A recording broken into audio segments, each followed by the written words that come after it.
Já, velkomin að rauðaborðinu á miðvikudagskvöldi. Það margt í boði að þessu sinni. Hérna aftast í þættinum þá koma til mín tvær konur sem að búa upp í Breiðholti, María Sastre sem kennari og Marta Viessorek sem líka kennari og þær búa í Keilufellinu báðar. Þær eru menningasendiherrar upp í Breiðholti. Það fyrirbrigði sem hefur verið búið til þess að búa til tengingu á milli borgaryfirvalda og íbúana sem eru margbreytilegir eins og hefur komið fram í umfjöllunum okkar Breiðholt. María frá Spáni og Marta frá Póllandi og þær eru bara tvær af mörgum menningarsendiherrum. Það sem að hugmyndin sú að ná betri tengingu við fjölbreytilega mannhaf upp í Breiðholti. Ég ætla að tala við þær Breiðholtið, hvernig breytingar hafa orðið þar á þjónustunni sem að íbúarnir fá, sem að því miður þannig að mörg börn gangi í skóla en fá ekki kennslu vegna þess að þau skilja ekki íslensku og skólinn hefur ekki getu til þess að hitta börnin og hjálpa þeim til þess að læra íslensku eða kenna þeim önnur fög þannig að þau skilji. Þetta staðan upp í Breiðholti. Ég ætla að tala við Mörtu og Maríu hérna aftast í þættinum. Ég ætla líka að skoða húsaleigulög eða frumvarp breytingar á húsaleigulögum sem að Sigurður Ingi lagði inn á þingið meðan hann var innviðaráðherra. Ég ætla að fá tvo menn sem að þekkja frumvarpið vel, Guðmund Hrafn Arngrímsson sem formaður leigjendasamtakanna og Bjarni Þór Sigurðsson sem stjórnarmaður í VR og formaður húsnæðisnefndar VR og hefur komið að húsnæðismálum verkalýðshreyfingarinnar mörgundarfærin ár.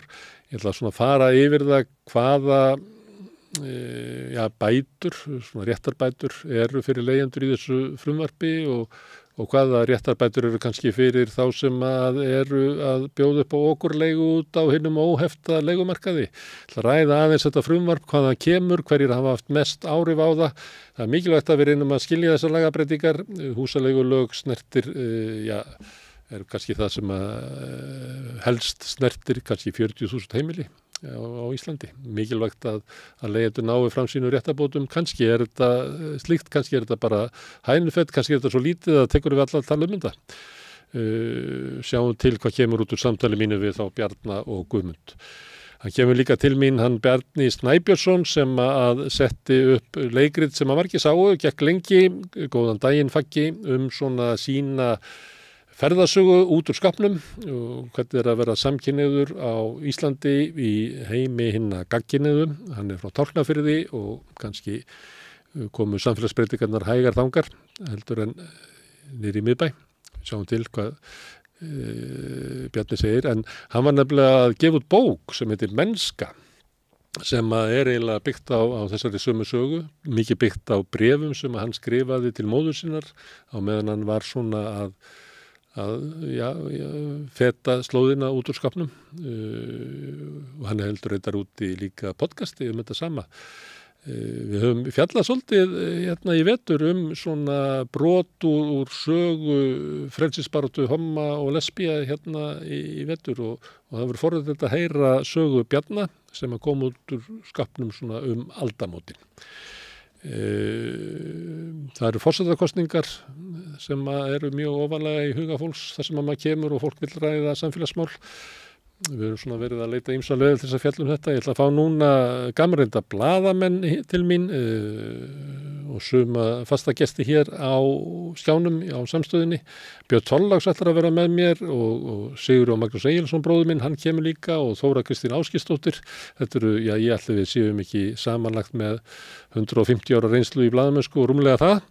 Við ætlum aðeins að tala þessar forsetakosningar, hvernig hún háð, hvernig hún háð í fjölmiðlunum og í umræðunni inn á Facebook og í samtali manna á milli og ég held að Björn Þorláks hann nýkominn norðan frá Akureyri og hann þræddi þar fundi forsetaframbjóðanda og hann segir okkur frá því hvernig kosningabaráttan háð á svona fundum. Þetta prógrammið sem verður hjá okkur í kvöld. Það eru forsetakosningar, frelsisbarátta, homma og Breiðholtið og húsaleigulög sem á dagskrá. Áður en að við vindum okkur í viðtal dagsins vil ég minna ykkur á að samstöðin hefur verið byggð upp af áskrifendum. Það fólk sem hefur skráð sig í áskrift, það kostar 2.500 krónur. Þið getið skráð ykkur líka, þið farið þá inn á samstöðum.is, það hnappur sem ástendur áskrift. Þið megi borga meira ef þið viljið og þið sem að kjósið getið láta áskriftina renna sem félagsgjöldin í Alþýðufélagið og það einmitt Alþýðufélagið sem á og rekur samstöðuna. Allt sem þið sjáið hér og heyrið í boði áskrifenda og raunverulega samstöðin lítið annað en áskrifendur og svo við sem erum að reyna að búa til eitthvað efni fyrir áskrifendur. Ef þú vilt slást í hópinn, þá hvet ég ykkur til þess að gera það sem fyrst. En við ætlum að skjóta inn smá skilaboðum og svo myndum við okkur í viðtöl og samtöl kvöldsins.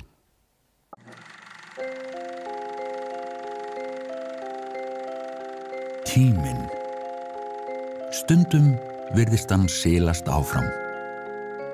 Stundum standa í stað og stundum eins og hann líði allt of hratt. Tíminn okkar dýrmætasta eign því hann fáum við aldrei aftur. Þess vegna mikilvægt að nýta hann vel og selja hann ekki ódýrt. Við sættum okkur ekki við að tími sumra sé álitinn verðmætari en annarra og berjumst fyrir bættum kjörum. Fleiri augnablikum með fjölskyldu og vinum. Því augnablik eru lífsgæði. Lífsgæði sem við höfum barist fyrir í yfir 130 ár.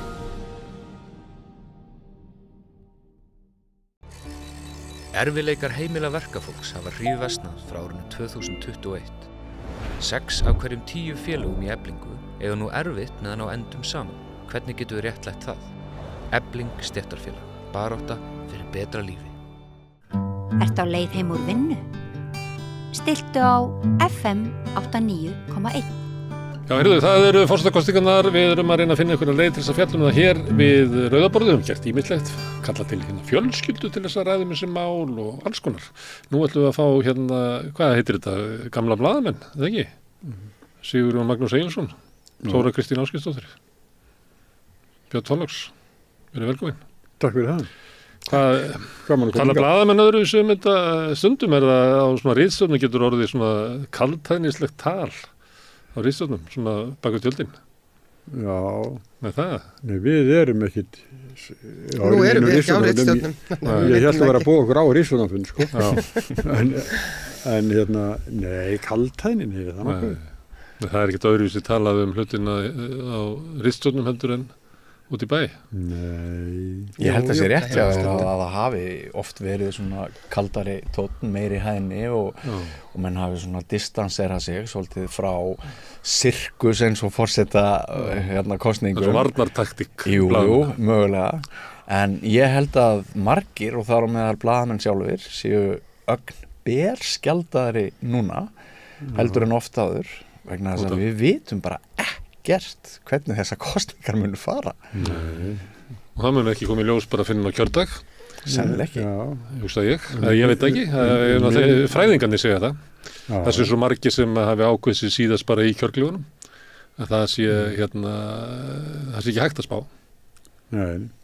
En þetta eru spennandi kosningar og fjölmiðlar eru svolítið að standa sig. Það er mikil umfjöllun og mikil tala við alla frambjóðendur og það til dæmis að Halla Tómasdóttir sé að blanda sér núna í toppbaráttuna segir líka að það getur allt gerst og það er of snemmt að þagga niður í frambjóðendum á fyrstu stigum baráttunar. Þannig að það er margt mjög jákvætt við þessar forsetakosningar og það virkaði mjög neikvætt að það væri svona margir að koma fram en það hefur verið svolítið gaman. Mér finnst nefnilega að þetta er mikið af sterkum frambjóðendum. Almenningur heyrist mér er mjög ánægð með að hafa svona marga og finnst það skemmtilegir bara frambjóðendurnir. Á meðan að mér fannst fjölmiðlandi svolítið alltaf verið að reyna að þrengja þetta niður í að þetta verður nú fyrst og fremst kapplöp milli tveggja var alltaf að reyna að búa til eitthvað svona kappleik út úr þessu. En mér heyrist einmitt að almenningur vilji frekar hafa bara sem flesta.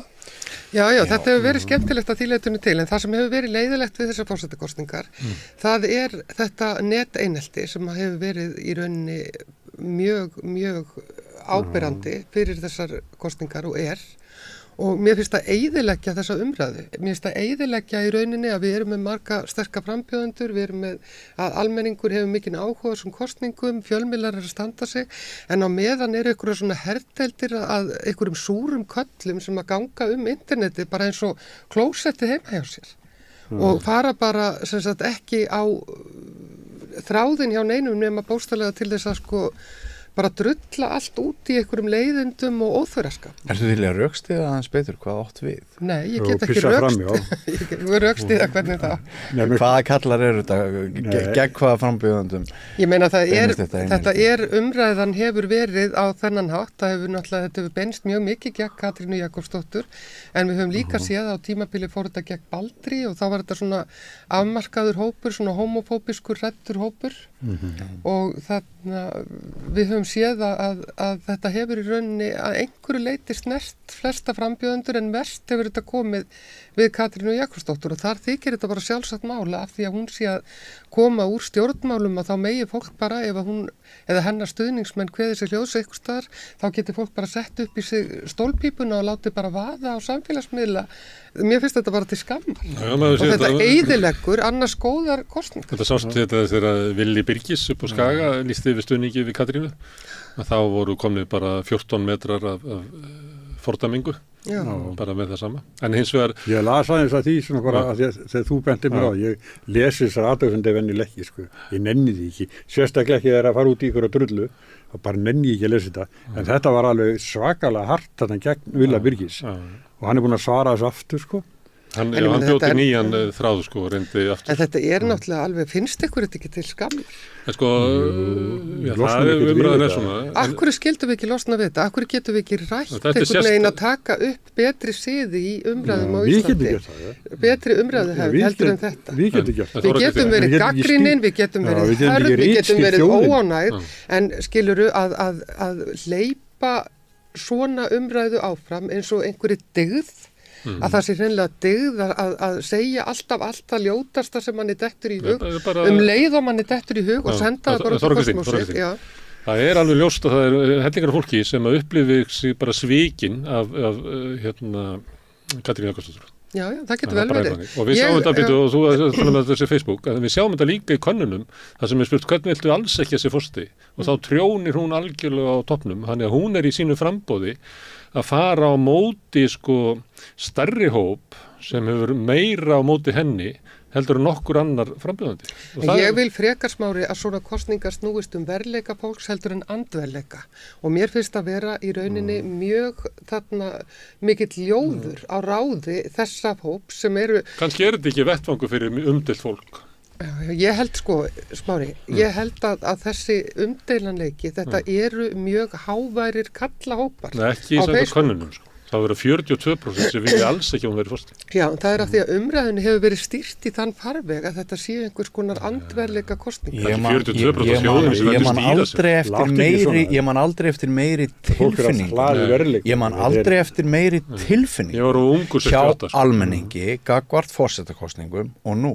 Það eru rosalega miklar tilfinningar. Það eru ömurlegt ef allar þessar miklu tilfinningar skila sér í svona svívirðulegum árásum, net einelti og öðru því sem við erum örugglega öll sammálum að við myndum kjósa að losna við. En ef maður reynir að skilja hérna íslensku þjóðarsál, þá eru þessar tilfinningar, þessar miklu tilfinningar, þær eru sannlega sprottnar af meðal annars því sem þú nefnir, að við erum með á milli 4 og 5 á hverjum 10 Íslendingum sem alls ekki geta hugsað sér að Katrín Jakobsdóttir verði forsætisráðherra. Við vitum hvað gerist eftir að Katrín forseti. Við vitum hvað gerist eftir hún tekur þessa ákvörðun að við fáum óvinsælasta stjórnmálamann Íslandssögunar sem forsætisráðherra. Sem eru sko 8 hverjum 10 vilja alls ekki að sé forsætisráðherra. Já, fólki blæðir vegna þeirra staðreyndar. Það er langur vetur fram á haustið 2025. En fólk var svo reitt út í það að Katrín væri forsætisráðherra og hefði farið í þetta framboð og fólk er svo reitt út af því að hún hefði gert Bjarna forsætisráðherra. En ef að Katrín hefði ekki orðið forsætisráðherra sem fólk virtist vera mjög reitt út af, að þá hefði Bjarni hugsanlega verið bara forsætisráðherra allt kjörtímabilið. Hann heldur ekki saman ríkisstjórn heilt kjörtímabil. Maður og Bjarni, það er bara engin leið. Ég bara las Óla Björn bara í mokkonum í morgun, sko. Hann er búinn að fá nóg af þessu.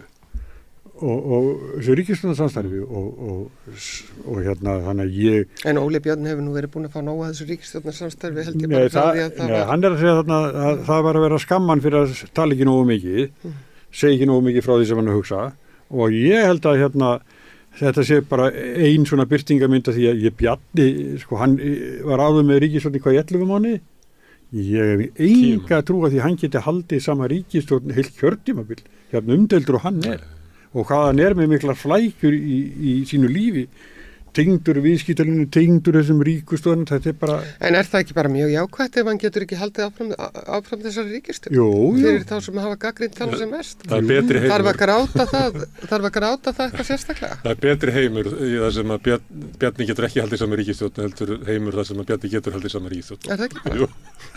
En eins vegar, hérna er ég alveg sammálað með þessa hita Þið talið hitastrákar, þið talið tilfinningar, allt svona frekar jákvæð orð, en þetta er dónaskapur og hegðunarvandamál. Það er mikið hiti. 80% er þetta dónaskapur og hegðunarvandamál. Man getur fundist ýmislegt, en maður getur valið, maður er alltaf valum að koma með málefnalega gagnrýni eða bara einfallega láta vaða fúkyrði. Það er hiti og eina birtingamyndunum er fúkyrði.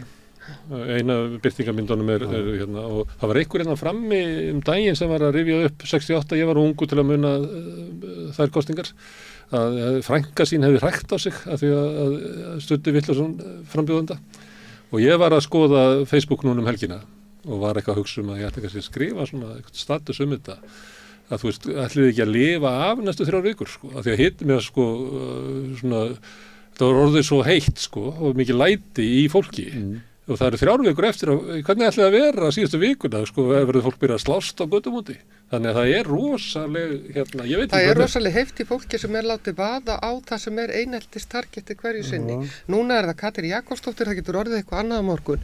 Ég er með þá kenningu að þarna, ef við horfum bara yfir þarna mannkynssöguna, að þá hafi svona andrúmsloft yfirleitt myndast í einhvers konar aðdraganda stríðs og mikill átaka. Það er þessi mikla skautun og það er þessi einhvern veginn vanhæfni til að þola og umbera skoðanir annara, til að taka þátt í samræðum, til þess að sko velja og hafna á málefnalegum forsendum.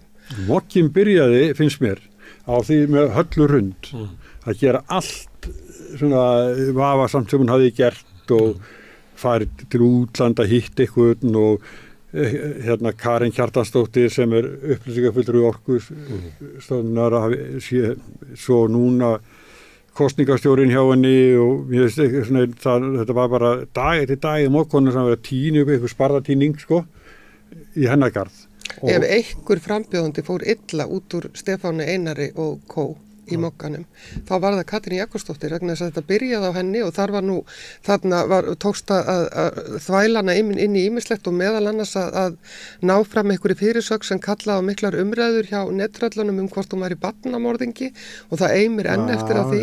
Hún vildi þungunar og fram að fæðingu. Já, það er náttúrulega alls ekki það sem hún var að segja og ég meina Er hún losnar ekki undan því, mennur? Nei, hún losnar ekki undan því og þeim tókst að vekja upp þennan draug líka þegar þau voru í viðtali með Jón Gnarr í viðtali að hann var í ósamála Katrínu þú veist, þetta er náttúrulega hann var mjög góður sko. Svo tóku þeir fyrir Baldur með þennan dónaskap með þessa barmynd og þá tókst þeim að vekja ýmiskonar svívirðingar og netröll því að hommi fór inn á homofóbiskar, já, því að hommi satt á hommabar með bjóri ég menna ef þetta er umdælanlegasta myndin sem er til að Baldri þá var hann nú bara mjög gott miðað við aðra. Ég hlustaði á hann að það heiti fórustusætið, ég veit ekki hvað það heitir, það meikar eiginlega ekki sens að það heiti fórustusætið, en ég held að heita það samt.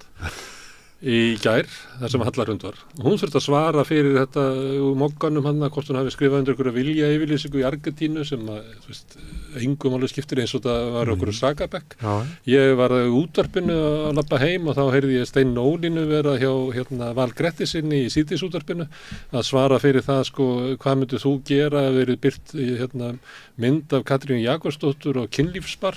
Þannig mér finnst þú veist, þetta sem er að taka dæmi eitthvað sem er bara meikar eitthvað sens að það bara vellur áfram í öllum hinnum fjölmiðlum sko. Þannig að sáum það allir dæmis í gærkvöld sem að gerist ekki á hverjum degi að Jóhanna Vigdís sem ræðir við Höllu Rund hún allavega á einu stað gerði lítið úr svarinu hennar Það mjög óhefðbundið þegar ræðir fréttamenn Ríkisútvarpsins.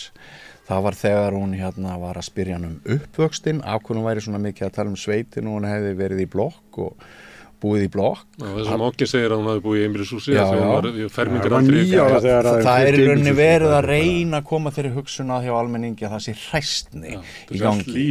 Lýi blekkingar og allt það. Og þegar Hallarhund svarar að mér fannst bara ágætlega, þá hnýtir Jóhanna Vigdís í svarið hennar að það sé nú ekki eins og þetta sé eitthvað einstæmi, það sé nú bara langflestir sem hafi búið við sömu uppbyggsaðstæður og hún. Og þetta, jú, en þetta bara svo óvenjulegt. Þetta óvenjulegt að þú takir svar viðmælandaðins og gerir svo lítið. Svona tónnin svolítið svona, já, þú segir það eitthvað svona, ég næ ekki alveg þessari stemmingu, sko. En mér fannst reyndar Jóhanna Vigdís ekkert sérstaklega dónalega sveitali, mér fannst hún bara ágætt og ekkert sérstaklega hörð, ég skildi ekki alveg þessa ofbárslegu gagnrýni á hana, en auðvitað tók hún fyrir þetta mokkamál sem að kemur á mjög einkennilegan hátt inn í kosningabarátuna. Vegna þess að þarna virðist að þetta kemur frá mokkanum og eiginkona Stefáns Einars settur þarna orkumálastjóri og virðist vera að mata fjölmiðla á einhverjum neyðarlegum upplýsingum. Já, manninn sinn. Og hann einhvern veginn, hann víkur ekki einu sem í þeim málum sem að varða orkumálastjóri. Mér finnst hæfi Stefáns sem umræðustjórnandi vera mjög vafasamt. Vegna þess einmitt eins og þið segir. Af því að þau eru að nýta sér þessar upplýsingar sem koma frá þessari stofnun. Það ekki hægt að fela sporin. Þannig að þessi gagnrýni hittir það sjálfa fyrir, en auðvitað það þannig að þetta mál tiltekna að hún hafi skrifað undir einhvers konar, ég meina þetta óheppilegt, hún fer fram úr sínum valdheimildum, en þetta hins vegar þannig að hún ekki að taka ákvörðun. Mér finnst þetta bara, hún í okkur ráðstöfnu í Argentínu og skrifar þetta okkur viljayfirlýsingu við sambærilega stofnun þar samstarf. Nei, hún hittir ráðherra ríkisstjórnar í Argentínu.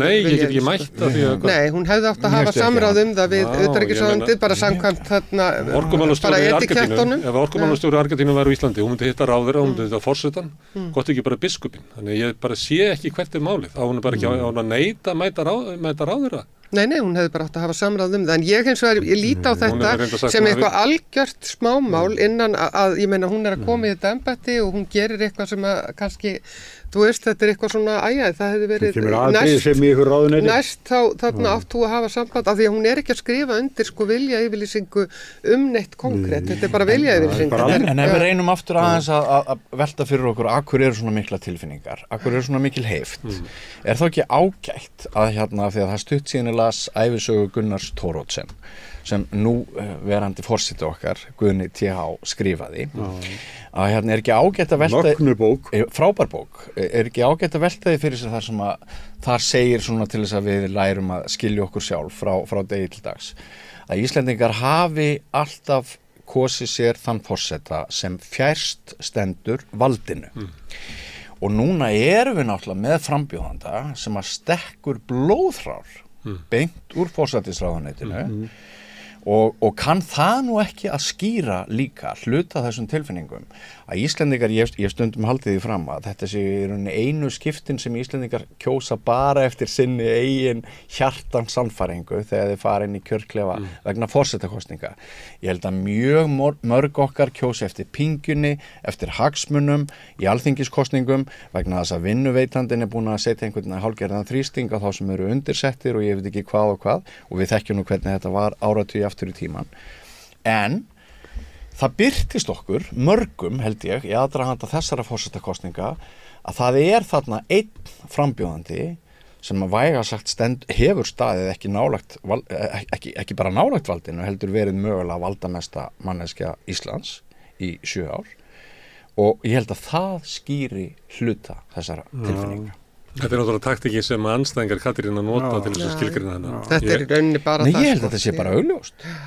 Af því að Íslendingar hafa aldrei kosið þann. Ég var á framboðsfundi Katrínar norður á Akureyri síðustu helgi og fyrsti maðurinn sem ég sé Kristján Þór Júlíusson. Já, satt alveg fremst. Og ég held að hann hafi verið út til að barmerkjum og eitthvað svoleiðis og næsti maður sem ég sá var var einhver bæjarfulltrúi Sjálfstæðisflokksins, svo sá ég Valgerði Sverrisdóttur og þarna Björn Snæbjörnsson, sko, þetta í rauninni, þetta allt saman svona típur, hann var hjá Einingu Iðju, en ekki til vinstri, heldur framsóknarmaður, því að það svona mikil framsóknarmennska þarna fyrir norðan, og ég gekk bara inn í sal sem var fullur af akureyrskum valdhöfum í Sjálfstæðisflokknum og framsóknarflokknum, og mér fannst þetta sérstakt. Það var ekkert fólk sem VFG og... Jú, það var alveg VFG fólk innanum, en mér fannst stærsti hlutin vera svona eldri borgarar, fólk...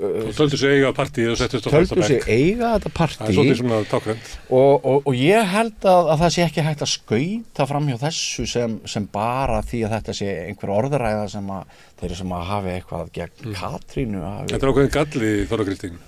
Hannes Hólmsteinn lýsir að hún búin að kjósa Katrínu. Já, ég meina vissulega Katrín að koma úr forsætisráðherra embætti og hún tengd inn í stjórnmálin í áratugi aftur í tíman og þarna... Þetta valhöll, sko. Já, en hún tengd mörgu öðru, en málið að það hefur alltaf verið þannig í forsetakosningum á Íslandi, hvað sem einhverju rómantík líður, að þá hafa verið þarna að það hefur alls konar fólk staðið að sem sagt þessum forsetaefnum og ég meina það hefur verið alls konar elita sem að noti nú þetta skiluru hugtak sem að núna svo mikið nota að þetta sé einhvers konar elitismi að styðja Katrínu og þarna sé bara elitan og einhver svona ráðandi djúbríkið og ég veit ekki hvað og hvað. Ég held að það hefur mikið verið vitnað í Kristján Eldjárn í þessu sambandi og á það hefur nú verið bent að hann hafi ákveðið að fara í framboð þegar að 2 sjálfstæðismenn í rauninni skoruðu á hann, það var sem sagt það var Pétur Benediktsson, bróðir Bjarna Ben, forsætisráðherra og Ragnari Smára. Þannig að ég held að það sé allt og mikið gert úr því í rauninni þessum svona flokkspólitíska hluta þessara kosninga. Og vissulega það þannig að það eru mjög margir sjálfstæðismenn sem styðja Katrínu og vissulega það þannig að það eru mjög margir eldri borgara sem styðja þessat efstu frambjóðendur. Þeir eru líka bara mjög duglegir að mynda sér skoðun á þessu og hafa mikinn áhuga á því. Og ég meina það allt í lagi með það. Ég meina það eru eldra fólk sem styður bæði Katrínu og Höllu Hrund og það alls konar fólk, ég meina Miðflokkurinn virðist raða sér á Höllu Hrund. Það eru sko meiri hluti Miðflokksins styður hana, af hverju? Sáu íslenska fánan, þeir rjúka bara á íslenska fánan ef þau sjá mynd á hana. Já, en af hverju spilar hún þá svona mikið inn á þessa þjóðrembu? Ég meina, ef við ætlum að fara að kafa ofan í eitthvað svona, þá getum við endalaust sko farið að sko þvæla með hlutina. Þóra Kristín, þetta hefur virkað. Hjá henni? Nei, þetta með að skilgreina Katrínu sem svona eilitu framboð. Já, þetta hefur virkað til þess að jaðarsetja hana og til þess að eyðileggja hana kosningabaráttu vissulega. Já, hún náði nú aldrei verulega hárri fylgistölu áður en öll umræðan hérna hófst. Hún var samt eftir. Já, en hún skreiði rétt yfir 30, ef mann rétt. En sko við værum nú hérna svona risunandur, þá verður að segja við getum ekki sko látið frambúð Katrínar slá skugga yfir allt hitt. Það er 12 frambjóðendur. Hún náttúrulega kemur inn svo stór að... Ég veit það, en samt sem áður, þá það eru 12 frambjóðendur og hún að keppa við einhverjum hérna Höllu Hrund núna og Baldur. En frambóð hennar kemur með svona kröfu. Já, komin upp í meistarflokka held ég. Sko frambóð hennar kemur með svona eiginlega kröfu á umræðina eitthvað svona uppgjör á pólitísku ferli Katrín Jakobsdóttur. Halla Hrund, hvað að uppgjör við starf hennar sem orkumannastjóri? Það er svona lítið á meðan að hlussa sem að Katrín kemur með. Það frambóð, það það sem að er í frambóðinu, það hérna það ósangjart ef umræðan snýst eiginlega yngöngum eina mannesku. Það að því að hún kemur með svo stór farangum með sér. Já, við erum búin að tala hérna, það fólk svona, alveg eins og þið tvö tali hérna, að þannig þetta annarkvort með á móti. Ég ekkert á móti Katrínu, ég veit ekkert hvernig ég ætla að kjósa. Nei, en ég reyna að greina umræðina. Mér finnst það líklegt að það eru bara meiri að umræðan í samfélaginu fari bara meir og minna það með eða móti Katrínu og þannig verði að munið að lita síðustu 2-3 vikunar. En mér finnst það vola leiðilegt líka fyrir hina frambjóðandinu að þetta sé erðin einhver svona andverleika kostning eða verleika kostning sko hana. Ég veit ekki að tala bara hina núna. Nei, ég bara, ég velti fyrir mér sko líka, það hluti af þessari stefnu, ég heyrði nú bara ég var í hádegismat áðan og þá heyrði ég mitt að eitt sagði, ég veit allavega hvernig ég ætla ekki að kjósa. Og ég meina, af hverju vill fólk endilega vera svona mikið þar? Þannig er það bara. Og það sömuleyti kannski reiknaði Katrín ekki með þessu eða fólki sem var að hvetja hana að bara leið og þetta gerist að hún er komin í framboð að þá fer þetta bara einhvern veginn í gang að þá er þetta á matsinum. Flokkunni mælist sko undir 5% og hún er búin að tapa því sem hún hafði svona sem vinsælsti stjórnmálamaður þjóðarinnar og þetta lagareldi hjálpar ekki. Nei, það náttúrulega kemur mjög illa inn í þessu umræðu. Þeir eru kannski ósammála mér, ég veit það ekki, en mér líður núna eins og 4 einstaklingar geti orðið forseti Íslands. Mér líður þannig. Ég er mjög spenntur að sjá könnun maskinu annað kvöld þegar sem er sennilega næsta könnun sem við sjáum. Hvort að Halla Tómasar sé áfram að vaksa? Já, hvort hún sé áfram að flugi og svo ég vitni nú aftur til minna reynslu þarna fyrir norðan á Akureyri síðustu helgi þá ég sótti sem sagt 3 framboðsfundi. Hvað var besti maturinn? Já, sko, eini maturinn var hjá Katrínu. Hún bauð upp á súpu. Mettaði þarna á milli 200 og 300 manns en hinir 2 frambjóðendurnir sem héldu fund sama dag maður fekk upp á helling hjá þeim og að þú spyrðu það og gott það var ekki kaka líka hjá Katrínu í boði, ég er ekki alveg viss það en hinir 2 frambjóðendurnir voru sem sagt Halla Tómasar og svo Jón Gnarr og mér fannst mjög gaman að sækja þessa fundi. Í fyrsta lagi þá sá ég mjög mikla stemningu í bænum fyrir öllum þessum 3 fundum. Var Jón ekki með útifund? Jú, Jón var með útifund á kaffi, fyrir utan kaffi Ilm sem er lítið kaffihús þarna í göngugötunni eða þess rétt fyrir ofan göngugötuna og það var glampi í augum hjá fólki, það var ástríða, fólk var mjög lifandi, ég upplifði bara svona sirkusinn í bænum. Ég veit það ekki hvort þetta var sirkus eða bara hvort fólk fagnaði því að fá tækifæri, já það er ein spurningin, var hann fyndin eða ekki? Mér varst hann skripla svolítið á skötu í því að velja í hvaða hlutverki hann væri, hvort hann væri í stand-up komedian fyndni frambjóðandinn eða maðurinn Jón eða frambjóðandinn Jón en hann náði, hann talaði til dæmis mjög vel alþingismenn og alþingi fór allt í að tala að hann langaði svo til þess að þessi sundrungar umræða í samfélaginu og þetta sem þú ert að tala að þessi skautun að við myndum ná að brúa gjána og fór allt í að tala vel alþingi og alþingismenn og það mátti heyra saumnál detta og hann misti einhvern hlut á salnum þar því að ég held við ætlumst bara til þess að hann sé pínulítið gagnrýnin á hóp eins og alþingismenn og alþingi. Svo er það bara ekki almennt með að Íslendinga þeir beri mikla virðingu fyrir alþingi? Nei, en senu þjófur að mínum mati og ég tek það fram að ég hef ekki gert upp mitt atkvæði og ég tel mig geta komist út úr mínum eigin skoðunum þjálfaður í því í marga áratugi að vera blaðamaður og greina stemningu. Senu þjófur á þessum 3 fundum var klárlega Halla Tómasdóttir. Og þar fjölgaði alltaf fundargestum eftir því sem hún talaði lengra. Hún var í menningarhúsinu Hofi, það þurfti að bæta ekki bara við stólum heldur færa í rauninni fundin út allt og hún gerði þetta líka svolítið öðruvísi heldur en hinn 2. Henni tókst nú bara mjög vel upp í því að kynna sjálfa sig og svona það helsta sem hún stæði fyrir en svo kemur sko X-faktor, svo kemur maðurinn hennar og hann fer að gera, hann kemur með sjóið, sko grínsjóið sem maður, ég held kannski maður segi hjá Jóni Gnarr, hann fer að gera grína kærustum Höllu. Sem er ekki vinsælt að eiginmaðurinn sé að gera. Ekkert endilega, en hann gerði það mjög svona frjálslega. Hver er þessi maður? Og fyndið, hann heiti Björn eins og ég veit að öðru leyti ekkert hver hann er.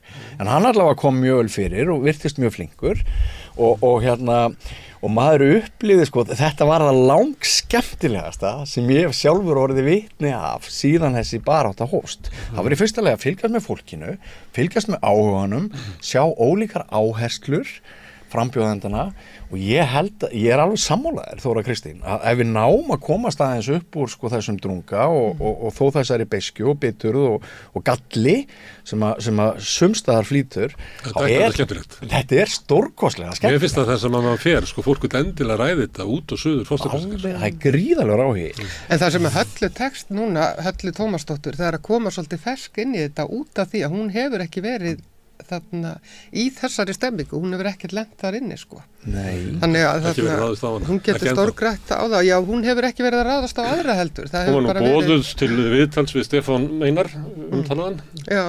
Hann boðaði hann að... Það verður komin allt annað staða upp á morgun. Nei, hann orðaði hann. Já, hann var boðaði hann, Hann stemdi henni. Þannig að hún fær kannski á sig. Hún fær einhverja skítagussur. Það er náttúrulega skemmtilegra að vera í sókn og það var meiri bjarsýni á fundinum og svona. Það er leiðilegt að vera í eins og þessi Jón er búin að vera bara í hægu undanhaldi og sömuleyti Katrín. Þannig að það sem að skemmtilegra að mælast með einhvern byr en svo er líka fyrir okkur sem er að hlusta þá er skemmtilegra að hlusta á fólki sem er að sækja því að eiginlega leiðilegast er að hlusta á einhvern sem er með, telur sig vera með eitthvað fylgi og ætlar að verja það með því að segja ekki neitt það getur verið eins og að hlusta til dæmis á samfylkinguna núna undanferðið maður getur alveg sofnað bara við að reyna að halda athygli sko. Já, en svo líka eins og Baldur Þórhallsson síðast í gærkvöld á fundi á Selfossi þá fær hann 250 manns til þess að standa upp og klappa fyrir sér þótt hann hafi nú ekki verið í mjög mikill sókn fylgislega þegar hann fær á sig einhverja svona homofóbíska, ég veit ekki hvort það var homofóbísk spurning eða þá hvort hún var bara viðbragð við homofóbíunum sem þú varst að ræða áðan og þá bara segir hann, nei sko ég er ekki hommi í framboði, ég er bara maður í framboði til forseta Íslands og það standa allir á fætur, 250 manns og klappa fyrir honum stórkostlegt augnablik. Þannig að það eru margir augljóslega bara að skora og ná til þjóðarinnar með öðrum hætti heldur en þessi klassíski pólitíkus gera. Í gærkvöldi þá mætti ykkur frá Stöð 2 í morgungaffi á Jón Ignar og það var klukkan 5 morgunin af því að hann er svo mikið að gera í öðru. Helt meira segja 4:30 sko. Já, 4:30 Hann meira segja sko, hann sá alveg, hann var þreyttur sko. Hann er að leika í einhverju séríu frá mótið til kvölds. og að gera þetta sko, hann játaði því líka að væri þreyttur. Það byrjar daginn á því að setja í einhver förðunarstól þar sem er verið að breyta hann í eldgamlan mann og svo leikur hann yfir daginn og svo kemur hann heim á kvöldin og steinsofnar. Hann má bara ekki vera að þessu sko. Nei, þessu utan hvað það lítur að vera bara erfitt að vera frambjóðandi. En Jón náttúrulega gerði stórkostlega hluti í borginni þegar hann kom einmitt inn í svona andrúmsloft, svona eineltis og leiðinda og þarna algjörar stöðnunar að þá tókst honum með bara sinni innlægni og svona framkomu og gríni einhvern veginn að breyta þessu, það var eins og heilandi afl. Þannig að ég vona að Jón komi bara sterkari inn í umræðuna. Þegar það var 9 ára borgarstjóri, segir sagan að hann og Björn Blöndal fóru einhver kynningafundi á Orkuveitunni, það var allt í klessu og svona voru einhver tölur fyrir okkur og þá sagði annar að fyrirgefið en eru 9-0 í milljarði. Aldrei velt milljarði fyrir sér áður. Þetta er einlægnin sko. Já, einlægnin og kímnin sko, það er náttúrulega það sem er. Ég herði eitt var að rifja upp á sambærilega fundi að því að það sem þeir gerðu náttúrulega við Orkuveituna var fyrst og fremst að hækka gjöldin. Láta bara borgarbúa borga sig út úr skuldafenninu en svo þurfti líka að segja fólki. Og þá, hann átt að segja á því að það verður bara að gera það fyrir að segja fólki og þá segja hann bara ekki fólkið í appelsínugulu gulunum. Það er með það góð setning líka, alltaf fundi. Þannig að það sem að sko, brjóstvitið getur átt rétt fyrir sér sko. Þú þarft ekkert að koma með einhverja línuri til þess að sína fram á sko rétta afstöðu. En verðum við ekki líka bend á það að glæni í könnun sem Prósent kynnti í dag sem mælir viðhorf Íslendinga til kappræðnanna á RÚV 3. maí síðastliðinn. Hún sýnir að svolítið langflestir Íslendingar töldu Höllu Tómasdóttur hafa staðið sér best í kappræðanum. Það máttu nefna 3, það voru 53% sem nefndu Höllu. Já, það er áhugavert. Eskom Baldur, sem að mér fannst, ég var náttúrulega ekki alveg með fulla athygli við að horfa á þetta, en mér finnst það eins og þetta líka eins og fundunum og svona, að þótt að hann hafi komið og verið með gott fylgi upphafi og ætti að vera þetta sem ég var að lýsa á þann að vera svona í vörn, þá finnst mér hann að sömurinn ekki að vera það, minnst hann að vera svona sjálfströstu í gegnum þetta allt saman, þannig svo hann segja okkur svona mission og láti ekki kannski svona Fipa sig.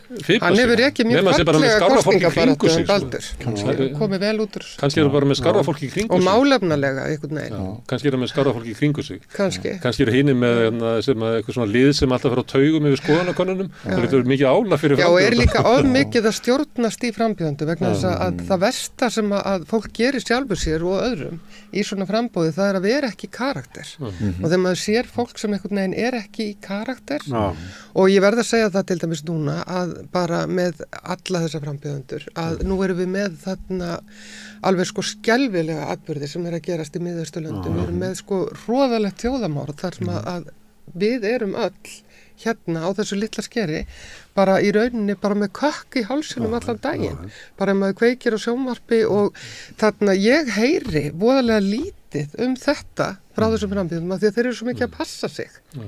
Þeir eru svo mikið að passa sig, já, og bara síðast í gær að þá var þarna Halla Hrund að einhvern veginn var hún ekki að segja að hún hefði ekki gert eins og Guðni að fara á þessa tónleika til stuðnings Palestínu og þarna sem að mér fannst bara einmitt alveg ofboðslega fallegt og sterkt af Guðna að gera alveg frábært og maður hugsar á sama tíma þá kemur þetta fólk upp og er einhvern veginn að klappa og rósa sjálfur sig fyrir að vera svo afskaplega kristin það hefur svo mikinn sko mikla sympatíu með óréttlæti sem átti sér stað sko fyrir 2000 árum í Miðausturlöndum og einhverjum hryllingi en það getur ekki hort á þetta með okkur þjóðinni sem það ætlar að sameina og mér finnst það vera lélegt. En í sama tilsvari tók hún fram að hún hefði sniðgengið keppnina en hún verið fórsetið með því að horfa ekki á hana en hún hefði þó hort á hér sem að við þetta að vera sko ég velti fyrir mér að því að ég var að tala við hana Fítu sem er frá Palestínu og hún var að tala það sko að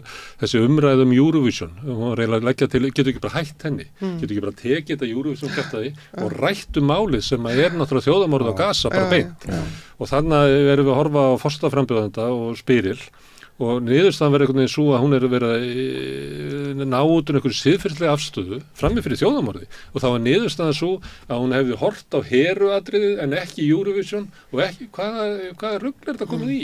Okkur má ekki bara spyrja fólk út í því að stiður þjóðamorðið, finnst þér að Íslands stjórnvald eigi að gera meira í því, hver er okkar siðferðislega skylda í því? En þetta er dæmi það að frambjóðendur séu ekki að leyfa sér að vera í karakter, að þeir séu ekki að leyfa sér einhvern veginn að vera manneskjur og horfa í augun á okkur og segja það sem þeir eru raunverulega að hugsa. Fara og varlega. En ég tek svolítið undir með þér, þetta er líka kannski dæmi að það sé bara ekkert verið að spyrja réttu spurningar. Það er ekki bara spurt Gaza. Það eigi bara að fara beint í þessi mál.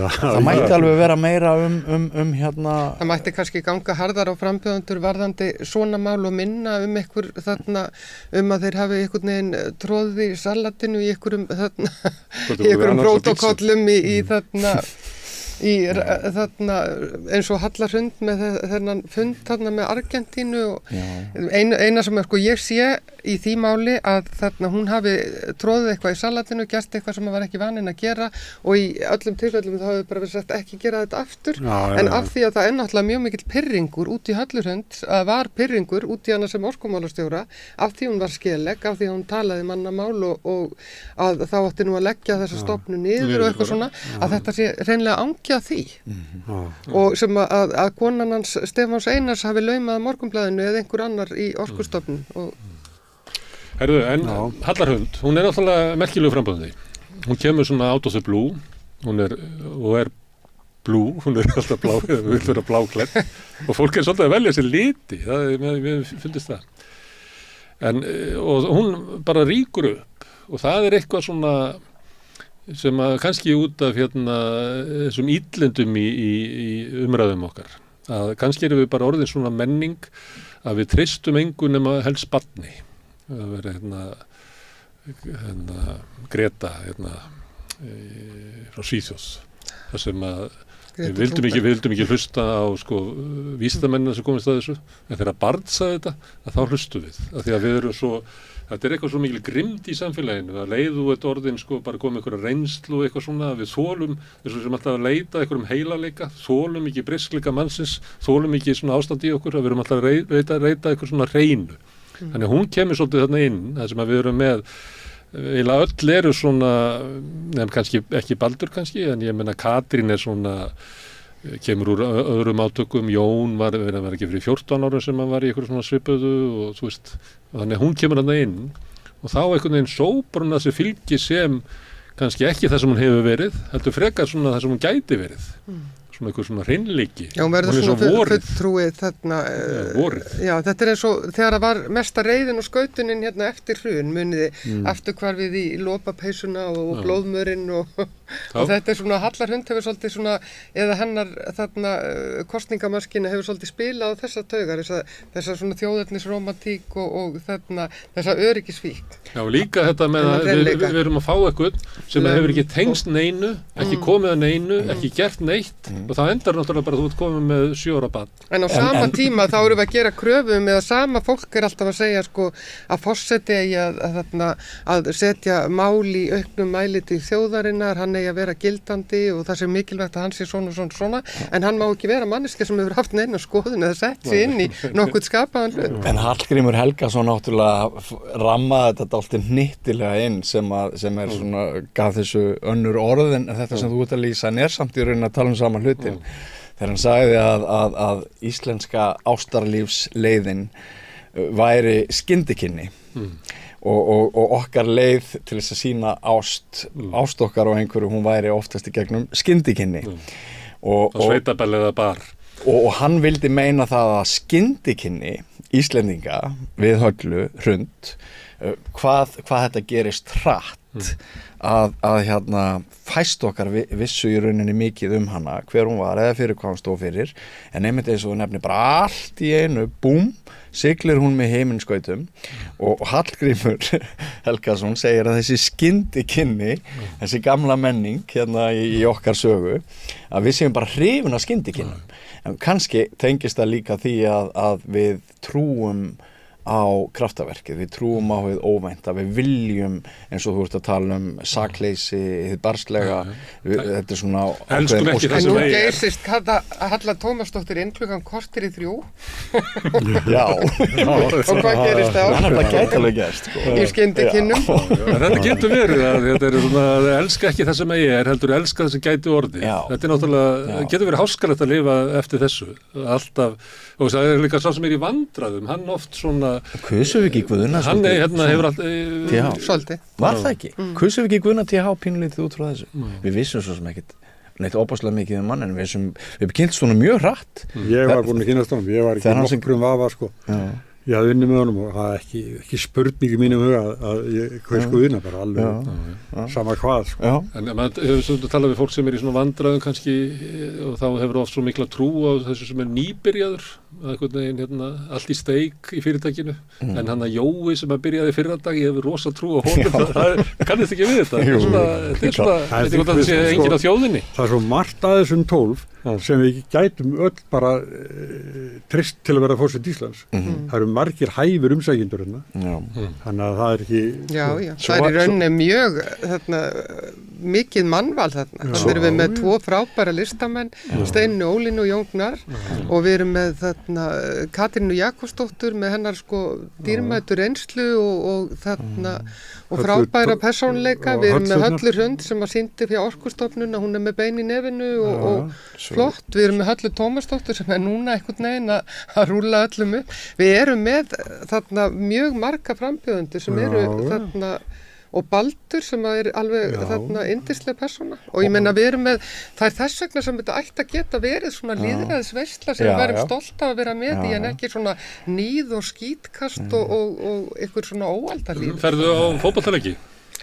Nei, ég fer reyndar ekki að fótboltaleiki. Ef maður fyrir á fótboltaleiki þá er stundum meira hrópa sko út af með dómarann og eitthvað svona. Jú, en ég meina við vitum náttúrulega hvernig sko fótbolti hefur verið að þróast líka og er orðin svona er orðið þannig að venjulegt fólk víða þorir ekki lengur að fara á fótboltaleiki út af óerðum sem geta brotist út. Svo fleiri forvitnilegar og fallegar hliðasögur í þessu. Af tilviljun þá var ég staddur upp í húsi í Garðabæi í gærkvöld og þar Viktor, hinn ungi. Og ég var nú ekki hlutverki blaðamannsins en hann sagði mig frá því þegar hún dettur í huga að gera þetta og keyrir hringinn í kringu landið og bjargar þessum undirskriftum sem þurfti. Og hérna hann sagði mig meðal annars að á Ísafirði tók fólk honum hvað best og hérna mér fannst náttúrulega bara alveg ótrúlega merkilegt þessi maður hafi bara svona fengið þessa hugmynd að gera þetta og hann hafi framkvæmt hana með að keyra hringinn í kringum landið og svo þegar Heimir Már sem nú að fara að stýra kappræðunum annarkvöld veður beint á hann og tek hann einhver beina útsendingu í viðtal á Vísi og eitthvað svona og byrjar viðtali hver ert þú? Og hérna og hann svarar einhverju spurningum og svo þegar Heimir hættur að spyrja þá spyr hann Heimir Már en hver ert þú? Því fólk á hans aldri er ekki að fylgjast með fréttatímum Stöðvar 2 þegar þú ert 35 ára eða hvað hann er þá bara veistu ekkert hver Heimir Már Pétursson en hver ert þú? En Viktor er svona að spila inn á sko gamalt minni sem er bara hans klaufi hann kemur þarna inn sko ríðandi á afna og ætlar bara að fá sem sagt hálft konungsríkið og þarna var með gest að passa frá RÚV hálsin í kaffeðanum sem var svolítið sætt það var gestur. Þetta er svo skemmtilegt. Það er svo margt skemmtilegt í þessu. Það er svo margt meira skemmtilegt heldur en þarna þessi súri kalla einelti sem hefur verið. Er það bara kallar? Þetta eru mest kallar. Ég ætlaði ekki að veit. Þetta eru mest kallar sem hafa staðið í þessu. Það er kannski svona 10% konur. En þetta eru mest kallar á ákveðnum aldri, rosalega súrir og reiðir og þarna maður getur vel skilið að þeir hafi orðið fyrir vonbrigðum með margt og maður deilir þarna sín í mörgu en ég meina þessi ólæti og þessi fjandskapur og þetta orðbragð og þessi leiðindi, þetta er bara hegðunarvanda. Tilgjúst að vera að lesa þetta, þetta er komið út fyrir eitthvað mörg þá nenni ég ekki að lesa þetta, ég bara nenni því ekki. En Sigurjón, þú ert elstur okkar. Já. Hvað segir nefið þitt þér? Hvernig fara þessar kosningar? Ég er búin að segja að ég verði Halla Tómasdóttir í baráttu við sennilega Katrínu eða nöfnu sína. Já. Held að.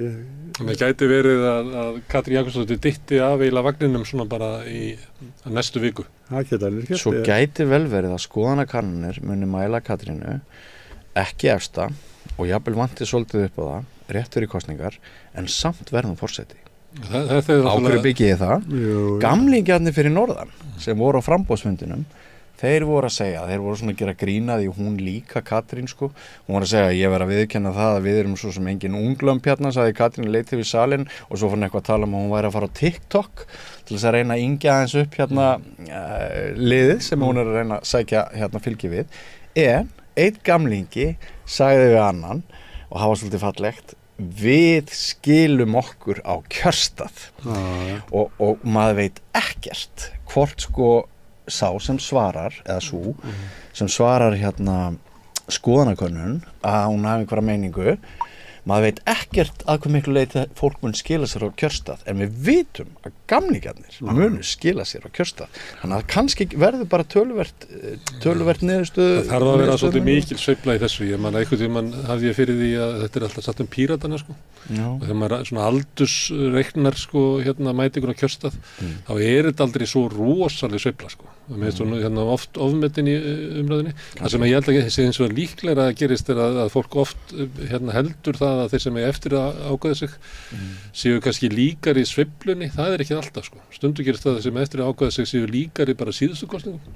Þannig að séu svona eru líklegri til þess að vera íhaldsamari þegar það hérna er. Þannig að það er ég myndi ekki vilja lesa í spáum hérna úrslitin. Ég held að bara aðeins að sko áttu strókleður. Ég þarf að stróka yfir þetta sem ég sagði á það. Þetta er ósneppt að segja til sko hvað getur gerst. Mér finnst hellingur eftir í þessu sko. Ég veit ekki hvað þessi saga er eiginlega sko. Hvað Þú veist, nei, þú veist þannig að það getur vel verið að verði bara síðustu vikuna verði einhverju 2 að keppa sem að ég bara Hverja er svo vond að segja? Mér finnst að allt og margir vera einhvern veginn að reyna að þröngva fram einhverju sögu í þessu hérna, sem er ekki komin sko. Nei, ég er sammála. Mér finnst reyndar Baldur hérna fyrirgefið Eiríkur sjómaðurinn stjórnmálafræðingurinn hérna Eiríkur Bergmann. Mér fannst hann tala svolítið óvarlega. Hann var einn af þeim fyrstu sem fór að tala um þetta 2 turnatal. Og nú þetta væri bara ljóst að lægi fyrir á milli Höllu og Katrínar. Mér fannst hann allt of fljótur á sér og mér fannst þessi umræða ekki okkur til framdráttar. Að fara að taka val á kjósendum svona snemma í ferlinu þegar svona mikið eftir. Að fjölmiðlar ekki að taka þátt í því að halda því fram að þetta sé einhver 2 turnatal á þessum tíma. En hvað finnst ykkur á Stöð 2 sem tekur bara 6 efstu? Ég held að það er bara ekki stærra herbyggi sko. Það er út allan bæ sko. Það er geta farið með kryddsyldin eitthvað út úr sig. Línan er skorinn á milli Arnars Þórs og Steinunnar Ólínu. Steinunnar Ólínu er úti en Arnar Þór fær að fara inn. Ég held að Ríkisútvarpið ætla að fara sömu leið í loka kappræðan. Þær hafa gert það áður. Jú. Ég man ekki hvernig það var. Og þetta er að tillögu ÖSE, sagði hérna sá sem er yfir kosningasjónvarpinu hjá. Skemmi lýðræðið ef að þú ert með. Allt og marga. Þannig að þau munu líka hólfa það í sundur. Eins og þetta er óheppilegt en það er kannski ekkert við þess að gera. En getur ekki verið er eitthvað hreyfing þarna, getur Steinunn Ólína verið komið ekki fram? Jú, það getur breyst. Nei, ég held að Stöð 2 sé búin að segja hverju verða hjá sér. Þeir eru byrjað skoðanakönnun. Ég veit það, en þeir get ekki látið það ráða, þannig að þeir láta bara miða við prósent síðast eitthvað. Þau eru búin að birta myndir af þeim sem verða annað kvöld sko. Þannig að það liggur alveg fyrir. Hvað er þessi þættir? Er þetta bara do or die að komast inn í fyrstu deild, annars gleymustu? Hafið þessi þættir, því að nú erum við komið með náttúrulega alls svona podcast og ég sé að það eru margir með bara milliliðalust hérna. Steinunn Ólína var með hádegisfund og ég sá að Katrín var komið með það og einhver fleiri hafa verið með það sem er bara að svara spurningum á Facebook og fær bara fanta dreifingu. Því að Katrín er að gera þetta út frá sko, síðu sem er með 30.000 like og Steinunn er náttúrulega eitthvað fenomen á Facebook, ég held að þú sé með sko 20.000 vini sko, ja, þú veist með 5.000 vini og 17.000 sko sem er á biðlista, þannig að hún er með 22.000 manna hérna sal að ávarpa, þannig að það er alls konar hlutir aðrir heldur en þessi svona formlegu hérna kappræður sem að ráða því hvort að fólk, hvernig fólk kýs sko, ég held að ég veit ekki alveg hvort það sé. Ég líka einn að velta því fyrir mér hvort það séu dæmi fólki þessu frambóði sem notar tækifæri til þess að kynna sig og hyggur kannski á þingframbóð. Já, pólitíska feril. Þetta var sagt að Ólafur Ragnar hafi ætlað að gera, styrkja stöðu sína sem stjórnmálamanns, en svo var það nú óvartásti. Nei, ég svona velti því fyrir mér.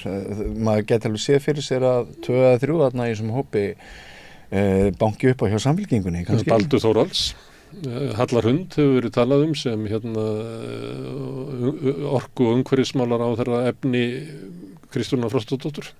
Það spila nú, En það væri bara mjög flott. Það getur fundað. En ég held nú að ef að Kristrúnar Frostadóttur ætlar að þarna virkja jafn mikið og hún segist ætla að virkja, þá kannski Já, það var ekki draumastarf fyrir öðrum. Arnar Þór Jónsson, hann er náttúrulega búin að skella hurðum í Valhöll.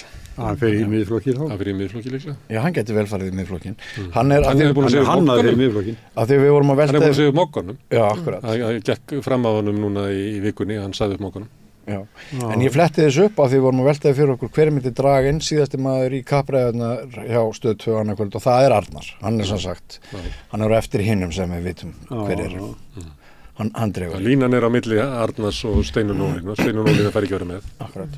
Munið eftir að þeirra hérna, var ekki Stöð 2 sem gerði þetta í kosningunum þar sem að hérna var það ekki kosningar 2012 þegar Ari Trausti og Herdís Þorgers, Ari Trausti og var ekki Andrea ennþá í frambúið þá eða? Jú, og þegar þau gengu út. Gengu út, nema Herdís og þá hafði Stöð 2 síðan fyrir sig að taka neðri deildina fyrst og svo yrði alvöru kappræðurnar á milli Ólafs og Þóru sem var spennað þá. Og þá gekk Ari Trausti og var það Andrea eða? Gengu út, en Herdís gekk ekki út, þannig að hún fekk að vera með þeim. Já, Þóra var á milli þeirra eins og barnið, að það voru bara 2 borð, hún stóð, hafði ekki borðið eins og hinn, það var þetta mikið klúður. Já, það var sögulegt. En mjög gott hjá hinnum að ganga bara út úr þessu, bara eigi þetta partí bara. En sko líkingamáli með Höglurhund og barnið, að þegar maður stendur fyrir þessari umræðu þá verður maður náttúrulega líka að muna það að þetta nú engin smá manneskja. Hún hefur, eins og hún segir sjálf, hún hefur starfað í 6 ríkjum, hún er með glæsilegan feril. Það er margt landsmóðurlegt líka í henni þótt hún sé ung og hérna ég er bara svona að taka mér höggið fyrirfram að Facebook síðan hérna á samstöðinni fyllist ekki af einhverju hatröðum það að við sem er líkinu það er alveg saman hvað þú gerir að þú losnar ekki við það, er það nokkuð? Maður getur ekkert hegða sig þannig að maður losni við reiðöldurnar. Nei, svo líka þú veist að tala hérna að henni blái liturinn hjá Höglurhund, hún sagði hérna að þessi föt sem hún er í eru bara úr fataskápnum hennar, hún var ekkert að gera sér bláa eitthvað, þetta er bara úr fataskápnum, svo segja það, á þessu hef ég vit krakka minn. Já, við erum öll í bláu, er það ekki? Jú, einhvern veginn, já. Djúbríkið hefur ákveðið að hafa það klæðnaðinn hérna þannig. Hafið þið gaman að þessu? Já. Hvað eru kosningar? Hver eru fórseti Íslands? En oft eru í kosningum. Já, ég held þess að vera að kjósa nýja von. Við þurfum svo von. Bara stjórnmálin eru þannig, Bjarni Ben er forsætisráðherra, þetta eru mjög erfiði tímar og ég held að margir séu bara að kjósa einhverja von, þeir eru náttúrulega að reyna að kjósa sameiningatákn, eitthvað sem þeir trú á, eitthvað sem getur mögulega stuggað við spiltuðu þingvaldi ef til þess kemur, en ég held að það sé hérna. Þeir sem tala svona, það er Arnar Þór, Steinunn Ólína, það er ekki fólki sem er að raunverulega efst uppi, það talar ekki svona. Nei. Það var bara liðin að Arnari Þór. Finnst þú það? Nei, ég veit það ekki. Þau eru spurðið mikið málskotsréttinn, sko. Já. Og öll svara einhverju að þau myndi nota hann ef aðstæður væri þannig. Ég meni, Jón Gnarr nefnir dauðarefsingu, sko. Hann nefnir eiginlega ekkert úr svona raunveruleikum. Jú, hann er búinn að taka. Já, ég sá hann þegar hann bætti svo við dauðarefsingunni. Það var að tala eitthvað, ég manni hvað, svo kom og dauðarefsingu, sko. Nei, hann reyndar var að tala þarna ef það væri ekki skorað á hann, hvenær hann myndi nota málskotsréttinn og þá talaði hann ef að fóstureyðingar eru bannaðar og ef það eru teknar dauðarefsingar. En hann útilokaði ekkert að nota málskotsréttinn ef það eru skorað á hann. Nei, hann sagði það, já. Tiltók einhverju tölum er þess að. Ég man nú ekki hversu tala var, en. Þau kannski, ef að segja Baldur, Katrín, Jón, hafa ekki verið mikið að tala svona þetta hlutverk Þorsteins, ekki lagt inn eina stóra áherslu á hérna málskotsréttin. Minnst ekki. Svona meðvitað Katrínu að reyna að koma sér sem mest út úr pólitíkinni. Þetta er svona almennt að þau eru að þingja og bara sjá þetta og forsetinn á að vera í öðru. Nei, þau hafa öll sagt held ég að þau myndu nota málskotsréttin í hvaða tilfellum? Ef það er skorað á, ef það væri gjá milli þings og þjóðar. Ef það væri mikil óánægja í þjóðfélaginu, mikil hreyfing gegn ykkur ef að þingi hefði gengið einhvern veginn á fólk. Nefnum Arnar allar að synja öllum lögum sem koma frá Evrópusambandinu. Steinunn Ólína allar að synja öllum lögum sem varða náttúru Íslands. Já, þannig að það verði bara alltaf þegar að vera eitthvað framsal á auðlundum eða náttúru að þá kjósi þjóðinu það. En þessi sem eru þarna Halla Hrund, hún var nú næstu því að segja í gær að hún myndi skjóta lagareldisfrumvarpinu óbreyttu. Hún sagði bara eitthvað að ég menna þetta er í þinglegri meðferð eitthvað svona og bara reikna með þetta verið bara lagað. Sem er rétt hjá henni. Sem er líklega rétt, já. Og búið að lýsa því yfir að það verði gert. Og þannig að í því felst að óbreyttu væri það svona dæmi frumvarp sem hún myndi vísa. En í þessari sögu velti maður líka fyrir sér, var Ólafur Ragnar Grímsson eitthvað svona bara mega frávik? Setti hann bara þarna línu sem að sem að kemur aldrei aftur. Meinar við með Málskots? Já, hafið aldrei veltið fyrir ykkur sko, bara hvort hann var bara eitthvað svona sérstakt frávik. Hann í rauninni virkjaði þennan farveg. Vigdís velti fyrir sér og komst á því að hún gæti þetta ekki. Þú þarft náttúrulega að setja þau upp á mót, það ekkert smáraði sem setur upp á móti, þeir þurfa allt í að lappa fram úr herbygginu og segir, ég ætla ekki að skrifa undir þetta. Þá náttúrulega rís bara upp ríkisstjórn og alþingi og allt á móti þeir. En það getur verið að henni var nú bara hótað með því að hún væri þá að slíta ríkisstjórnina það getur verið bara ég tók viðtalið með Ásta Bjarna einu sinni og hásaði hann hann hótaði því að segja af sér hann myndi segja af sér ef ég man þetta rétt. Var það ekki verkfallið? Var það verkfallið? Já, það var verkfall. Hún hugsaði ég var að flettis upp, eitthvað sagði 6 daga og eitthvað sagði mánuð. Það EES-samningur. Ég er nú reyndar að tala flugfreyju. Já, það EES-samningur. Það sem hún hugsaði. Var það EES? Já. Hitt var skrifandi bráðabirgða. Já. Þann dag. Hún vildi ekki gera það þennan dag, sko. Hann gerði það samt, út af frekjuköllunum. En svo getur líka verið að forseti þurfi ekki að beita þessu úrræði því það sé nóg fyrir þingmennina að vita að það er virt. Þetta ekki stærsta máli. Þeir þurfa að njóta aðhalds, hvort sem forseti þarf að beita því eða ekki og það finnst manni þó að hafa bætt lýðræðið. Svo ég lýsi minni eigin skoðan á því. Það eru 6 forsetum, þá hefur einn gert þetta og í mjög sérstöku andrúmslofti við náttúrulega fjölmiðla lögin sem voru galin og ég veit að þegar Davíð kynnti þetta fyrst á ríkisstjórnarfundi að Halldór Ásgrímsson var reiður og hann tók ekki eins og pappirinn með sér, skildi bara eftir á borðinu og þessina þetta var svo mikið rugl þetta var bara þvæla, þetta var bara hefnd gegn einum manni Þetta var samt á lögum í gegnum ríkisstjórnaralþingi. Þetta var samt á lögum. Ekki þetta upphafið Nei, en ég meina nógu skaðleg lög hann Ólafur Ragnar skrifaði ekki undir þetta og þá kusu þeir að bara felli þetta úr gildi. Þannig að Alþingi samþykkti þetta Já. En svo æsi var þetta var náttúrulega alveg fáránlegt uppákoma. Það var bara fjöldi manns með neyðarblís við Bessastaði og þarna voru öflugir menn sem höfðu barist fyrir þessu.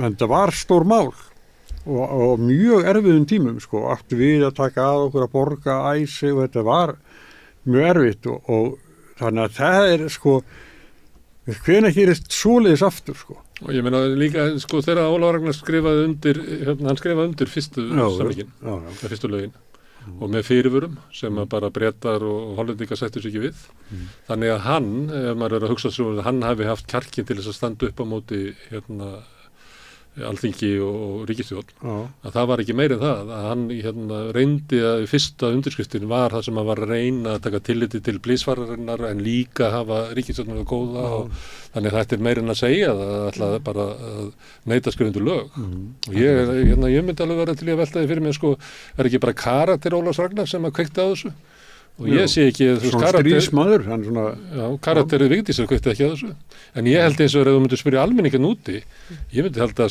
85% vilja að forsetinn noti þetta vald meira það held ég líka en það voru náttúrulega fordómalausar aðstæður í þjóðfélaginu með ISAF og það náttúrulega kom ekki upp með Vigdísi eða Kristjáni þannig að við getum í rauninni það ekki hægt að bera það saman en ég held að það sé eins og er alveg rétt mat að Ólafur var talsvert og þetta var erfið ákvörðun því á móti, þó sett með blísförinu þarna og segir já, auðvitað var þann að beygja undir þetta.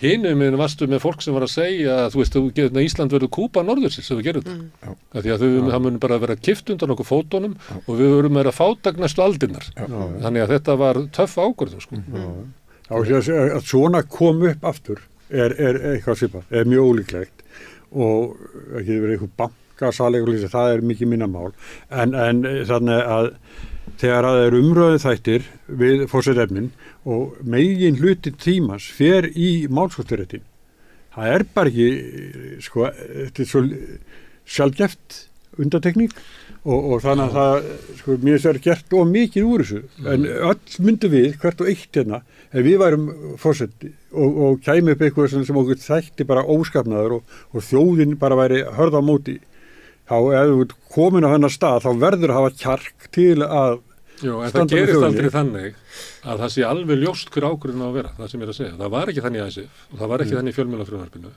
Þannig að þú ert hérna með einhverja kröfu úr samfélaginu, en hinum minn ertu líka með kröfu ég veit að það. ef þú gerir þetta ekki, að þá bara verður sprengjum við Já, ríkisstjórnina svo við Vigdísi. Þannig að hérna megin er raunverulegt sko þrýstiafl sem er raunverulega það afl í íslensku samfélagi sem að stjórnar Íslandi, sem að veldur því að við erum með inn í þinginu frumvörpa sem að við erum að stinga upp á því að bara gefa firðina okkar einhverjum norskum auðkjöfingum og svona. Þetta afl sem er hérna megin er raunverulegt. Ég veit það. Já, og ég held að það sé ekki þagnað sko, þannig að ég held að það sé bara skiptir miklu máli að við höfum forseta sem að gera sér grein fyrir því að það er hérna allt sem kemur út úr þinginu og svona er ekki einhver lýðræðisleg niðurstaða. Við erum með gerðspill þing og gerðspill ríkisstjórn. Nei, það er búið að marka veginn. Ólafur Ragnar gerði það. Og ef það kemur upp eitthvað mál sem veldur sko, svona mikill andu í samfélaginu, kannski ekki svona mikill, veldur mikill andu í samfélaginu, þá þarf forsetinn að gera upp hugsin. Þú veist, hef ég kjarkað ekki, þá er að hlýða bara eigin samvisku. Það fylgir starfinu sem sóttur myndastarf og þetta fylgir því, ef það er góðsnaðarstafur, þá verður þú. Við lifum í samfélagi. Fólki tala núna og ég myndi gera það. Þetta er bara sko, við kjósum 63 þingmenn sem eiga að hlýða bara eigin samvisku. En við vitum öll að þau eru sífellt rétt upp hendi gegn eigin samvisku til þess að beygja sig undir ykkur valdi vegna þess að ef ég greiði ekki atkvæði með þessu þá er ég raunverulega að slaufa mínu pólitíska ferli og ég mun aldrei hafa neitt breyk í íslensku samfélagi. Og þetta er bara raunveruleikin á Íslandi í dag. Þess vegna held ég að umræðan málskotsréttin kemur alltaf fyrir vegna þess að við vitum að þetta er staðan og svo er það líka þannig að forsetinn, þótt hann hafi dagstaglega engin völd, að þegar að allt fyrir skrúfuna að þá er hann gríðarleg völd og þá skiptir feiknarlegu máli að þarna sé eitthvað sem að ræður við það. Og þess vegna held ég að getur maður ekki alveg sagt að sko að við ættum ekki að vera að ræða þetta vegna þess að þetta kemur svo sjaldan fyrir. Ég sagði það ekki. En þegar þetta kemur fyrir, þá er þetta má ekki vera eina umræðið. Eins og þegar frambjóðendurnir koma saman, þá er þetta svo, tekur langmesta tíma. En það er bara margt annað. Lengra en skoðanakannanir sem að geta stundu fyrir. En 99% tímans í lífi forseta skiptir sennilega tvennt mestumáli að þú sért flink í að tala ekki neitt og að þú sért flink í að tala eitthvað. Er þetta ekki 90% af jobbinu? Nei, og svo líka bara hvernig sko, ert í fasi þegar þú hittir fólk og svona, það skiptir máli. Og mjög Guðni hafa sko frá munun og honum Ólafur Ragnar er svolítið mikill í þessu.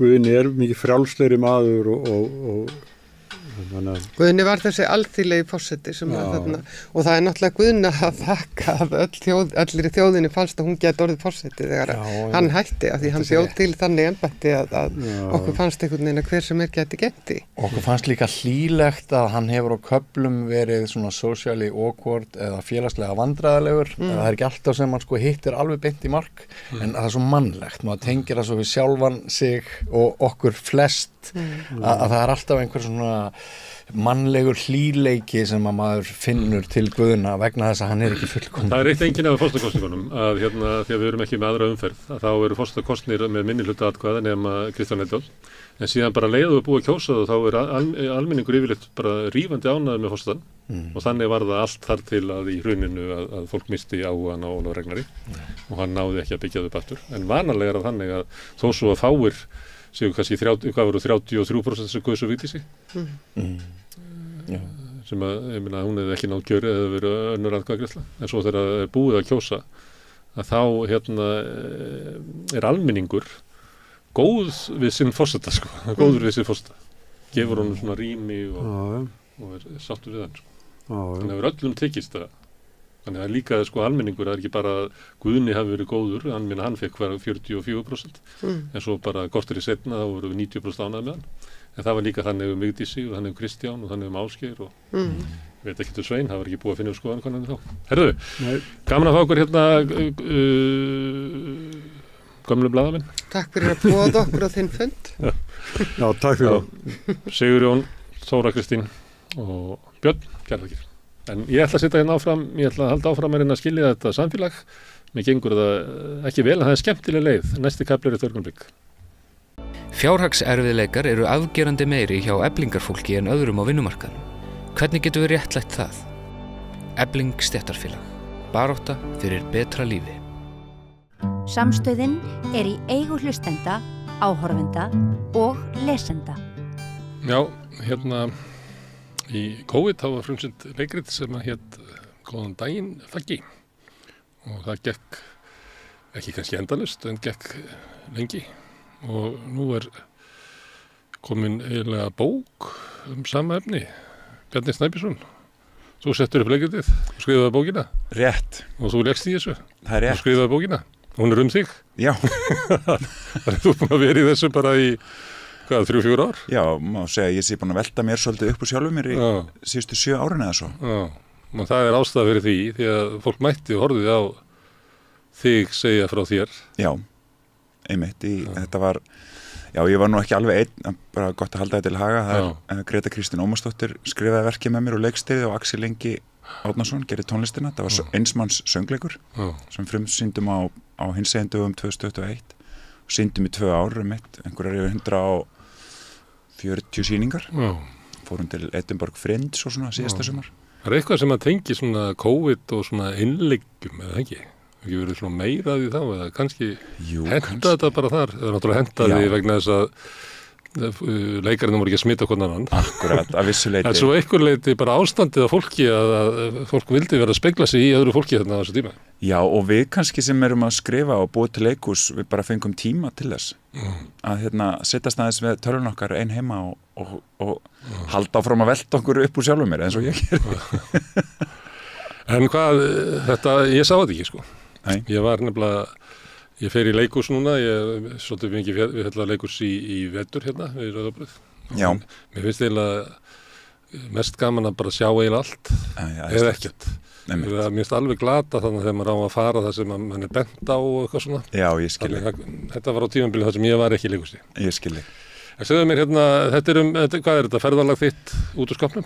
Já, þetta í rauninni uppgjör mitt við gagnkynhneigða norm og sem að vissulega sem var reynt að tróða þér í sem var 100% reynt að tróða mér í og bara ég náttúrulega elst upp á Tálknafirði á 9. áratugnum og fyrir fiskeldi og fæðist fyrir kvótakerfi þannig að það ástæðan fyrir því að við fluttum vestur þegar ég var bara pínulítill með foreldrum mínum að því að pabbi fekk pláss og tógra og þar var ekkert það voru engar hömlur og en svo náttúrulega bara elst ég upp í þessum fallega litla bæ og með góðu fólki en þar náttúrulega engin neitt öðruvísi allavega ekki opinberlega eða út af við og hvergi voru fyrirmyndir í fjölmiðlum eða í bókunum sem ég las eða neinstaðar þannig að það Hvaða tímabil þetta? Hvenær ert þú 12 ára? Ég er 12 ára 1990. 1990? Já. Þá nú alltaf að fara að bresta. Það alltaf að fara að bresta, en það einhvern veginn held ég, allavega í minningunni, og maður náttúrulega bara barn, þannig að maður kannski ekki allt, en í minningunni þá var bara ekki einasta umræða hinseginleika á neitt nátt. Og ekki einu sinni mann ég eftir þegar ég var krakki að það var talað HVF og alnæmi. Og var það nú aldeilis að taka yfir. Þetta eiginlega þarna á þessu tímabili, sko. Það var mikil umræða í samfélaginu. Hvað vissir þú að þú værir með það? Já, ég vissi það bara, á þess að vita hvað í því fólst alveg. Já, og ég vissi það alveg. Og að ég væri, þú veist, einhvern veginn öðruvísi en bekkjarfélagar mínir. Bara frá því að mannst eftir þeirra? Já, en þú veist, það kannski kom ekki mikið að sög svona til að byrja með, en að því að ég upplifði bara svona frelsi barnaskaran sko en það var kannski bara leið og svona unglingsaldurinn byrjar að detta inn að þá uppgötuði að ég var kannski ekki alveg eins og bekkjar bræður mínir að hafa eins mikið áhuga á stelpum og þá voru náttúrulega bara einu orðin hommi var nú komið en annars var þetta bara kynvillingar og öfugar og það fylgdi bara einhver skömm og niðurlægandi orðalag þessum heimi og ég vissi alveg ég var ekki vondur strákur eða maður eða einstaklingur þannig að ég skildi ekki alveg hvað ég var þannig að það sem ég reyndi bara að gera var að deyfa sjálf mig og dofna og reyna að passa bara inn í gagnkynhneigða norm til þess að lifa þetta af. En á þessum árum að þá þarna alnæmis faraldurinn og þá það er stundur sagt að það hafi reynilega opnað leið homma inn í samfélagið. En það tekur langa tíma. En það líka að koma svolítið sterkar kynslóðir homma sem bara fóru aldrei inn í skápinn einhvern veginn, eða fóru bara út úr skápnum í mentó. Svona, kynslóð Páls Óskars sem voru svolítið áberandi þetta reyti upp úr 90. Já, upp úr 90 og ég man vel eftir því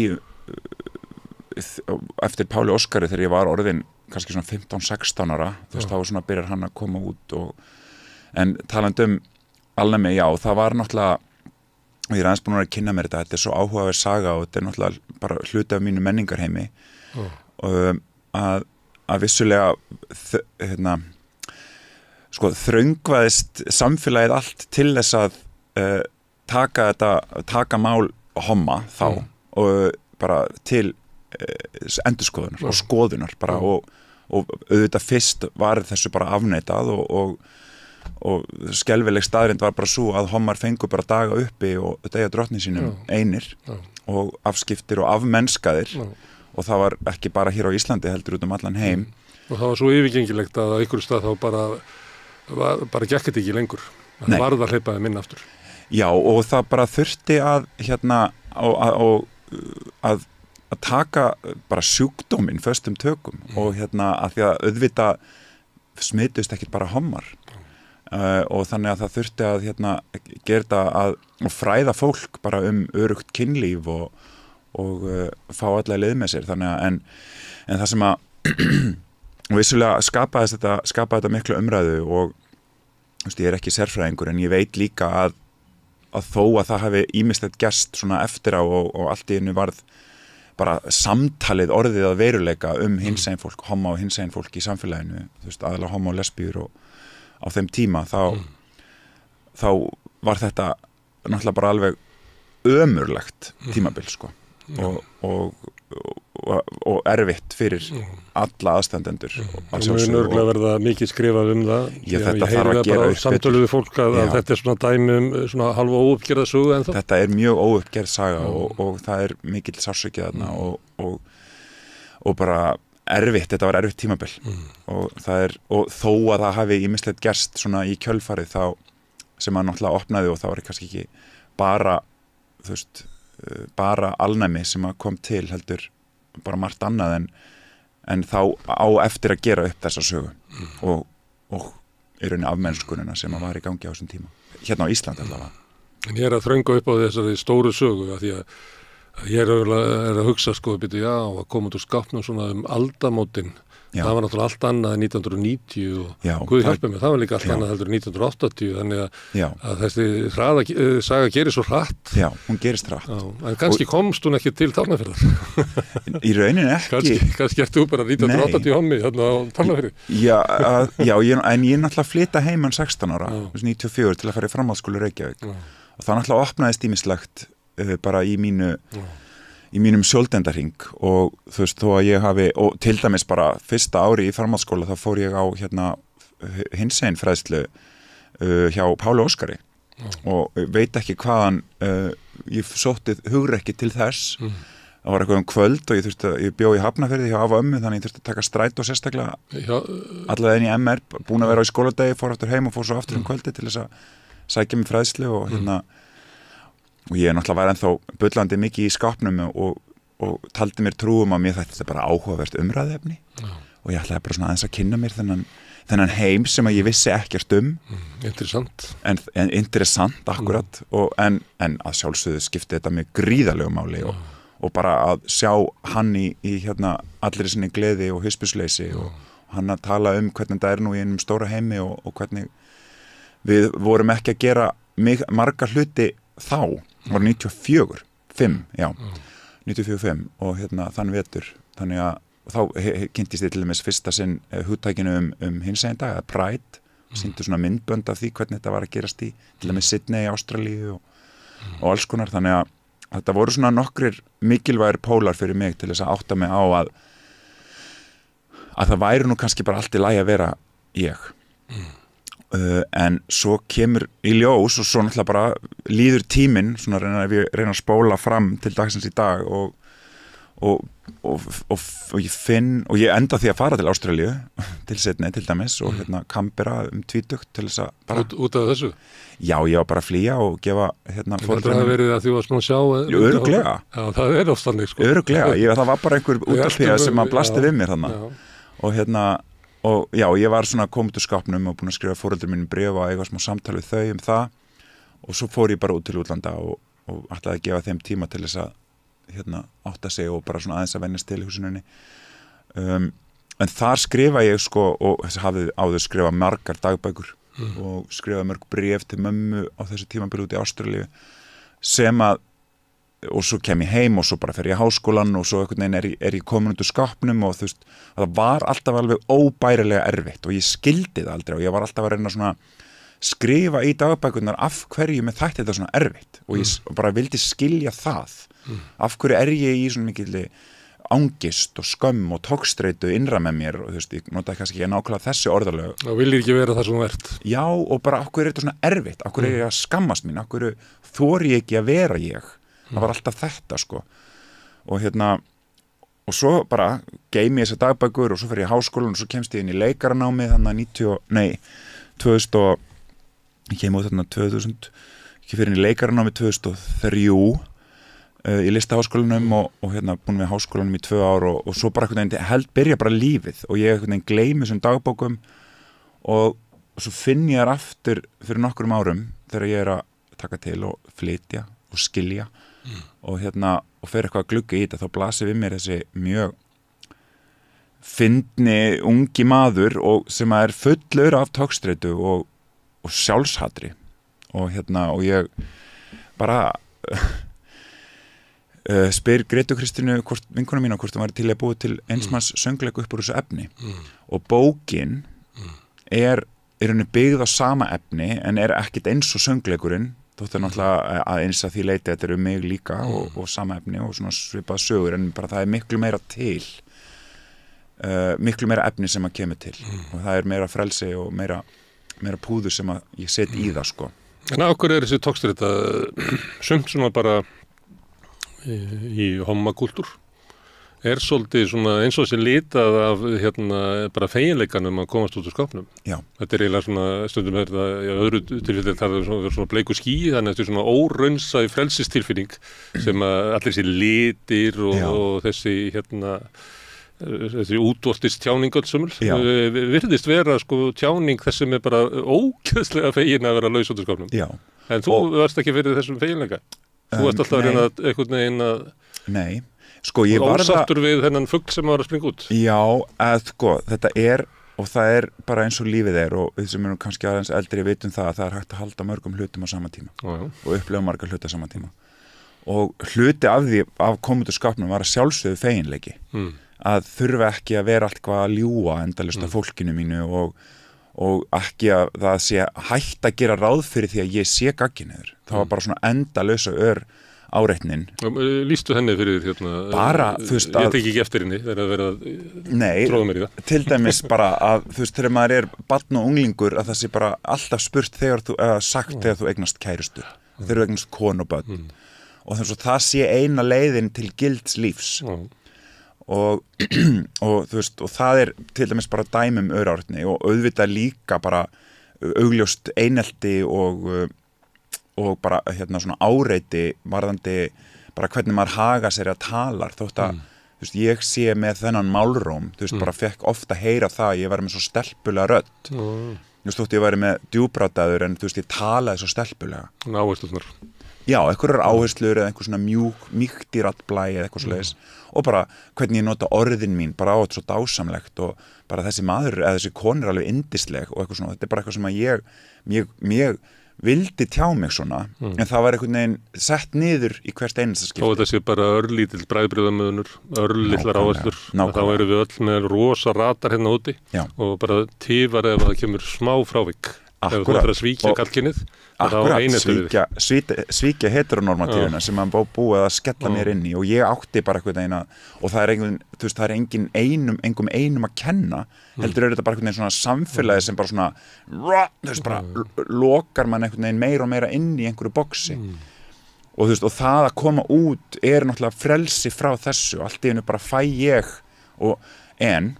að fæ ég leyfi hjá sjálfum mér og bara allt í einu, já ég skil núna Bjarna aðeins betur, nú hann búinn að gangast við sér og til hamingju með það og allir voru bara með 100% stuðning þótt að hafi verið erfitt að mörgu leyti fyrir foreldra minni líka og alls konar en það sem maður kannski situr svo eftir þegar maður komin út öráreitnin hefur fest og ég kallaði þetta eins og horsluma á vegg sálarinnar að allt sem að upphlaðin skömm sem búið að tróða bara inn í mergina þér. Já, og þetta kallast bara microaggression. Þetta bara þekkt hugtak í sálfræðinni, öráreitni og þegar þetta gerist á hverjum einasta degi bara frá því maður barn og unglingur að maður upplifi sig ekki alveg tilheyra og ekki alveg réttan og þá festist það bara og það sem að var svo áhugavert í að fara í gegnum allar þessar dagbækur aftur og þessi bréfaskrif milli mín og mömmu sem eru öll núna til staðar í þessari bók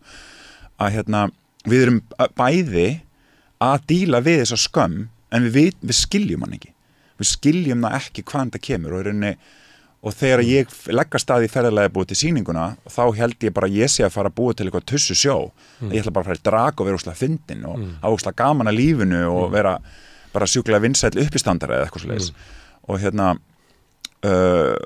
en svo bara fæ ég taugafall að því átta mig á því hversu mikið sjálfshattur ég hafði bara internalisað og hversu stór áhrif þessi öráreitni hafði á mig og þannig að sýningin byrjar að snúast á frekar bara rannsókn á því af hverju ég hataði mig svona mikið og svo þegar við byrjum að sýna og svona meðferð fyrir þig þessi sýning já, algjörlega, það var það og mjög valdeflandi á mörgum levelum og bara gera sér grein fyrir hvaðan sárum hans koma og gera það upp á þennan hátt og bara ólýsanlega valdeflandi og hreinsandi á sama tíma reyndum við alltaf að hafa listaverki fremst og láta það stjórna för og það svona, þegar var svona líða frumsýningu þá fór ég svolítið svona í baksætið að stjórna því þó ég hafi skrifað handritið með Gretu og þá leyfði ég henni bara svo að taka stjórnina bara upp á að búa til listaverkið sem að birtist áhorfendum að þetta mátti ekki vera ég að mæta og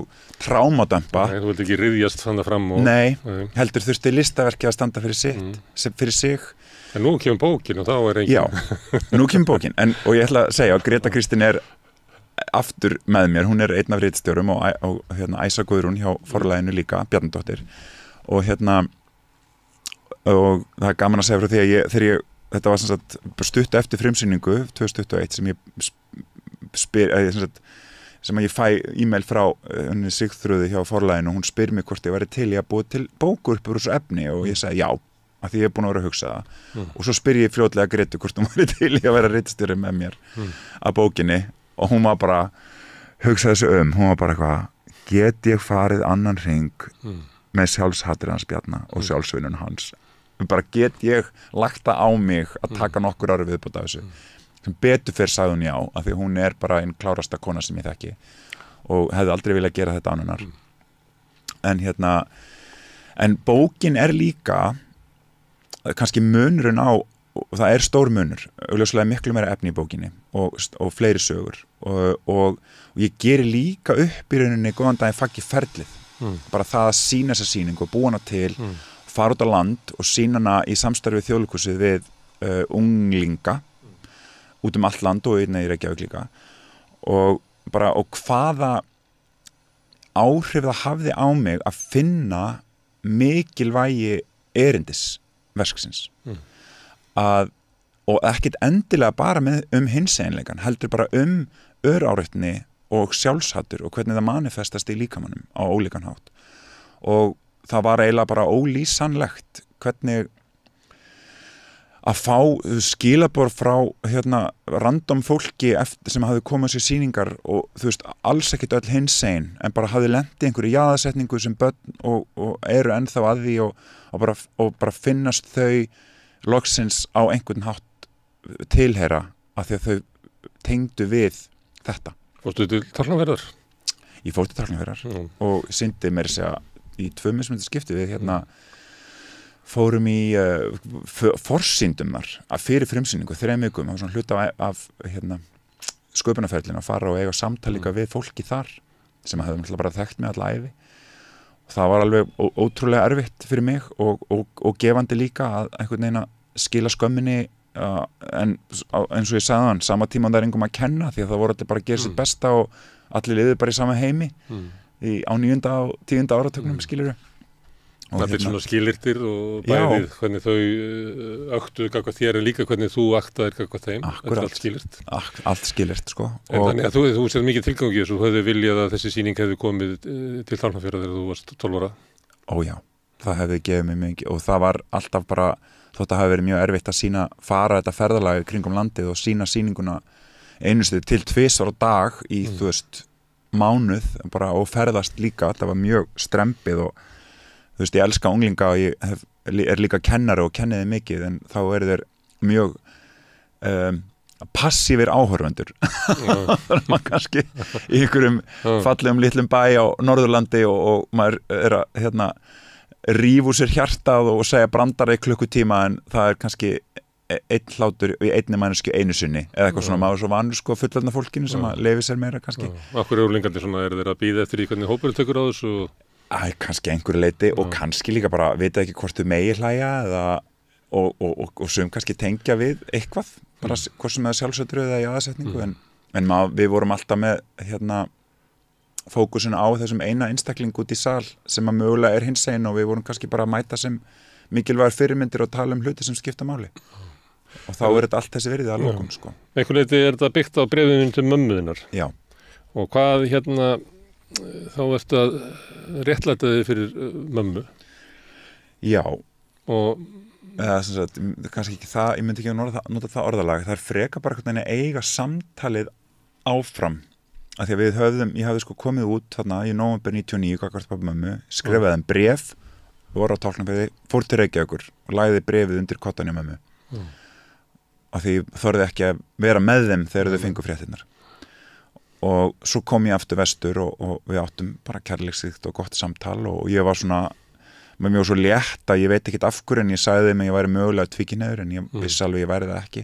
Bara til þess að gefa mig í skömmtum. Já, eitthvað svo leis og svo bara ræðum við þetta ekkert aftur fyrir og svo bara fer ég til Ástralíu nokkrum mánuðum seinna og svo bara byrja ég að lifa lífinu og bara byrja að deyta stráka og stunda fyrst að skipti kynlíf með kallmanni og það var bara no turning back for me sko eins og maður segir góður í íslensku og sendi þeim skilaboð, spyr að e-mail og þetta er svona í árdag e-mailsins árið 2000 og spyr hvort þau sé eitthvað búin að pæla í þessu meira og þá kemur já við vorum nú eitthvað búin að hugsa þetta og ræða þetta en við vorum sem kannski að hugsa hvort það væri kannski eitthvað tímabil bara hjá þér og hvort þú værir myndir kannski samt enda með konu því að þú sagðist nú að væri tvíkynhneigður Þau verður náttúrulega stokki á það að sjálfsögðu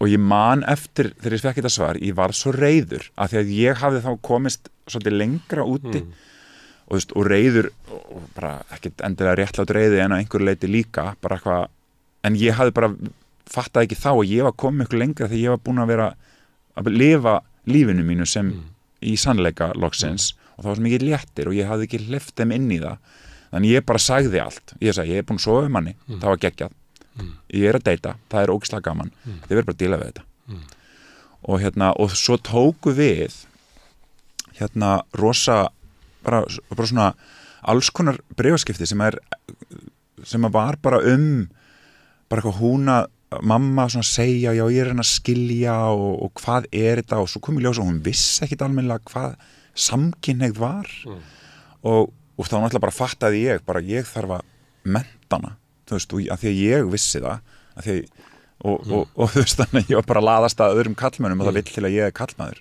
punktur og þannig að þú veist það þurfti einhvern veginn svona að skýra út og þetta er allt skráð og þetta er svolítið svona stór kafli í bókinni þegar ég fer til Ástralíu á þessi e-mail og bara það er svo áhugavert að lesa þetta í dag og fara í gegnum þetta og bara svona skilja hvað í rauninni það heftir okkur mikið að vera ekki upplýst og hvað vanþekking á málefnum bara lokar okkur mikið og svo bara náttúrulega, svo tekur þetta bara stuttan tíma leið og hún bara byrjar að setur í annan þriðja gír jafnvel og fer bara að tala við fólk hún fer í hún á systur sem átti vin sem var hommi, hún hittir þetta voru reyndar Baldur og Felix sem ég fyndi að tala um núna og þar kynntist hún Baldur og Felix og sá allt í einu heimili sem var með 2 börnum á og hommapari, hafði aldrei vitað um það áður. Svo bara fyrir sig svona leðurhomma eitthvað staður á almenningssaldrinum. Ég veit það ekki. Það er nóg af ímyndum sem hefur skellt yfir okkur. Já, og bara við hugsaum bara sjúkdómavæðinguna og jaðarsetninguna í 9. áratugnum, en allt í einu bara leið og hún bara opnaði fyrir hún þarf náttúrulega að fara út úr skömmum líka sem móðir homma. Akkurat, og bara opnaði og leyfði sig bara að því hún elskaði mig alltaf og lét mig alltaf vita því og var alltaf í kærleikanum sínum. Svo bara þá er þetta bara verkefni sem að þau bara tókust á við saman, pappa og mamma, og fóru bara í að afla sér vitneskju. Það gerist ekki svona þegar allir segja, það gerist ekki heldur á þér þegar þú kemur út úr skápnum og þá ertu ennþá með skömmina í þér. Já, en samt tók þetta frekar stuttan tíma miðað við mig, hvað þau voru fljóta að átta sig, þú veist, og í rauninni að bara samþykja þetta, það tók kannski bara nokkra mánuði, sko, þegar þau byrjuðu raunverulega á því, sko. Varðandi að þú ert að skrifa til mömmuðinnar og ég var eitthvað spyrjað hvort þú þurfur að fá blessun hennar af því að stundum finnst manni þannig að maður bara allt sem að maður hefur verið 12 ára drengurinn ennþá í mér og 7 ára drengurinn og það náttúrulega það sem að maður var svo háður foreldrónum og sumliti samþykki og ertu ekki svolítið með hann það ekki hann sem að vill eiginlega mamma blessi þetta þú hefði getað sleppt í þetta er mjög góð spurning og ég ætla bara að segja að mennska bókin er í rauninu óður til Litla Bjarna og badsins sem að er ennþá inn í mér og er hræddur og óttaslegin og fyrsti kaflinn heitir bara Litli Bjarni ég kynna hann bara til leiks af því hann er hluta mér og verði það alltaf Stundum getur hann tekið stjórnina, stundum er hann með fyrstu viðbröðin. Stundum getur hann það og hann var lengi algjörlega við stjórnin mínu lífi. Það er ekki fyrir en að ég byrja að gera þetta upp fyrir 7 árum síðan sem að ég kynnist honum og sé hann og fullorðni ég bara, heyrðu, vinnu minn, takk fyrir að hafa hjálpa mér og hjálpa okkur að lifa af á allan þinn hátt með því að deyfa okkur og minka okkur og vera kurteis og prúður og taka ekki pláss og reyna að vera kallmannlegur hvað sem það nú þýðir að gæsalappa og en nú er bara komið að fullorðna sjálfunu mínu að taka við keflinu og hann verður alltaf með mér og hann er alltaf til staðar og ég elska hann og mun alltaf elska hann og þetta er bara svona bókirinn er svolítið svona samtal við hann og ég er svona leifanum svolítið að vera með og hann var oft að reyna að taka stjórn á þessari bók hversu oft reyndi hann bara að segja við mig bara hvað í fokkanum ert að gera að bera okkur svona borð okkur verður hafnað, okkur verður útskúfað það er að hrinda mér líka út úr skópnum já og hann er bara alltaf að reyna að hræða mig til þess að minnka mig og það er rauninni það sem að nú er ég komin í hann af því að það sem að mér líður oft eins og mannréttindabarátta í dag og þeirra jaðarhópar er að berjast fyrir auknum réttindum að við erum ekki bara að berjast fyrir því að fá aukin mannréttindi og lagaleg réttindi heldur bara pláss til að vera til og bara mannvirðingu og já og fá að láta heyra í okkur fá að segja sögurnar okkar af því að það er oft bara svona stór hluti af því að bara leyfa okkur að fá pláss af því að okkur finnst það, að mér finnst það erfitt mér finnst það mjög erfitt og mér finnst það bara eiginlega erfitt í hvert einu skipti sem ég kem í viðtalið eða tala um bókina eða og hún er að koma út og ég bara kviðakasti yfir því af því að mér finnst ég vera að taka svo mikið pláss af því að þú sért í partíi sem þau var ekki alveg boðið inn í já, og ég er bara einhvern veginn að þröngva mér inn í það á meðan ég veit alveg fullorðin ég veit alveg að ég á alveg jafn mikinn rétt á öllu plássinu eins og allir hinnir og þetta er svo áhugavert bara að hugsa það er ekki endilega þannig Nei, ég veit það. En kannski ertu hérna bara á skilyrðum í þessu partí, það farið að vera núna. Við sjáum það stundum að þetta hrekkur þetta bara tilbaka, bara veit í nóttu, allt í hennu verður bara stemmingin og þá bara viljum við ekki hafa þig og þitt fólk lengur hérna. Einmitt. Og þess vegna markmið mitt í lífinu og við verðum að gefa gaum að sögum sem að eru sögur jaðarhópa og fólks og bara á öllum tegundum jaðarhópa. Þú veist, við erum að tala um innflytjendur og fólk á blöndum uppruna og, þú veist, og hinsegin fólk og fatlaðir og bara hvaða sögur sem eru sem að bara hjálpa okkur að skilja reynsluheima sem við tilheyrum ekki. Af því að það líka bara hjálpar okkur öllum, hvað sem við tilheyrum sem hópum eða ekki, til að bara skilja betur. Við fáum upplýsingu, eins og mamma mín fekk upplýsingu og þekkingu hvað samkynhneigð var og ég líka að bara að skilja og tengja við raun heima sem eru í alvörunni til. Og það á engin saga meiri rétt á sér en aðrar en við þurfum öll að fá jafn mikið pláss við þetta borð til þess að segja sögurnar okkur og vera til. Og það er rauninni bara, og ég get sagt það bara núna, stóra markmið mitt í lífinu er að gefa, bara að búa til fleiri hinseginsögur. Af því það er svo ómældur brunnur sem er eftir, sem á eftir að segja og bara tala um. Og þú ert að segja að hinseginsögunar hafi gildi fyrir sko bara breiðari mannréttindabaráttu. Algjörlega. Stundum finnst manni það að hérna barátta homo og lesbía sé einhverju leyti getur verið fyrirmynd og það eru mörg hugtök sem koma þar sem er eins og farið úr skápnum að það eru aðrir hópar sem að þurfa að gangast við sér. Þú veist að gangast við þér, ég meina svo sem kvennabaráttan gerði það líka. Algjörlega. Rauðsokkurnar gengust við sér sem konu. Akkurat. En ekki þess að þau eru að búa til nýja hugmynd hvað er að vera kona því að þau gátt ekki lifa við hlutverki sem hafa búið upp á. Og við lærum öll að þetta áviðum fatlaða og þetta áviðum ótrúlega marga hópa að fyrsta skrifi er að gangast við sér. Algjörlega og segja hver maður er. Við persónulega pólitísk er svona frasi frá rauðsokkunum sem er náttúrulega áviðum baráttu hommana líka. Nei, þetta er bara hárrétt og mér auðvitað er þetta mjög inspirerað af því og þú veist og mínar helstu fyrirmyndir í þessu eru til dæmis bara Billy Porter og bara innblástur af bókinni Billy Porter sem er svartur samkynhneigður leikari í Ameríku allavega hinsegin, ég veit ekki hvort það er skilgrein þessi samkynhneigðan en Viola Davis leikona, hún er straight en svört og bara hvernig hún tókst á við það að vera svört frá bestu mikilli fátækt til að vera einn bara flottasta og vinsalasta leikona og besta leikona í heimi og Elliot Page leikari transmaður sem að gera magnaða hluti og skrifa líka bók og þetta er bara svona fyrirmyndir sem að innblása mig svo mikið til þess að taka plássið sem að ég á og hvernig þau einhvern veginn skýra út á sinn skýra hátt hvaða hvernig þeirra tókstreita og vekkferð hefur verið sko. Þannig að við lærum svo mikið akkurt öðru. En ef að samfélagi er svona partí og það er ekki okkar partí, það er ekki þitt partí og við getum bara að labba og tala við fólk og við áttum okkur að fólk tilheyrir bara þennum ýmsu minnihlutahópum. Ég sá það einhvern tímann þegar ég var að skoða það hverja nasistarnir voru að eyða í útrýmingabúðunum þá hefði mér verið eitt þrisvar sko. Þeir voru að eyða flogaveikum og alkoholistum og sósíalistum. Þannig að við getum labbað svona og meira og minna er þetta fólk sem hefði bara verið eitt. Hvaða partí er þetta? Hver á þetta partí?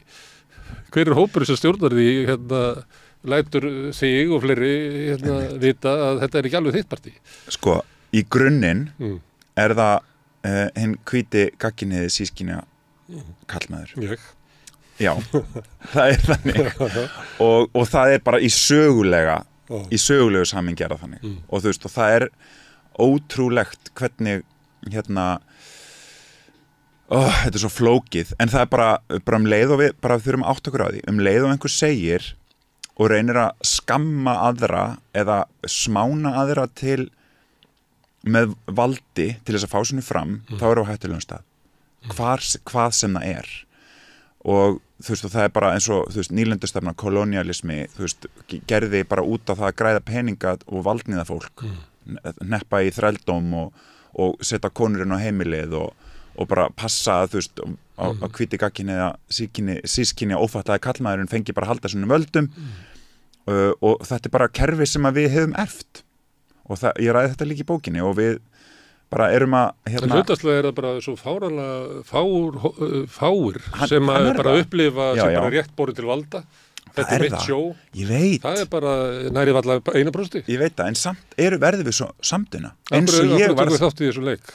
Að því að við bara erum að því að það bara einhvern veginn normið og það bara held ég stóra tókstreita held ég okkar daga núna og það stundum kallað menningarstríð þegar að jaðarhópar rísa upp og segja bara, heyrðu, hingað ekki lengra bara hættið að kalla okkur barnanýðinga þú veist, hinsegin fólk við erum það ekki þú veist, hvað þú veist, þetta ekkert stríð þetta er bara áróður skilurðu ég veit ekki hvað ég að segja þetta verður oft bara svo hjákátlegt Sérðu þau fyrir þér að allt þetta fólk sem er alltaf látið vita að þetta sé ekki alveg partið þeirra alltaf verður svona bankafólk aðeins niður og svona Sérðu það fyrir þér að ef við myndum bara öll hafna þessu blekkingarleik rís upp, gangast við hverju við erum og verum stolt af því að ég er ekki göllu útgáfa af ríkum miðaldra hvítu kallmanni ég er bara ég að þá bara verði bara svifting heimurinn verði bara óþekkjalegur eftir Ég ætla rétt að vona það og ég held að sko, í fyrsta lagi að við göngumst við okkur sjálfum og höfum mannkærleik gagnvart okkur sjálfum og öðrum á opnum á samkennd og það andstæðinurinn við hatur og valdníðslu þú veist, að sé að við bara sjáum og leifum fólki að vera það sem þau eru og leifum okkur sjálf líka að vera þau sem við erum Og hvernig gerum við það? Sjáum við það sem við eigum sameiginlegt?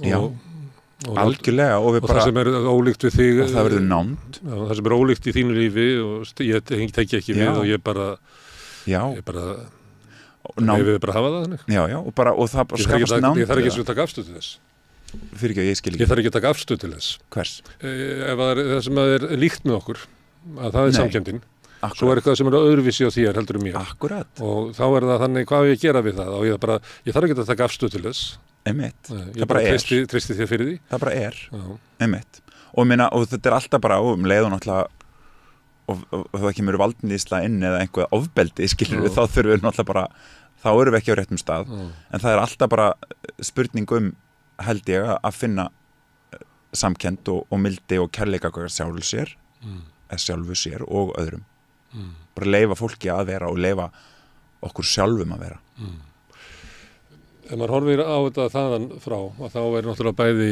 býst við leikritið og bókin svona fagnaðarsaga en hún er margt sárt í henni og til þess að komast í fögnuðin að þá þarf maður að þekkja og bera með sér harminn rétt Sumum finnst þetta ótrúlega erfitt svo getur ekki bara sleppt harminnum og haft bara partí Ég meina sálfræðingar segja að við bara eðlilega reynum við að forðast það sem er óþægilegt og það er bara þannig reynum við bara að skauta framhjá því og bara kaupa meira og drekka meira og borða meira og bara vinna meira það er nú allt mitt drug of choice að vinna og en þannig að það er mikilvægt að við bara göngumst við okkur og taka þennan sáru reynslu með og það er hægara sagt en gert, ég veit það alveg að setja með sér sko. Þess vegna er ég að spyrja þessu og ég held að leiðin áfram er í rauninni að finna leiðir fyrir okkur til þess að læra bara betri tilfinningagreind fyrir okkur sjálf og bara hvernig kennum við ungu kynslónu það að setja með sér og óþægindunum sínum og sigrónum auðvitað þegar lífið er eins og ég sagði hérna í byrjun svo margir hlutir í einu og það að halda þetta sé stanslust partí og ég verð bara ég fæ grænar bólur sko þegar það er sett á mig þessi partí homastimpill sko það því að það er alveg bara ótrúlega svona föst stereotýpa að ég sé alltaf svo hress og fyndin og skemmtilegur ég get alveg verið það og mér finnst það gaman og ég gengst oft bara við því að fara inn í þá stereotýpu ef ég er í stuði en svo er ég bara ekkert alltaf í stuði og stundum er ég bara lítill í mér og þá þarf ég bara setjast undir teppi með kærastunum mínum og hundunum mínum og gráta smá og eða bara fara með vinnum mínum í göngutúr í náttúruna að fara á Trúnó, skilur Þetta með sko sigurinn og harminn, ég kannski að því að manni finnst það stundum vera svona í tíðarandanum núna að það tala niður svona fórnarlamsvæðingu, það er svona eins og ótti við að tala það sem er að þú getur fest í því og þar alveg getur ekki orðið sigurvegari en þess að þú ert að gera þá ertu að komast að sigrinum með allan harminn með þér. Þú ætlar ekki að skilja hann eftir á einni járnbrautastöðinu og bara taka lestina áfram. Ég varð að gera það. Bara fyrir fyrir mína lífshamingju að fara í gegnum hana sko. Og veistu, ég viðurkenni það alveg, ég hef oft orðið mjög leiður á sjálfum mér undanfarið. Og ég bara eitthvað einmitt eins og Greta sagði sjálf, bara eitthvað nenni ég að velta mér upp úr sárunum að spjárna í nokkur ára viðbót. Og ég finn alveg að þetta komið gott núna líka.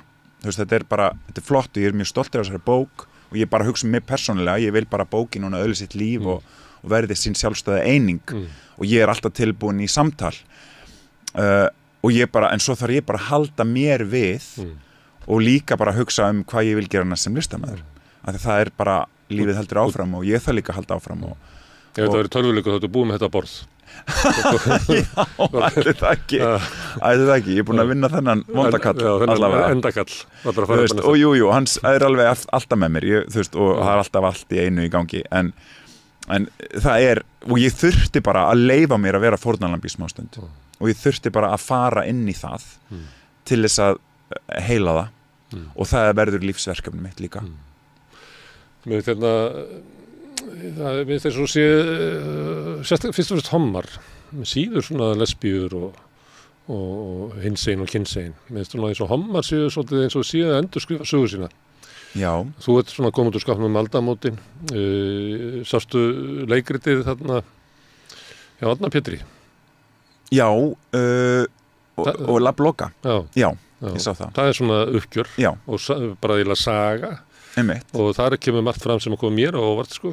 Til dæmis svona hvernig hann fjallar svona ofbeldið, hvernig það er samofið sko hommakúltunum á þeim tíma allavega. Ég veit ekki, ég kann ekki að meta það hvort að það sé ennþá þannig eða hvort það hafi verið sérstaklega á hans tíma. Hann er 12 ára sko bara snemma á 7. áratugum. Já, akkurat. Og ég tengi þetta bara við hanna því mér fannst þetta bara að vera hans saga sko. Og þetta hafi náttúrulega verið leikrit sem að margir koma að. Já, akkurat. Böðvar var að skrifa bók sem að var einhvern veginn svolítið svona uppgjör við svona tíman þegar samtöki 78 er að vera til. Akkurat. Því að það hefur orðið til kannski svona svolítið först saga svona pólitísku baráttuna. Og mér finnst eins og hann sé að draga fram svona þetta sé líka sko ég veit ekki bara það að koma út úr skápnum og kultúrin að það sé líka kannski pólitík að við mögum ekki sko þrengja hugmyndina það hvað pólitíkin er. Þetta voru bara að tala eitthvað sem að gerist á svona 4 mánuðum á Íslandi. Þannig að mér finnst vera svona rosa ákefð í því að sko skrifa svo sögu. Það er það og það er kannski bara og við þurfum líka átt okkur á því og það er kannski alveg rétt hjá þér að ég held að hommar séu bara að taka meira plás en það er að því að við á einhverju leiti bara trónum á toppi forréttindana í hinsegin samfélaginu. Við erum flestir hvítir og ófatlaðir kallmenn og sískynja og flestir og þannig að við erum svona með réttabætur hafa orðið mjög miklar og enda sýnileiki búin að vera mjög mikill en við þurfum líka núna að fara að hugsa og samtökin 78 eru búin að setja í nokkur ár fara að gefa gaum að valdeflingu og bara passa vel upp á hinsegin sískinum okkar, trans og kynsegin fólk og intersex fólk og þannig að það þarf að það er ekki allir að homma sammála þessu. Sumum finnst þess og þær áherslur séu svona að það sé yfirtaka á frelsisbaráttu hommasögunni. Já, einmitt. Já, ég er svo mikill sósíalisti að ég vil bara við verðum öll að standa saman og finna leið gegnum þetta saman að því að leið og einn hópur er niður nýttur eða smánaður þá erum við það öll og það er ekki að eins og þú varst að segja á hann, það er ekki að draga bara einn hóp fram og hjálpa honum leið og einhver annar hópur hefur það ekki eins gott, þá hefur við það öll ekki eins gott.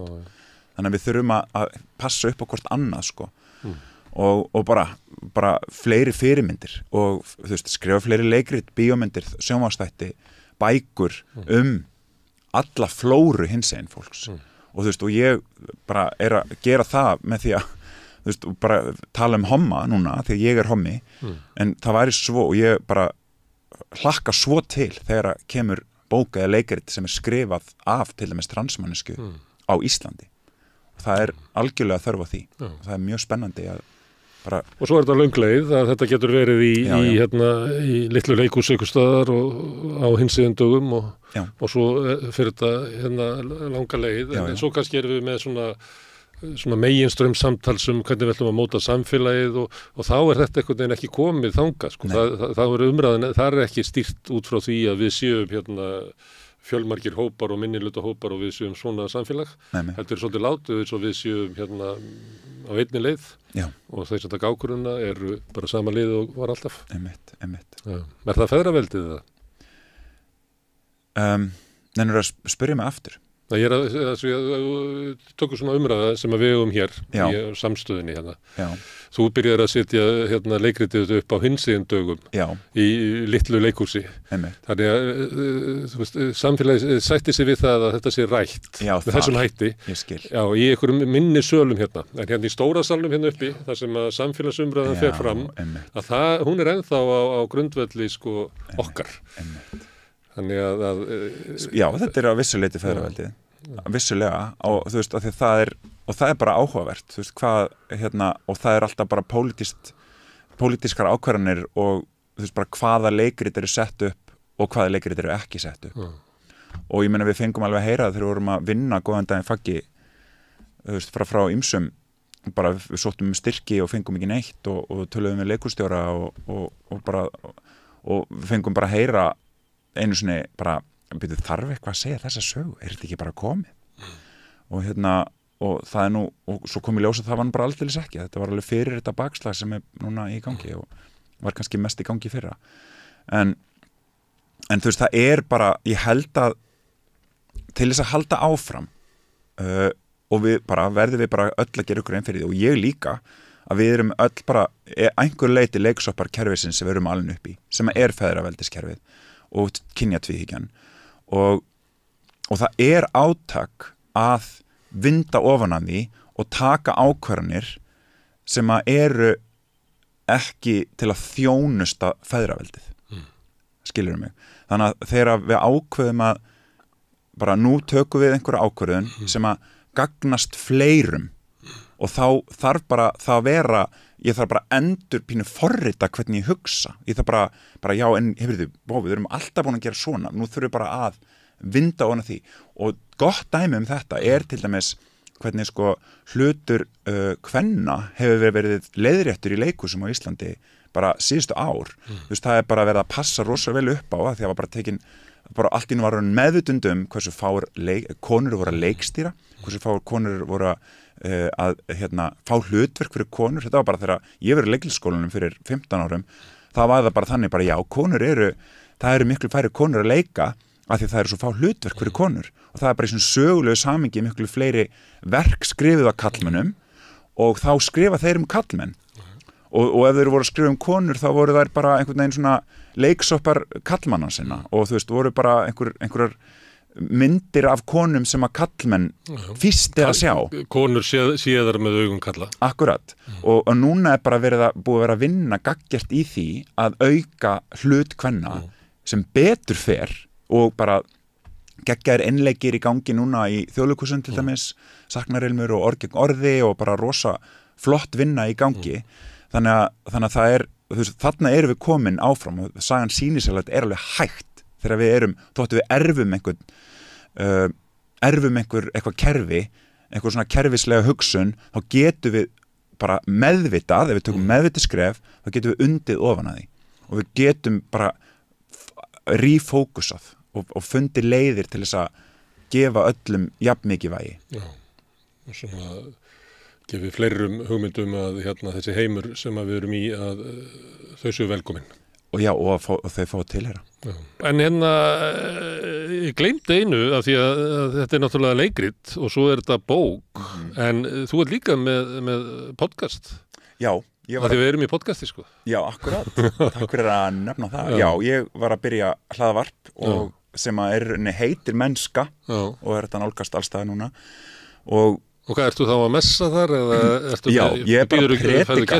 Ég er bara predika? Innræta hinseginleika. Nei.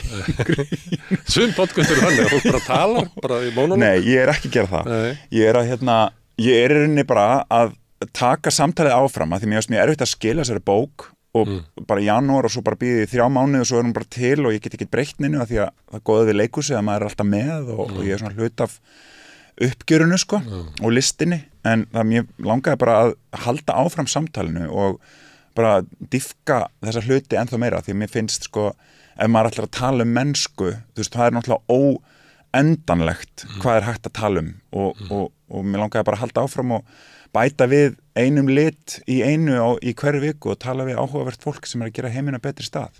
Hvað svona fólk þetta að fá í samtal? Sko, ég er að fá hinsegin fólk, aktivista, fólk í mannréttindabaráttu og sálfræðingar líka og bara svona tala bara þetta mennska í okkur öllum. Bara hvernig við getum gert heiminn að betri stað og hvernig við getum hort inn á við og hjálpað öðrum og bara alls konar þannig. Ég er svolítið hrifinn að podcasti, svo ég sitt hérna og kalla á þig og fæði bara að spjalla við þig, þetta er náttúrulega ákveðin forréttindi. Þetta er það og þetta er fyrir mér næsta borð í tölvuleiknum. Ég hef líka trú á þessu að podcasti muni bæta samfélagið, að við sem að fara út úr bloggtímanum, þar sem að fólk satt og þrumaði skoðunni sínum yfir okkur. Akkurat. Að því að í podcasti þá getur maður náttúrulega komið fram sjónarmiðum sínum, en maður verður að gera fyrir framan aðra og í samtali. Sko. Já, akkurat. Og líka bara biðja skýringar að því að ég skil ekkit alltaf allt. Og ég bara vil endilega læra af fólki sem kemur og tala við mig. Gaman að þessu. Gangið bara sem best í þessu öllu. Takk kærlega fyrir. Takk fyrir. Og ég bið að hilsa honum Litla Bjarna sem að gengur með þér. Takk. Við ætlum að hins vegar að sitja hérna áfram að reyna að skilja þennan heim sem við lifum í. Næsti kafli er eftir augnablik. Erfiðleikar heimila verkafólks hafa hríðversnað frá árinu 2021. 6 af hverjum 10 félögum í Eflingu eiga nú erfitt meðan á endum saman. Hvernig getum við réttlætt það? Efling stéttarfélag. Barátta fyrir betra lífi. Allir þættir samstæðvarinnar eru fáanlegir á öllum helstu hlaðvarpsveitum. Já, eitt af stórum málunum sem niður á þingi, þau eru nokkur, til dæmis frumvarp lagareldi og almannatryggingar og útlendingalögin voru að koma út og nefnd í dag. En það er eitt mál sem þarna, það er með breytingar á húsaleigulögum sem að, snerta náttúrulega hag gríðarlegs hóps fólks, margir leigjendur hér á landi, ég veit ekki hvað, 40 heimili pluss sem að er í leiguhúsnæði. En til þess að glögga okkur á því, við ætlum að ræða hérna við þingmenn eitthvað á næstu dögum, en til að glögga okkur aðeins á þessu frumvarpi eru hingað komnir menn sem hafa mikið verið að fjalla húsnæðismál. Bjarni Þór Sigurðsson, hann situr í stjórn VR, er formaður húsnæðisnefndarinnar, var starfsmaður húsnæðishóps ASÍ á tímabili, eitt fulltrúaráði Bjargs, búinn að vasast mikið í húsnæðismálu verkalýðshreyfingarinnar lengi og Guðmundur Hrafn Arngrímsson sem er formaður Leigjendasamtakanna. Verið velkomin. Takk fyrir. Herðu, ég er að fá ykkur hingað til þess að segja mér hvað þetta er. Hvaða breytingar eru í þessu frumvarpi, ef við má byrja á þér, Bjarni? Er þetta eitthvað sem að tekur því að velta fyrir sér? Eða er þetta kannski enga breytingar? Er þetta að vera lögfest og óbreytt ástand? Það kannski má segja já og nei við þessar spurningu en það eru fullt af hlutum í þessu frumvarpi sem skipta gríðarlega miklu máli. Kannski aðalmáli sé einfallega það að núna í 3 kjarasamningum í röð, lífskjarasamningum 2019, skammtímasamningum 2022 og síðan samningur núna í síðustu 2024. Það er núna í ársbyrjun. Í ársbyrjun. Það hefur okkur verið lofað stöðugt og raunar eru ennþá lengra síðan að breytingar á húsaleigulögum og auka réttindi leigjanda. Þetta hefur alls ekki gengið eftir, alls ekki. Verið svikið. Já, svikið og allavega ekki framkvæmt. Og síðan hefur verið stofnaðir svona starfshópar átakshópur, starfshópur húsnæðismál. það sem þetta hefur verið ávarpað í þessum hópum og það hefur komið bara konkrétt tillögur frá þessum hópum sem ríkisstjórnin hefur tekið og gefið út loforð vegna þeirra en það hefur ekki verið framkvæmt. Það eru þarna, það fór í gegn 2020, kringu jólin 22, það voru gerð breytingar á húsaleigulögum síðast og þar voru komin skráning leigusamninga sem andlag fyrir að fá húsnæðisbætur. Þar rís upp á afturfætur fulltrúar auðvaldsins frá Sjálfstæðisflokknum og mótmælti þessum breytingum og töldu þetta að vera svona alltaf því bara stjórnarskrárbrot og svo framvegis. Þannig að hvaða rökum að samningur á milli aðila ætti bara að vera einkamál þeirra að tvekja og það ætti ekki að skrá húsaleigusamninga. Þannig ef ég verið að leigja þér húsnæði þá þyrfti ég ekki að gefa það upp til skatts? Ég bara yfir höfuð að gefa það upp, já. Þannig að niðurstaðan var það var eitthvað svona að eingöngu atvinnuleigjendur, svona stóru leigufélögin Alma og Heimstaden og þessu fleiri svona félög og þeir sem varu svona stunda leigu, húsleigu í atvinnuskinni, að þeir varu skráningarskyldir fyrir þessum. Þennan grunn, þetta átt að skrá í leigugrunn HMS og þetta átt að vera svona til að ákvarða síðan einhvers konar leigu, markaðsleigu eða hvað sem en þetta var hvorki fugl né fiskur og það í raun og veru má segja kannski hefði þetta farið í gegn þarna á þessum 22, þarna jólin 22 á þinginu, þá hefði verið í annarri stöðu í síðustu kjarasamningum til þess að semja hlutina. Þannig að það er svona bæði nýtt og gamalt í þessu. Það eru eins og forgang í leigu og svo framvegis, en ef ekki bara sjá hvernig þessu vindu fram og kannski taka þetta bara fyrir hvert og eitt. Þú voru að hjálpa okkur. Er í þessu frumvarpi einhverjar veigamiklar breytingar? Já, það er eins og Bjarni nefnir, þá er kannski stærsta breytingin svo, það er verið á að skylda alla leigusala til að skrá alla leigusamninga í þennan gagnagrunn. Þetta er ekkit ósvipað eins og bara þinglýsing leigusamninga, en núna er hún bara skylda. Hingað til hafa svona 45% samninga verið þinglýst. Þannig að þetta er kannski... Vegna þess að það hefur ekki verið hvati á þeim sem ekki eiga rétt á að fá húsaleigubætur að þinglýsa samningum. Já, það hefur verið þannig en þrátt fyrir það er nú tölvögt af samningum ennþá þinglýst, vegna þess að fólk vill ennþá þinglýsa og þetta er kannski eitthvað svona prinsipmál hjá sumum. En þetta kemur í staðinn fyrir þetta og þetta er kannski stærsta breytingin. Það verið að breyta þarna að þetta er nýmæli. Það er að segja leiguskrá og skylda alla til að skrá þetta inn og þá fáum við náttúrulega að sjá ég veit ekki hvort að við fáum að sjá það en Húsnæðis- og mannvirkjastofnun sem heldur utan leiguskrána sér þá hreyfingar á leigumarkaði það er ekki víst hvort að við almenningu fái aðgang á þessum upplýsingum eins og var með þinglýstu samningana þar gat almenningu leitað í svona það sem hann kalla verðsjá og er kalla verðsjá húsaleigu þá gat almenningur bara greint stöðuna og hreyfingarna og leigumarkaðin aftur í tíman eftir postnúmerum og stærð og þess áttar. Það er ekki í boði ennþá í dag allavega. En þessi leiguskrá er svo grundvöldu fyrir kannski stærstu breytingunni sem að fór í gegn einmitt þetta í desember 2022. Þá fór þessi leiguskrá inn á þing og þá var tillagan svo að allir leigusamningar ættu að vera skráningarskyldir en svo var fallið frá því og eins og Bjarni nefndi þá náði svo breyting bara eða svo skylda yfir þessi stóru leigufélög en á sama tíma og undir þessu fjaðrafoki umræðunar skylduskráningu leigusamninga þá líka gerð breyting á 37. grein húsaleigulaga sem mikilvægasta og grein húsaleigulaga fyrir leigjendur sem að kveður á sanngjarna húsaleigu. Þetta ákvæði hafi verið óhreyft í húsaleigulögunum frá 1994 og þar stóð bara í 2 setningum að húsaleiga skulle vera sanngjarn og eðlileg í garð beggja aðila og búið. En núna er búið að skilir það. Það var ekkert sett að haldi þessu ákvæði í lagana því að það er hellinga fólki sem er að borga okurleigu.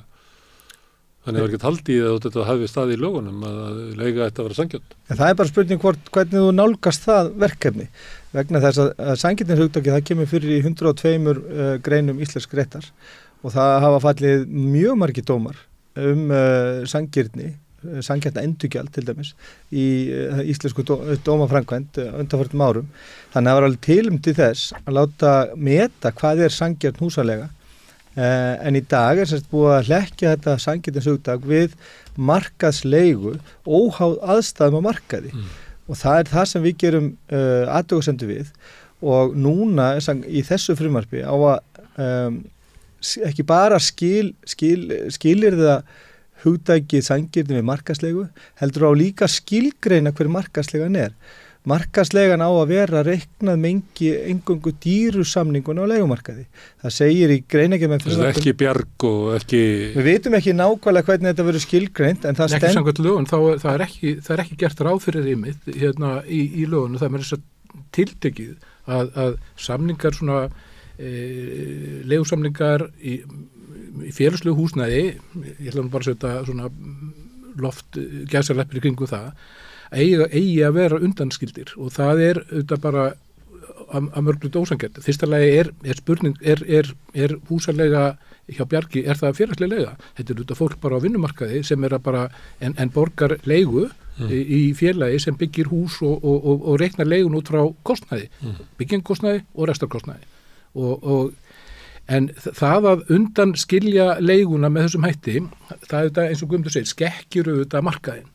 Og ég held að svona smá saman ef þessir aðilar sem hafa byggt í almenna íbúðakerfinu sem fá stoppframlög, ef að þeir byggja íbúðir og leigja þær út og þær eru skráðar líka inn í leiguskrárna, þá bara kemur ákveðin tala út og það eins og í Danmörku, þá var þetta bara einfaldlega að reikna munin á félög sem er á markaði og síðan sem er að leigja ykkur svona non-profit eða low-profit félögum. Þannig að verður alltaf bara ykkur svona margin þetta á milli og ég held að segja og það gefur alveg miklu svona heilbrigðari tölu í raun og veru á ef að allar íbúðir eru inni og það við þekkjum náttúrulega frá öðru löndum þar sem félagslegi hlutin svolítið stór og öflugur að þá getur það haldið aftur af hækkunum á húsalegu. Já, í Danmörku Þannig auðvitað verið að íta þessu frá, þannig að markaðsleigan auðvitað leiga á... Já, bara hjá hagnaðardrifnum. Atvinnuleigjendum. Já, hagnaðardrifnum einkamarkaði. Það stendur bara í greinargerðinni að það lagt áherslu á að félagsleg húsaleiga og leigusamningur á milli tengdar aðila valdi ekki skekkju við útreikning á markaðslegu.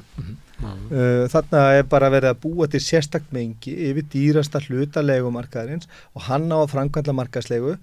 Það kemur sér viðmiðun í staðin fyrir það sem áður hétt sanngjarnt. Það kemur fram vildi markaðurinn, hann hefur rétt fyrir sér og það setur við í staðin fyrir hugtakið sanngjarni. Já, þannig að það búið að lögfesta það að sanngirni á húsaleigumarkaði tekur alltaf með að markaðsaðstæðum og ekki bara markaðsaðstæðum, heldur bara dýra hlutunum á markaðinum. Og þetta finnst okkur vera bara aðför að rétti leigjenda. Ég ætla samt að spyrja á þann því að ég er búin að búa hennar lengi og þetta ákvað í lögunum sanngjarna leigu, það hefur ekki haldið. Já, það hefur bara ekki reynt á það. Af hverju ekki reynt á það? Ég get ekki svarað því. Við höfum það í hyggju og tölum það mikið sumarið 2022 að það þyrfti að fara með dómsmál eða minnst að kosti prófmál í gegnum kærnund húsamála þar sem að þetta leiguhækkanir eða leiguverð bara hreinlega skorað á hólm og það þyrfti þá að fara fyrir kærnund húsamála og kannski eftir atvikum fyrir dómstóla hreinlega og við töluðum mjög mikið þetta og ég vil meina að það hafi nú bara verið hvatinn að því að þessu var snarlega kippt í liðin og breytt á alþingi að það nokkuð máli Já, hugsanlega hefðu átt að þegja. Við vildum bara líka svona þreifa fyrir okkur með hvað viðbrögð væri við þessu og við lögðumst í lærdóm eða svona fræddum okkur aðeins þetta, hvernig dómaframkvæmd hefur almennt verið þar sem að talað sanngjarnt endurgjald fyrir ákveðin verðmæti og þar bara hefur oft verið farið hefur í því tildi verið farið látið gera sanngirnismat og þetta vildu við hreinlega gera. Ég veit ekki af hverju að kærunefnd húsamála hefur ekki fengið þetta til úrlausna. Já, kannski hafa þau bara ekki tekið þessi mál inn. Það hafa komið svona mál þar sem að menn eru að rífast tryggingafé og hugsanlega ólöglega vísitöluhækkanir aftur í tíman og þess aftar, en aldrei ég hef ekki fundið einasta dóm og þetta leita mikið þar sem að kærunefnd húsamála hefur tekið fyrir lögmæti leigufjárhæðar. Og ykkar tillega frá því fyrir svona 2 árum var að fara með mál í gegnum þessar kærunefndir, þannig að út úr þeim úrskurðum kæmi einhver svona hugmyndum það hvað verið sanngjarnlega.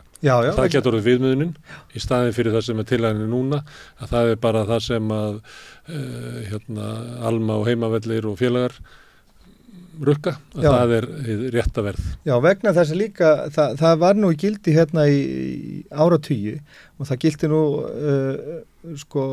reyndar bara eingöngu húsnæði í eigu ríkisins. Þá var húsaleiga alltaf ákveðið viðmið af brunabótamati vegna þess að menn voru ekki, og það var ekki álitið að menn væri að leigja eitthvað markaðsvirði, heldur raunvirði. Að leigja raunvirði húsnæðisins sem er eiginlega bara byggingakostnaðurinn. Þannig að ef það verður skortur á húsnæði á markaðnum og fasteigna verður ríkur upp, að þá að leigan ekki elda það, því að leigan á að taka með að brunabótamati sem er bara endurbyggingakostnaður. Þetta var við gildi í áratugi og er einhver leyti gildi ennþá varðandi íveru í húsnæði sem hefur tapast á nauðungarsölu. Þar eru sýslumenn ennþá að nota þetta fyrirkomulag. Það er að segja að það er ársleiga á húsnæði á að vera 5% af brunabótamati og svo í gömlu lögunum var fyrir ríkiseigur þá var ákveðin deilitala sem fylgdi þessu. Hún var 1 í miðborg Reykjavíkur og svo fór hún í 0,9 í Kópavogi og 0,8 á Akranesi og endaði held í 0,1 á Þórshöfn eða Raufarhöfn. þar sem að þá var verið að taka mið af því að það væri ákveðnar markaðsaðstæður reyndar út á landi, en þarna er ákveðin framkvæmd sem að má vísa í og er ekkit ósannilegt að kærunefnd húsamála hefði tekið til ígrundunar, hefði verið að skoða hvað er sanngjarn húsaleiga, vegna þess að það eru til hugmyndur það að sanngjarn húsaleiga taki mið af raunverðmæti húsnæðisins, vegna þess að þú ert að leigja verðmæti en ekki einhverja hugmyndi markaðarins endursölu. Þetta er dæmi það að frumvarpið, ef þannig fram að ganga, að það verður lakari staða fyrir leigjendur heldur var áður. Ég ætla nú ekki að segja að það gangur svo langt að segja það. Ég meina, þetta í þessu atriði. Í þessu atriði, það er reyndar, það er hérna, sko, kæru nefndin, hún, sko, uppalega átti sko fresturinn til að kæra átti að vera 1 mánuður, það reyndar breytist í 3 mánuði, en nú segir kærunefndin sjálf í umsúsinni fyrir þetta frumvarp að hérna málsmeðferðar tími hjá þeim sé svona 4 til 6 mánuðir. Þannig að þú ert bara löngu fluttur út og komin út á gaddinn þegar kærunefndin vaknar til lífsins eða hefur tíma til að sinna verkinu, sko. Þannig að það þarf að efla þessa kærunefnd verulega. Það mætti setja bara einn ákvæði að ef að mál eru fyrir kærunefndinni að þá sé óheimilt að vísa leigjanda úr húsnæðinu? Örglega mætti auðvitað gera, auðvitað ætti bara ef að markmiðið væri að tryggja rétti til leigjanda? Það er auðvitað hugmyndin með þessu, sko. Það ekki? Ég veit ekki hvort það sé hugmyndin. Meiri Guðmundur verið að draga í að segja, þessum er nefna það, hvort að þetta sé eina atriðið í frumvarpinu sem að megi færa rök fyrir því að leigjendur sitji ver eftir.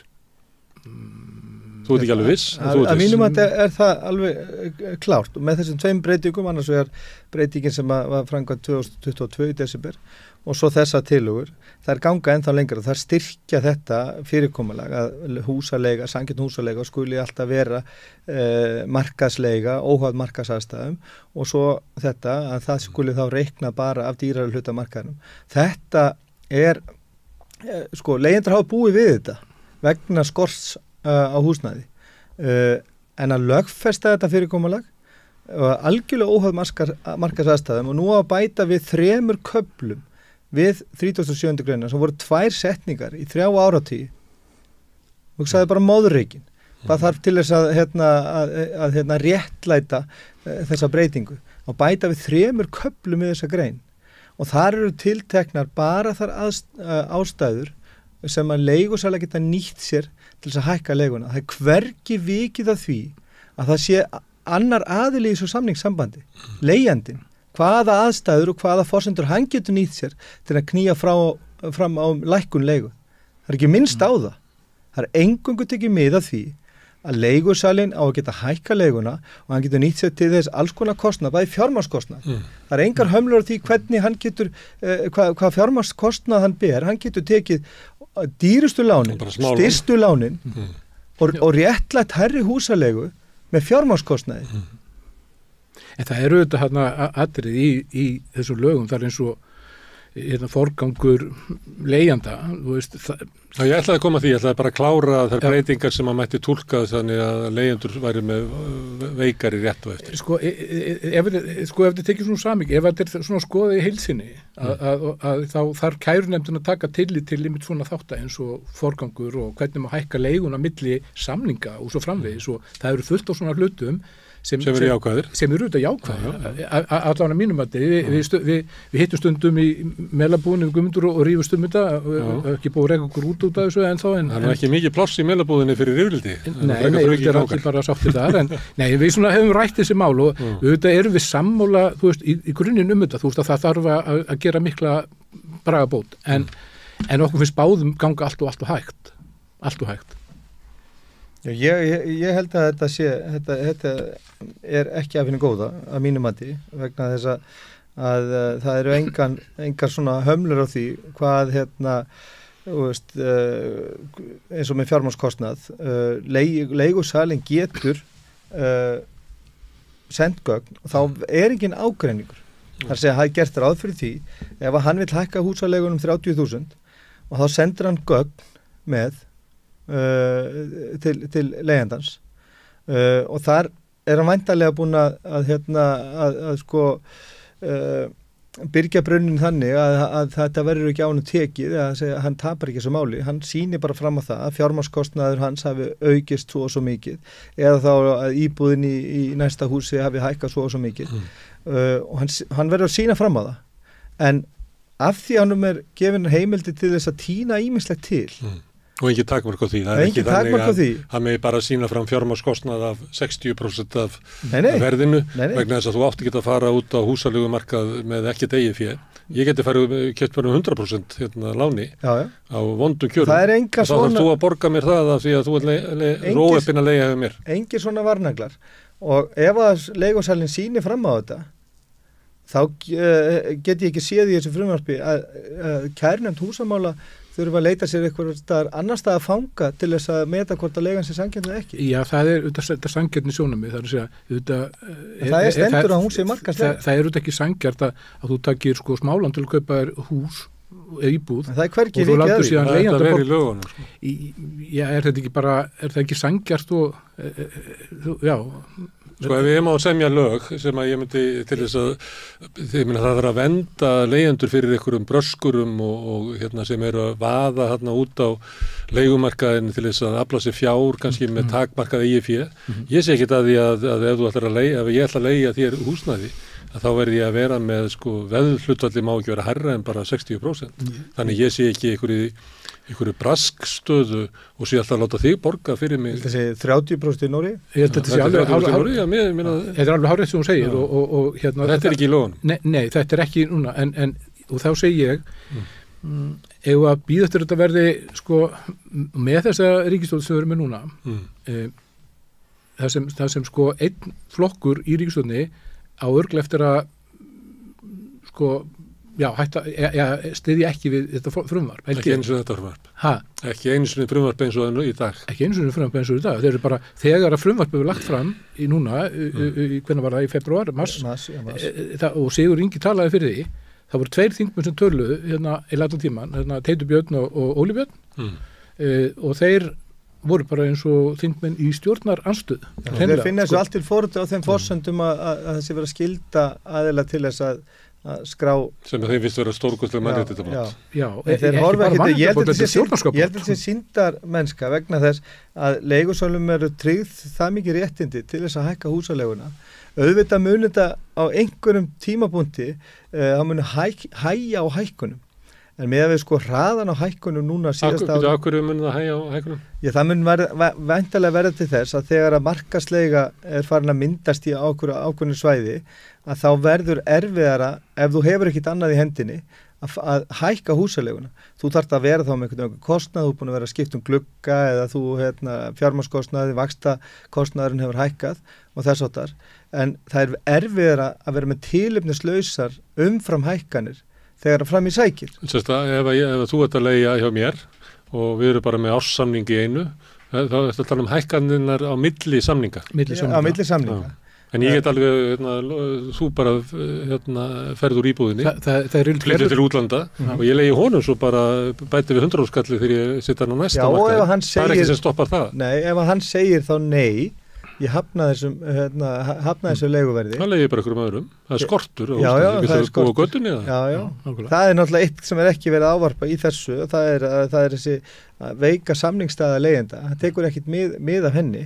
En þetta ætti þegar fram í sækir, þá ætti þetta geta haft þau áhrif að svona tilefnislausar umfram hækkanir, það drægi úr þeim. En það mun ekki gerast fyrir eftir kannski 2, 3, 4 ár eða svo. En á meðan að húsaleiga, því hún er að hækka mjög hratt, ég tók hana bara saman í dag, ég reiknaði markaðsleigu á húsnæði á leiguhúsnæði núna fyrir maímánuð og hún er búin að hækka svona í kringum 70.000 krónur að meðaltali frá því í maí á síðast ári. 70.000 krónur á svona 70 til 110-500 íbúðum. Og hún er á gríðarlegri ferð núna og þetta mun halda áfram náttúrulega hömlulaust og þegar að leiguskráin kemur í gagni og þessi lög verða veruleika hvernig það nú verður, þá mun taka samt sem áður 1 til 2 ár að framkalla þessa breytingasögu sem á svo að verða þessi svona hemill á umfram hækkanir og meðan erum við að horfa upp á það að húsaleiga kannski hækka 70 til 100.000 krónur ári og það er þetta sem þarf að taka á vegna það er ekki hægt að segja að þegar að húsaleiga á 100-500 íbúð eftir 1 ári konið upp í 500.000, já nú erum við komið með markaðslegu. Þetta er markaðslegan. Og svo má svona fikra sig eftir því. Það er náttúrulega algjörlega glórulaust að það sé bara látið óatalið vegna þess að staðan á markaði ætti alltaf að vera frumforsenda fyrir því hvernig réttindi leigjenda eru skilgreind. Hver er staða þeirra, hver er samningsstaða þeirra? Það er ekki svona talað um það í þessum breytingum. Og það er allt svona öll umgjörð þar sem þeir sem hafa mest svona horn í síðu þessara laga og breytingar á þessu lögum svona þeir sem eru hlindir svona bara óheftu frjálsu fjármagni að þeir horfa á þetta eins og að markaðurinn sé svona skilvirkur, að sé eins og að sé markaðurinn er alltaf rétt fyrir sér. Þetta eru trúarbrögð. Hann hefur þetta ekki rétt fyrir sér þegar það er svona mikil skortur. Þá er svo mikil halli og þá hallin, hann er auðvitað bara kemur verst niður á leigjendum. Hinnir eru bara mjög góður stöðu. En ef það er þannig að markaðurinn býr til skort, að þá þeir sem að trúa markaðinn og þú spyrir hvað getum við gert í því, þá segir að við erum að losa hömlur, við erum að hafa markaðinn enn frjálsari því að hann mun á endanum koma með réttan niðurstöðu. Er það ekki það sem að við erum að glíma við í samfélaginu? Það er bara einhver stjórnlaus trú á að allt inngripin í markaðinn sé í illa og markaður sé ætið þið góða. Já, en ég held að þetta sé bara allt öðru sé markaður. Þetta eru heimili fólks og þeir sem sko takað að sér að leigja fólki, þeir bera ábyrgð og þeir verða undirgangast ákveðna reglur. Við erum búin að setja fullt af reglum hvernig megi, þú veist, segja fólki. En er ekki lögin lagabreitingin þannig að ef Guðmundur leigir að þér að þá ber honum skylda að skaffa þér fjármagnskostnaði sem að þú hefur af íbúðinni þinni. Hann getur ætlast í þess. Það eru skyldur. En þú sem leigus sali, þú berð enga skyldur á fjárhagslegri stöðu leigjandans. Þú mátt rukka, þú mátt taka 70% af ráðstöfunarfé, 80%. 90, þú taka bara allt. Og þessuna skiptir miklu máli að það gild ekki sama að leigja út húsnæði eins og aðra bara fjármálagjörninga. Ef þú vilt gamla með peninganina, það bara farðu þá bara með peningana á hlutafélagamarkað. Eða önnur spilavíti. Þetta ábyrgð og við erum að tala sko verkalýðshreyfingin og hefur talað sko húsnæðisöryggi, að skipti höfumáli af svona húsnæðisöryggi, að fólk þurfi ekki að vera að flytja milli íbúða nema, þú veist, það vilja það sjálft og taka börnin sín úr skólum og svo framvegis. Þannig að þetta skiptir miklu meira máli og það þurfa að vera stranga reglur um þetta og þessar reglur sem breytingar á þessu lögum sem eru núna, þær ganga auðvitað allt og skamt, þú veist, segjum við báðir hérna. En aftur á móti finnst fólki sumum að hér sé verið að fremja stórkostleg mannréttindabrot á leigusölum. Það bara málið. En ef að kröfurnar frá verkalýðshreyfingunni og leigjendasamtökunum eru eitthvað sem að víða í nágrannlöndum okkar teljast vera bara normal krafa. Við verðum að hafa eitthvað síðaðan leigumarkað. Við getum ekki haft hann spilavíti, það sem verið að fólk sem býr þarna og við verðum að taka tillit til þess að leigusalinn í veikri stöðu gagnvart leigusalanum. Það óttinn við það að enda út á götu svo mikill að fólk freistast til þess að samþykkja að borga meira en það raunverulega ræður við og það enda með því að það þarf annarkvort að ganga á frítíma sinn og vinna tvöfalda vinnu eða ganga á tíman með samskiptunum við börnin sín eða ganga bara frá eigin heilsu og félagslegri stöðu til þess að standa undir þessu. Við vitum þetta og víða í nágrannlöndunum þetta viðurkennt, ekki á Íslandi. Og við erum með stjórnvöld sem eru ekki til í að stíga stórt skref í þess átt að laga leigumarkaðan í Íslandi, heldur örlítið skref. Og þetta er ekki róttaka breytingar á engan hátt. Á engan hátt og við verðum að horfast í augu við það, því þú varst eiginlega að segja við verðum að horfast í augu við hverjir í ríkisstjórn. Og þetta bara staðreyndin að meðan að Sjálfstæðisflokkurinn í ríkisstjórn og VG og Framsókn styðja hann. Það hefur orðið breyting samt síðan að lögin voru lögð fram síðast. Nú innviðaráðherra það er Svandís Svavarsdóttir og þetta frumvarpið hjá Sigurði Inga, ekki? Hún tekur náttúrulega við þessu. Já, en það er komið inn í þingi náttúrulega. Já, en Sigurði Ingi er fjármálaráðherra, what seems to be the problem? Segir nú bara. Það er enginn í fjármálaráðherra sem að segja nei við hann lengur allavega. En það var svona, til þess að auðvelda kannski framgangu þessa frumvarps, þá verður að hækka húsnæðisbætur í tengslum við kjarasamningana. En það er húsnæðisbætur duga náttúrulega eiginlega ekki neitt inn í þessa hækkanir sem við erum að horfa upp á og það er Það muni fara út í verðlagið. Það var nú samdóma álit hagfræðinga verkalýðshreyfinganna sem voru hjá mér í fyrri vikunni. Já. Því að það væri ekki þeirra aðgerði sem að væri á móti sem væri til þess að hindra það. Það var út af því að það hefði þessu lög farið í gegn, til dæmis í desember 22. Eins og þau núna, þar sem með þessum fyrirvörum hvernig maður hækka leigum milli samninga, þegar frá því samningur rennur út, lengri samninga, meira ótímabundna samninga og svo framvegis og forgangsréttar ákvæði. Hefði það verið komið í gegn núna, þá hefði þetta verið snúnara að hækka leigunum milli. Þannig að ég held að það hefði verið mistök að þrýst ekki meira á það að þessi lög færi gegn þá. Þannig að ég segi það dró ekki aðeins tilbaka eða stuðning sinu við frumvarpið? Jú, menn voru ekki sáttir við frumvarpið eins og það kom fyrir. En uppalega var stofnaður svona hópur frá endurskoðun á húsaleigulögum. Í honum voru eingöngu bara embættismenn. Og það var ASÍ og verkalýðshreyfingin krafist þess að fá að koma inn í hennar hóp og það var fulltrúi ASÍ fekk að vera í hópnum og nei, bara ASÍ en síðan var eitthvað frá SA sem kom inn líka og öll þessi vinna, ef þú lest gögn frá þeirri vinnu þá sérðu það að þetta er allt saman meira minna einhverja málamiðlanir. þú veist að menn einhvern veginn legsti samlæðinu sem allir gáttu sætt sig við var notaður sko. Og þá, og hérna ASÍ skilaði hérna umsögn út frá þessari vinnu, hérna starfsmanns ASÍ sem var í hópnum og húsnæðisnefnd ASÍ var ekki sammála sem Ragnar Þór Ingvarsson er formaður og þeir voru hérna, menn voru ekki sammála menn voru alls sammála um hugmyndafræðinni þannig séð en ekki hversu stutt var gengið og við erum hér, sitjum hérna allir, við erum, ég held að allir þrír sammála um það að það er alltaf stutt gengið, þetta er ekki róttakar breytingar á húsaleigulögum en það eru til batnaðar og sér í lagi kannski vegna þess að í janúar 2020 halvu ári eftir að lífskjarasamningar voru undirritaðir, þá var lagt fram frumvarp leigubremsu sem var eitt af þessum loforðum sem að komu út úr þeim samningum. Já, ríkisstjórnin gekkst inn á það eftir lífskjarasamninguna. Já, og það kom svo fram inn í samráðsgáttina í janúar eða febrúar 2020.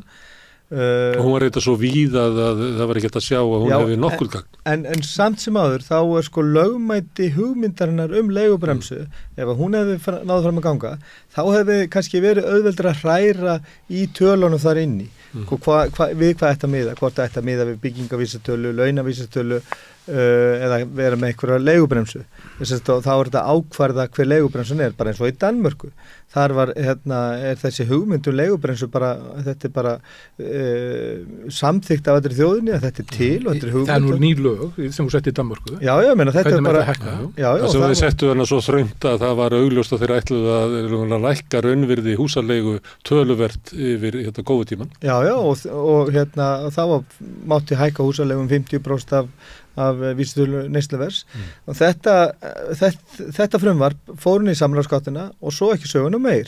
Já, en Guðmundur, þetta var umfram sko, þar að segja svona umsamdar hækkunar ferla inn í leigusamningum, þar að segja ef var samið ykkur að leiga hækkaði einhvern veginn milli mánaða, þá var þetta þegar kom ný samningur, þá máttu hækka 50% af vísitölu, já, í Danmörku.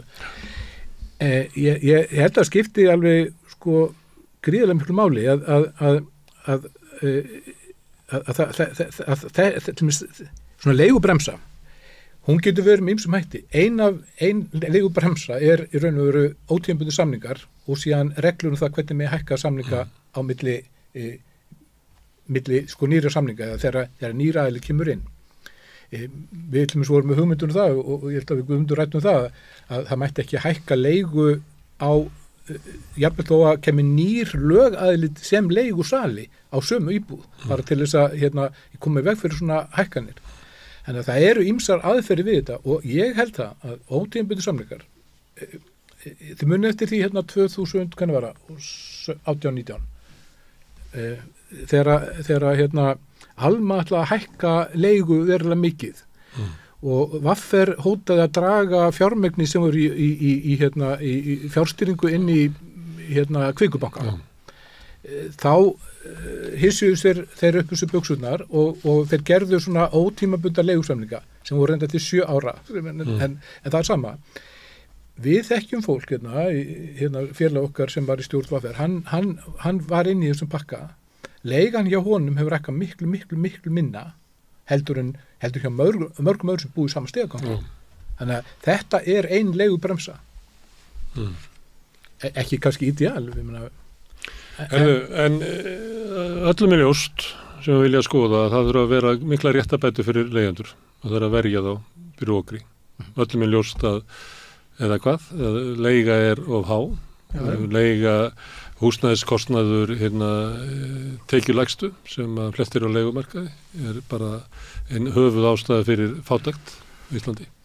Já, ég get að nefnt bara eitt dæmi í því samhengi að það er mikil umræða leigumarkaðin út í Ástralíu og þar er húsnæðisskortur og menn er að kvarta við því að fjármunum ríkisins ekki var í að byggja húsnæði. Þar hefur fræðasamfélagið og fjölmiðlar tekið mikið þátt í þessu og þetta er mjög yfirgnæfandi samtali í ástralsku samfélagi og eina fréttan sem ég las hljóða þann veg að húsnæðiskostnaður leigjenda í Sydney væri að meðaldali komin upp í 25% af ráðstöfunartekjum Við erum búin að vera hérna í 45-50% sko. í áratug. Meðaltali og margir miklu hærra þetta. Já, við erum með sko tæplega 50% að meðaltali. Stefnan inn í bjargi. Og við erum að tala sko að það hringir ekki bjalla og það fyrir samfélag á hliðina þegar þetta fer upp í 25%. Það hringir bjalla í forsætis- og félagsmálaráðuneytinu í Ástralíu, en hér þetta komið 50 og það hringir ekki bjalla. Nei, og við erum líka með húsalegu sem hlutfall af kaupverði íbúða bara með því hæsta sem gerist í heiminum hérna á Íslandi. Ok, en þetta staðan að og þetta staðan sem allir eiga að vita, sem að vilja vita. Hins vegar það þannig að það ekki hægt að ná fram breytingum til batnaðar. Það svo mikil fyrirstaða hjá þeim sem að verja hagsmuni þeirra sem að hagnast á leigjendum á Íslandi. Að segjum að þið myndu vilja sjá breytingar upp á 100, að þá þetta frumvarp kannski 4,5. Já, en samt bara ólíklegt að náðist í gegn. Já, kannski ríflega það, en þá eins og við bara búum og lifum í óvinnalandi. Já, sjá breytt, mér finnst alveg það, núna hérna inn í nefndina komu 24 umsögnir. Já. Það eins og það hafi bara farið fram almennt herútkall frá viðskiptaráði, þar sem alls konar leigusalar sem voru með nokkur íbúð á Selfossi og svo framvegis voru og það grimmilega barátta þeirra sem húseigendafélagsins, samtök atvinnulífsins, viðskiptaráðs og fleiri Ölmu leigufélags að það bara áhugavert að lesa þá grein sko, þá umsögn bara, hún bara pólitísk fyrir á móti ykkur skonar samfélagslegum verkefnum það gríðarlegur svona þungi í andstöðu fjármagnsins á móti þessum lögum þó að eins og við vorum að koma inn á þann þetta er bara öllítið breyting og þetta er ekki róttækt. Þetta er bara minnsta eftirgjöf ósjúr. Ef við gefum eftir í þessu að þá þurfum við að gefa eftir næst og þeir ákveða bara að taka orustuna við þessar smávægilegu lagfæringar. En þá setur eftir hinum megin og þá það líklega sem að þið eru að velta fyrir ykkur í leigjendasamtökunum, verkefnishreyfingunum víða. Hvaða taktík á að nota? Við að það hefði verið betra ef að hinn veiku lagabreytingar hefðu náð fram síðast, þá væri allavega staðan okkar skömminni skárri. Það mín skoðun, já. Þó svo að við sjáum fram á það til þess að ná réttlæti með þessum hraða, þá verður allir löngu döðir. Það er ástæði fyrir því að það er verið að endurvinna lofur trekk í trekk og bara textinn sem við Vaffer skilum með umsögn og það svona texti sem búið að svona hann nánast óbreyttur frá 2018-19 og þá alltaf að þú veist að gera þetta í öllum lofurðum ríkisstjórnarinnar en að því að við höfum bara einhvern veginn ekki verið nógu samtaka eða andstæðan hefur verið of mikil eða við höfum ekki verið nógu öflug í verkefnishreyfingunni og beitt okkur nógu mikið fyrir því þessum breytingum og ennþá meiri breytingum að þá hefur ekkert gerst og þannig að við erum alltaf að endurvinna sama lofurði æ og njæ. Ég held þessi bara tími til komin að ef að ríkisstjórnin á að koma með svona eitthvað inngrip í kjarasamninga þá verður einfaldlega að standa við þau lofvörð. Það var að sömuleyti komu inn í lífskjarasamningana, þá voru húsnæðismál framar heldur en í síðustu samningum. Því að síðustu samningar snýrust bara verðbólgu og vexti. Húsnæðismál voru ekki framarlega í þeim samningum. Nei, en þetta er sama... Verkalýðshreyfingin, hún hefur bara eitt tromp á hendi og hún neytir trompinu núna í verðbólguna. Þetta er partur af þessu, ég meina verðbólgan það er sko svona correlation milli sko verðbólgu og leiguvers og húsnæðisvers. Já, en það þú getur til lengri tíma þá bæti staða leigjenda ef þú kveður niður verðbólguna, en þú breytir ekki hinni sérstöku stöðu leigjenda sem það að búa á óregluvættum okurleigumarkaði. Ég reyndar þeirra skoðunar að fyrsta verkefni eru þetta að stækka þennan leigumarkað og halda áfram uppbyggingu bæði Bjargs og Blævar og þessara félaga sem hafa verið að sinna þessu markaði. Ég meina, Danmörku leigumarkaðurinn að mörguleiti sko skárri heldur en í Svíþjóð og þar eru bara hlið við hlið, eru svona félög eins og Bjarg og Blær sem eru mjög stóra á markaðunum og svo, en það líka svona frjáls svona engamarkaður líka en hann út af því að hann er svo stór svona félagslega eða hvað er að segja þessi non-profit markaður að þá nær ekki engamarkaðurinn að prísa sig bara út og maður gæti sagt í Danmörku að það er næstu svona eins og byggingarsamvinnufélög leigjenda sem eru í Danmörku. Þetta er sem að leigjendunir hafa. Þetta er sem að átt að vera almenna íbúðakerfi hér, það er svona almenni bóli hér, það sem að leigan er alltaf eingöngu reiknuð út frá upprunalegum byggingakostnaði. 80% af leigjendunir sitt í stjórnunum. Já, 80% af leigumarkaðanum í Danmörku samanstendur af slíku húsnæði. Þess að 20% er svona engareikið markastrifið leigumarkaður. Hér er stærðin á slíku markaði í kringum 95%. Þannig 20% Danmörku og þetta er alveg rétt. Ef að þessi markaður, svona óhagnadrifin leigumarkaður er orðin slíkur á umfangi að hann getur farið að hafa áhrif á engareiknað markastrifna leigumarkað þá er minni þörf á regluverki. Þeir hafa samt sko leigubremsuna í Danmörku. Já, en þá er minni þörf fyrir þetta vegna þess að þá er stærð félagslega eða óhagnadrifislegumarkaðar ígildi regluverks. Hér eru við með samanlagt af félagslegu húsnæði og af Bjargi og Brynju og Blæ, við erum kannski með ég veit ekki 6% eitthvað svoleiðis samanlagt. Hitt er bara engareikið markastrifið hagkerfi og ekkert regluverk. Og ekki engin merki að séu ykkur stórvægilega breytingar. Nei, hvorki ríki eða sveitafélög eru með ykkur stórfelld uppbyggingar áform. Það er þessi félög sem að verkefnishreyfingin á sem er eiginlega einu uppbyggingarfélögin. En þú sér það líka. Og eru til að byggja miklu meira. En þið ofnbæru enga áhuga á því að byggja fyrir þá sem ánta húsnæði. Nei, en Bjarg er búin að á 8 árum byggja 1000 íbúðir. En á sama tíma hafa 3000 íbúðir farið inn á skammtímaleigumarkaðinn. Þannig að ef að áhrif af þessum 1000 íbúðum Bjargs með sína 4000 einstaklinga á biðlista eru engin á almenna markaðin. Þetta er náttúrulega frábært fyrir þá aðilar sem komast inn í Bjarg að komast inn í þetta öryggi og þessa leigu sem er kannski 25-30% lægri.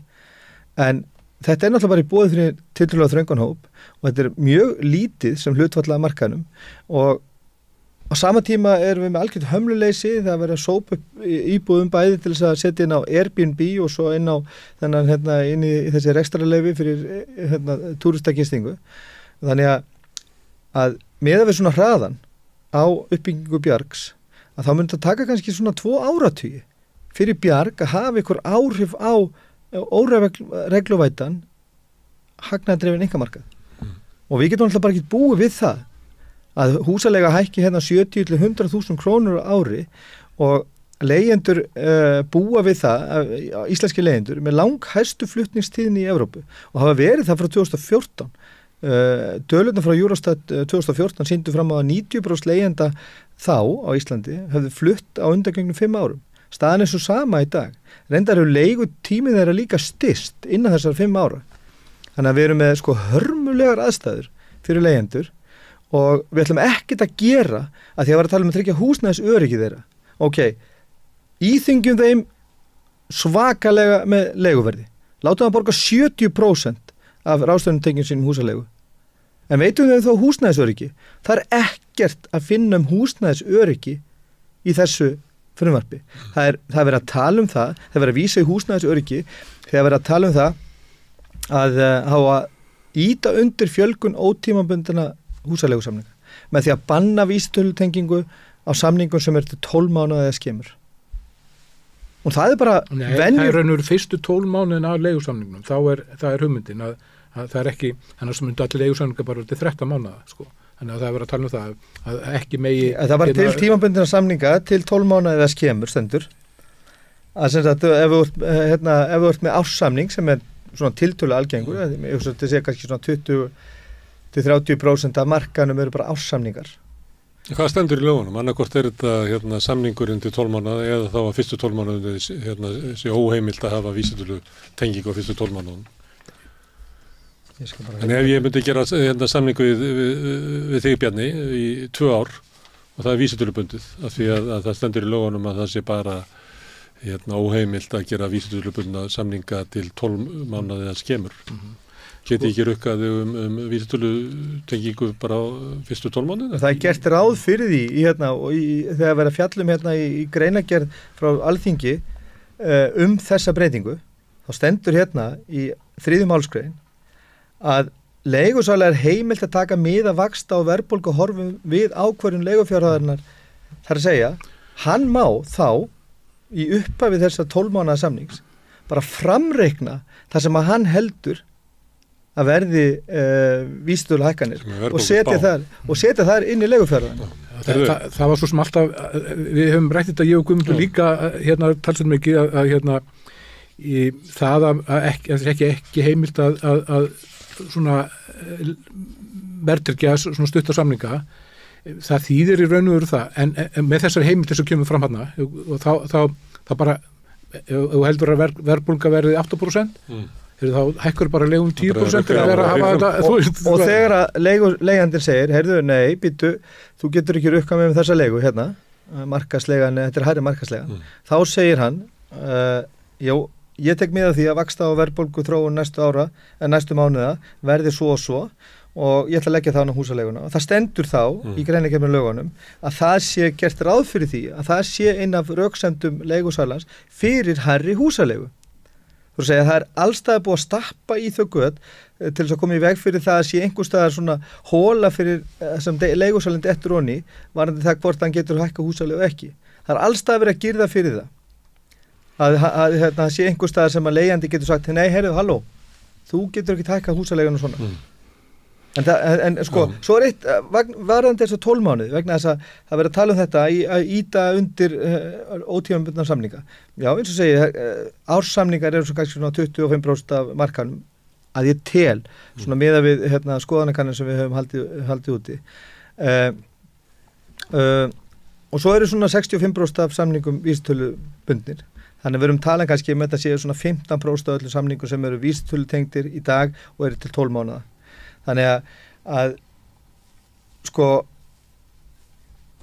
þetta hefur lítil áhrif til þess að íta undir almennt fyrirkomulag sem er kannski eitthvað leitið fyrir hendi vegna þess að mjög margir samningar eru til 2 ára og svo heldur ekki til segir að samningar með ekki vera til 13 mánaða. Leið og eru til 13 mánaða, þá máttu vísitölu tengja húsalegu í hverju mánuði og vel að merkja, Íslandi er eina landi í Evrópu að mér vitandi sem að vísitölu uppfærir húsalegu samninga í hverjum einasta mánuði. Í hverjum einasta mánuði. Víðast er þetta heimilt að gera þetta kannski einu svona ári. Já, einu svona ári. Og þá eru oft líka skilyrt hvaða vísitölu þú máttu vísa í. Belgíu er þetta byggingavísitala, sumstaðar er það launavísitala og sumstaðar er það verðlag, þar sem verðlag er náttúrulega hóflegt. En þetta er algjör stjórnleysi á þessu hér.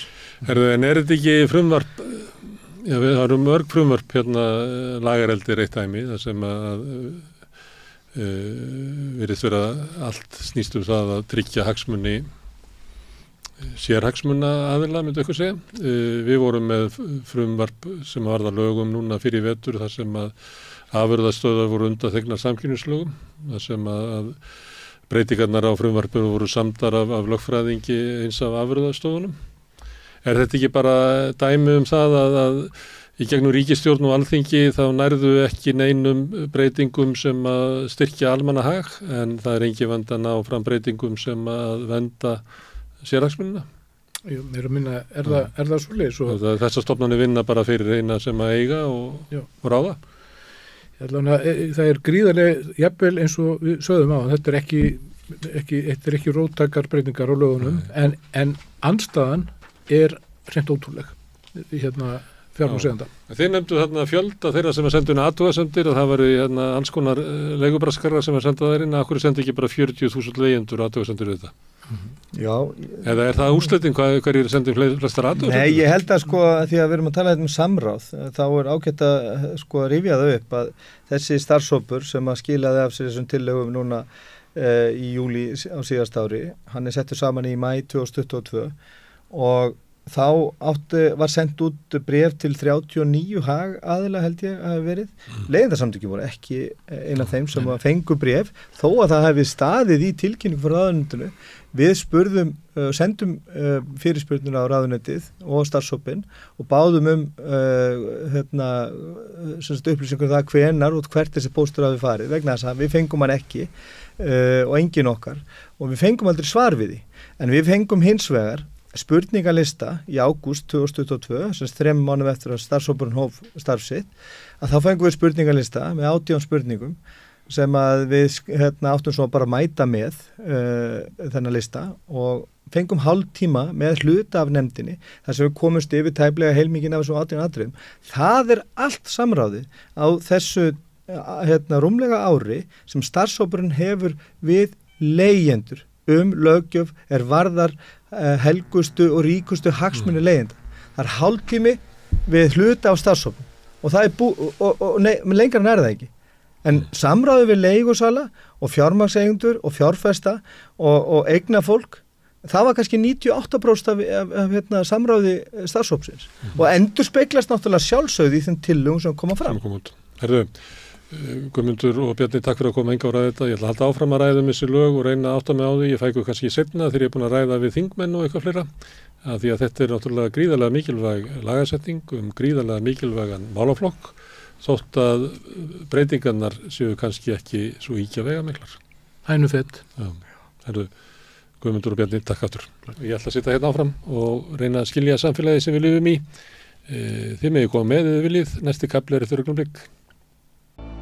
Hvernig getur við réttlætt að 60% Eflingarfólks eigi erfitt með að ná endum saman? Efling stéttarfélag. Barátta fyrir betra lífi. Allir þættir samstæðvarinnar eru fáanlegir á öllum helstu hlaðvarpsveitum. Já, við höfum verið að tala svolítið Breiðholtið að undanförnu hérna við Rauðaborðið og munum halda áfram. Á morgun kemur skólastjóri Fellaskóla og ég ætla að ræða við hann eins og kallaðir í dag, þær áskoranir sem að skóli stendur frammi fyrir vegna breytingarna sem eru á hverfinu.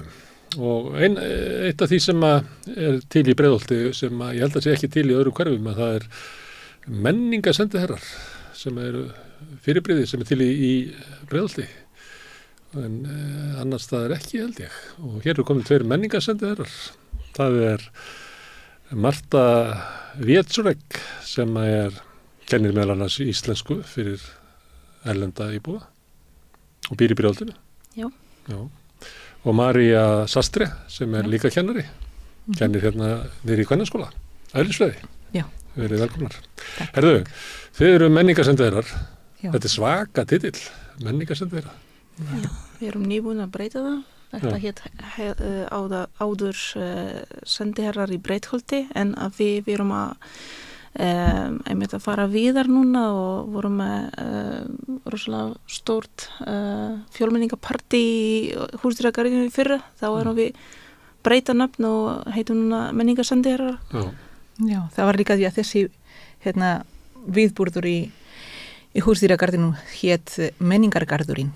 Það kom þessi menningar svona hugsun þannig að það er gott að vera menningar sendiherra heldur en bara í Breiðholti og líka því að þó við séum flestir eða nokkrir sendiherrar eru frá Breiðholtinu en þar eru líka aðrir sem eru ekki frá Breiðholti. Hugmyndin er svo að Breiðholti sé orðið svo fjölmenningarlegt að borgaryfirvöld þurfi að fá hjálp og aðstoð til þess að skilja og vita hvað íbúarnir vilja. Já. Okkar hlutverk vera að vera svona tengiliðir milli bæði borg og í rauninni ríkið og tungumálahópa okkar. Ekki alltaf bara tungumál heldur einmitt menning. Við til dæmis arabísku hópur, það er bara ekki eitt tungumál, það eru fleiri. Já, sama með spenskur hópur líka. Einmitt. Og við vorum að þýða bæði frá íbúum til stjórnenda og frá borgarstjórum og ríkisstjórum til fyrir íbúa. Þetta var fyrst út af íþrótta og tómstundir þar sem vandaði fólk sem geta miðla svona upplýsingar, hvað geta börnin skrá sig, hvað í boði, hvernig á að gera það, hvernig á að nota íþróttastyrkjum og svona, en svo þetta fróðast núna í rauninni bara alls konar verkefni. Það var eitt af því sem kom fram og hefur komið fram í sambandi við Breiðholtið, að það var íþróttastyrkjirnir féllu frekar niður af því að þeir voru ekki notaðir. Já, það er svona ýmsum vandamál, ekki bara tungumál eitt vandamál sem mjög stór, það líka menningar vandamál og þess vegna köllum við okkur bara menningar sendiherrar. Ég held að sé mikilvægt að koma þennan skilabóð, því að það ekki í öllum þjóðum sem til þennan styrk. Þannig að fólk sem flytja til Íslands þau bara fyrst vita ekki hvað snýst þennan styrk og skilja ekki hvað í gangi og helst skilja ekki af hverju þetta mikilvægt fyrir krakkana. Og þá skólan eða yfirvöld sé að senda fullt af upplýsingum á ýmsum tungumálum til foreldra, það best að það sé manneskja frá þeirra menning sem að segja frá þessu og útskýra hvernig þetta Það það ekki bara tungumálvegg, það líka menningarveggur sem þarf að koma í gegn. Já, þannig það ekki nóg að maður fá upplýsingar á blaði, því það geta haft bara kannski kem ég frá einhverju svæði þar sem að svona íþróttastarf var bara ekki fyrir mig og mitt fólk eða af hverju á ég að senda barni mitt í einhverju íþróttir eða eitthvað eftir skóla. Barni ætti frekar að koma heim og hjálpa til við heima lærdóm yngri systkina sinna. Til dæmis. En nú eru þið þú talar pólsku, kemur frá Pólandi. Hvað heldur sem margir frá Pólandi sem að búa í Breiðholti? Það veit ég ekki. Ég bara heyri pólsku alls staðar. Jú, örugglega, þúsundir. Þannig að þú getur ekkert þekkt þá alla? Nei, það ekki hægt. Opinber talan 20.000 Pólverjar á Íslandi, en við vitum við erum fleiri af fólk sem eru komið með íslensk ríkisborgara rétt telst ekki lengur sem Pólverjar. Þannig að það erfitt að fekkja alla, en þar sem líka aðstoðarskólastjóri í pólska skólans, þá ég með hóp foreldra sem ég get náði til og senda posta og upplýsa af þeim fannig. Það segir mig frá Breiðholti, hafið búið lengi í Breiðholti? Já, ég bjó fyrst í Seljakverfinu, nú ég komið í Fellakverfi og þetta búin að vera alveg 12 ár. Já. Og þú, Marja, hvað er þú? Ég flutti til Íslands tilbaka í 3. skipti 2010 og það flutti ég í Keilufell, þannig að ég búin að vera í 14 ár núna. Stundum heyrist mér fólk vera að lýsa að Breiðholti sé bara breytast mjög hratt. Hafið þið á þessu tíma, á síðustu 10-15 árum, merkiði breytingar á hverjuna? Ég veit að segja það sem ég ekki lengur í Seljakverfinu, það hefur alltaf verið rólegt þar og ég lendi ekkert í Fellakverfinu sem maður heyrir stundum einhvað alls konar, en samt þeir eru nágrannar ekki, þið búið í Keilufellinu í Viðlagsjóshúsunum. Já, við erum nágrannar. En ég hef kannski ég veit ekki hvort ég hef merkt eitthvað, en sonur minn sem 15 ára, hann lendi í smá óheppin með einhverju ungmenni sem voru að ræða þeim og hlaupa eftir þeim og öskra og svo leiðis og það var ekki gaman. En ég veit ekki hvort þetta sé vegna hvort það hefur verið breytingar eða hvort þetta hefur verið áður, en hann kannski var ekki úti klukkan 10 þegar hann var yngri. Ég veit ekki. Það meinar að það sé þá svona ógn á göttunum? Já, hjá honum. Það á þessum degi, þú veist, það var ógn, já. En hann kennari sem að skrifaði að það væri í fellaskóla væri þannig að það væru var alltaf hægt að halda uppi sko íslensku, það var ekki töluð íslenska í fellaskóla, það væru, ég man ekki hvað tala var, 95% af nemyndunum væru með annað mál heldur en... Já, okkur. Og Hólavíkurskóla, ég hugsa það sé kannski ekki eins margir, en það líka að vera fleiri, held ég. Allavega ég hef notað það, sonur mín, núna eru komin í bekknum hans fleiri krakkar af erlendum uppruna, þannig að það að stækka og góð dæmi þetta Marta sem að kenna íslenska sem annar mál þar. Það var grein sem að hann heitir Eðvarð Hilmarsson, kennarinn sem skrifaði, sem var Breiðholt brennur. Já, búin að lesa það. Já, hvað fættir hana? Ég því miður sammála að það fara að gera einhvað í málinu núna, ekki bíða lengur. Það eru ógeðslega margir sem eru að tala bara ensku og íslenska hverfi bara úr skólanum. Ég veit ekki hvernig staðan í hinum hverfum, en í fellunum og bara í Breiðholti það eru margir með erlendu brúna og þeir eru að redda sér með ensku. Málið að íslensk börn eru líka svara á ensku í stað fyrir að reyna hjálpa þeim á íslensku.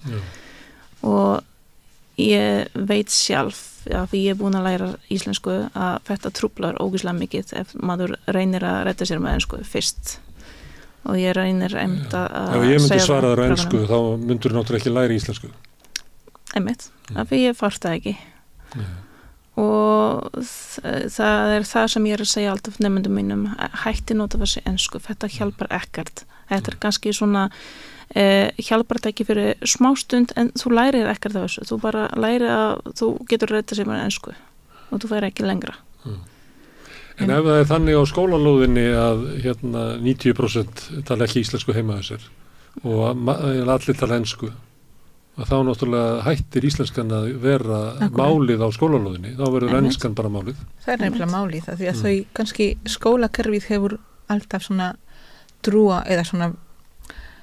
að það verður einhverju nám eða eitthvað svona stuðning heima. Foreldra og líka foreldra þátaka í grunnskóla, það mikilvæg og bla bla bla. Þú veist, en foreldra verðunum uppruna eru ekki vond þessu. Börnin fara í skóla til þess að læra og þau læra í skólanum og þau koma heim og það gerir eitthvað annað.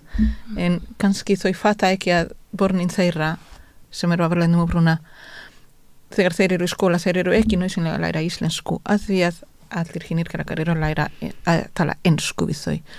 Þá kemur bara stór gat þarna. Það er mjög erfitt í grunnskóla held ég að laga þetta því að þú er með 25 barna bekk og þá bætist og innan þessi 25 eru kannski 10 nemendur sem þú getur ekki tala íslensku við þau. Eða ofugt, 10 sem kunna tala íslensku. Eða ofugt, 10 sem kannist íslensku og 15 ekki. Þá þú í vandræði.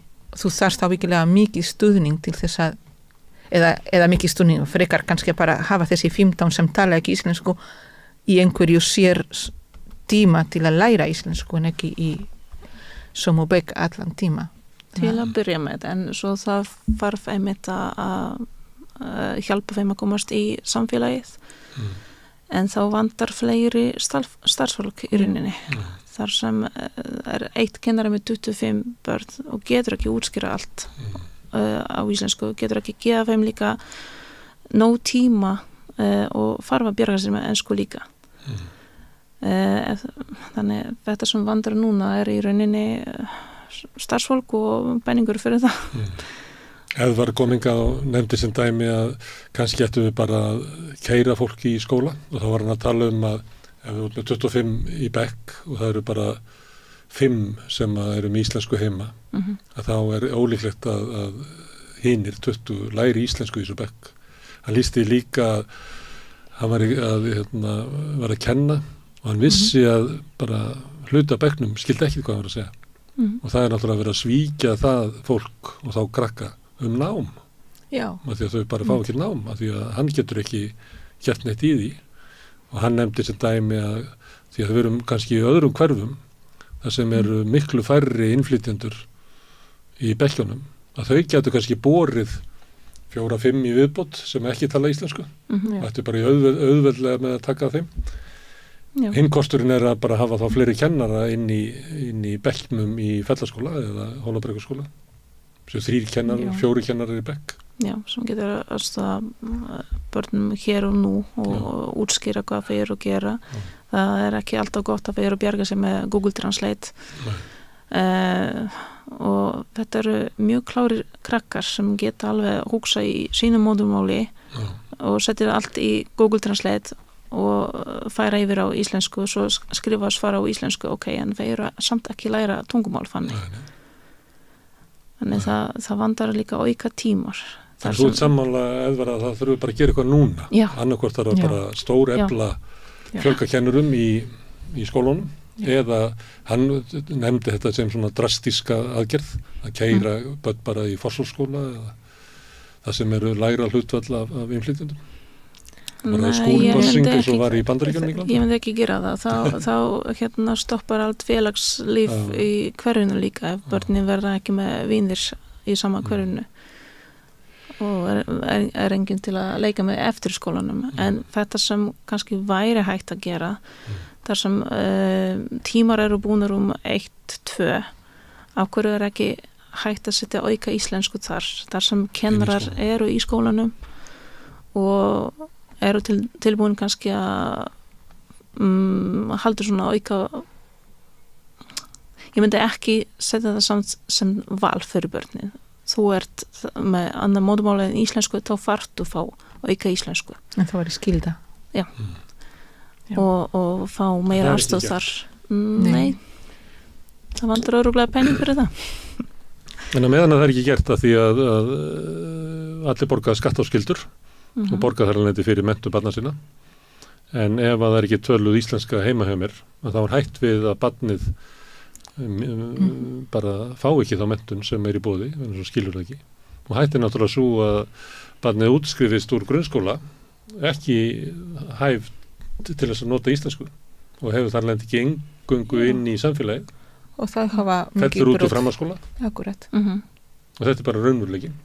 Þeir koma ekki eða síður í framhaldsskóla og mynda sig bara mjög lítið vegna skortur á íslensku kunnáttu. En er það ekki þannig að við vitum þetta alveg? Jú. Já. Borgari vildu veit þetta og ríki veit þetta og stjórnmálafólki veit þetta og ég veit þetta og þið veit þetta en samt er ekkert gert. Nei, allir eru að tala að enginn gerir neitt. Já. Velkomin til Íslands.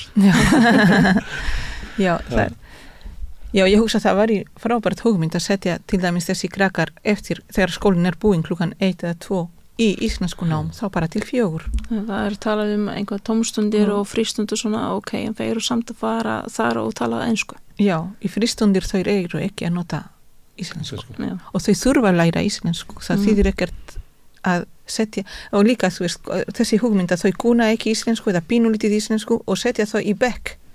Þar sem allir hinir tala íslensku og þú ekki, sjálftraust hjá þeim, það hlýtur að vera alveg hreint. Já.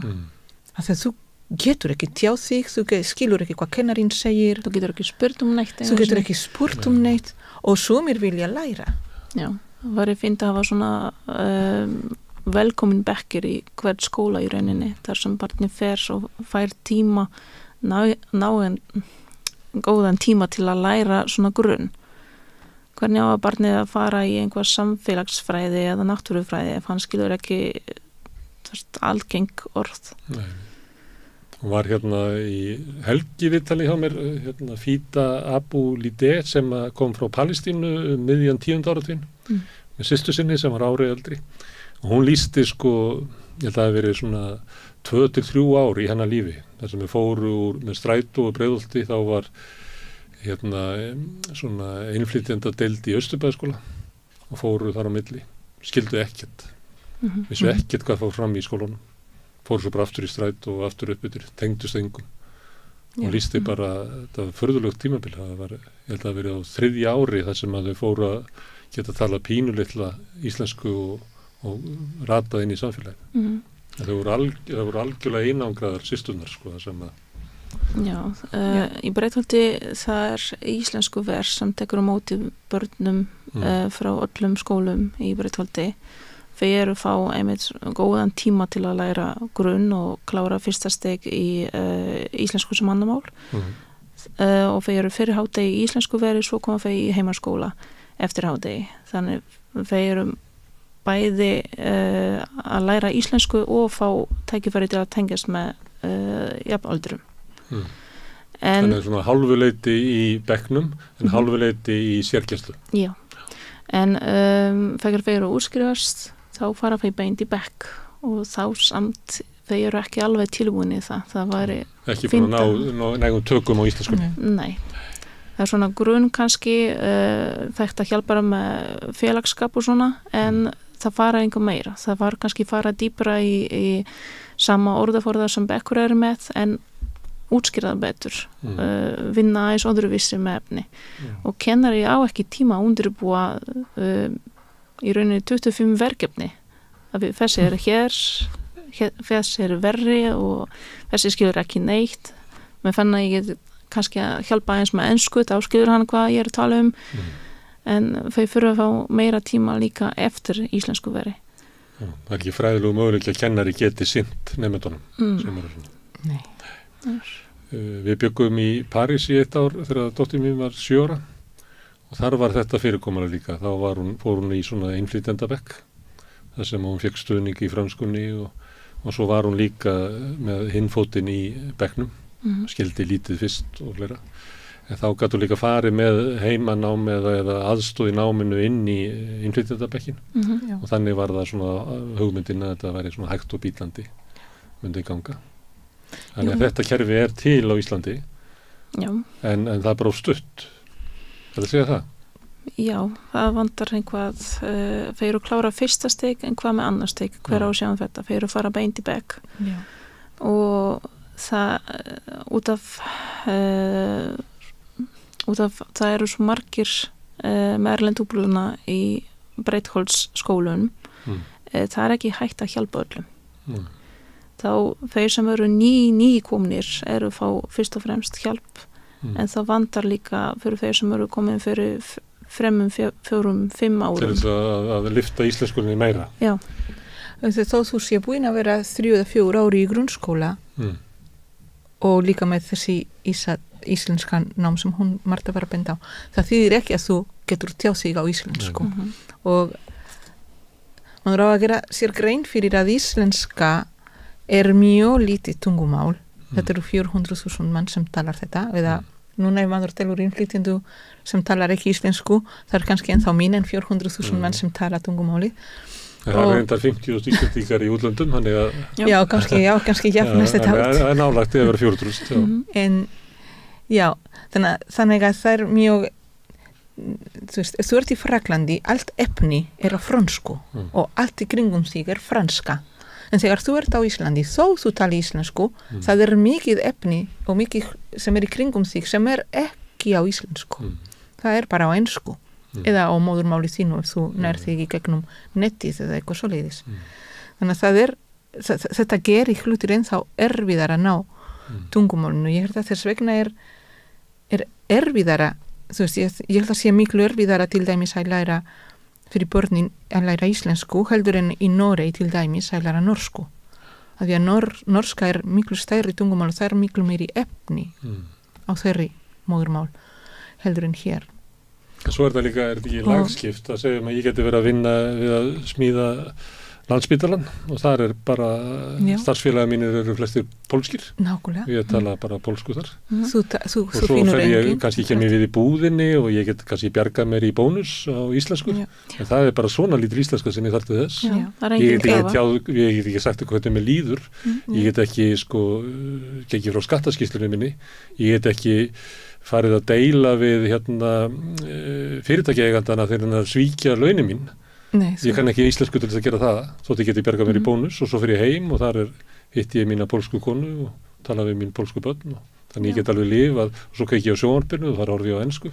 Ég þekki bara spænskumælandi fólk sem hefur búið á Íslandi meir en 10 ár og þau tala ekki íslensku og ekki ensku og þau bara hafa unnið og verið og spænskumælandi félag er miklu minna heldur en pólska. Þannig að þetta er alveg ótrúlegt.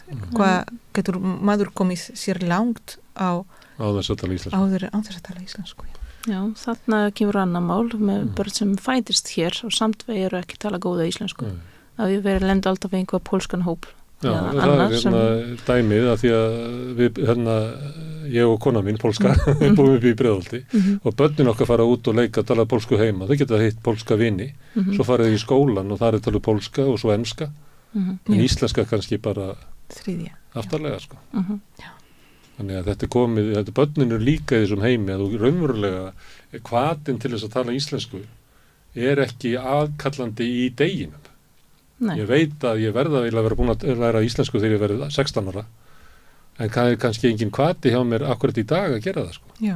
En það getur ekki verið svona, þessum að skipti máli að þegar skólalóðin eru hætt að tala íslensku, að það mjög alvarlegt. Já, mjög sammála.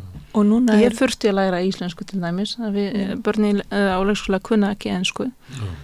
Fyrir svona ég kann að tala íslensku, en þeir sem eins og þú sagðið, vinna með löndum sínum og þurfa ekki að nota íslensku, það engin krafa og þeir bara sleppa að læra íslensku.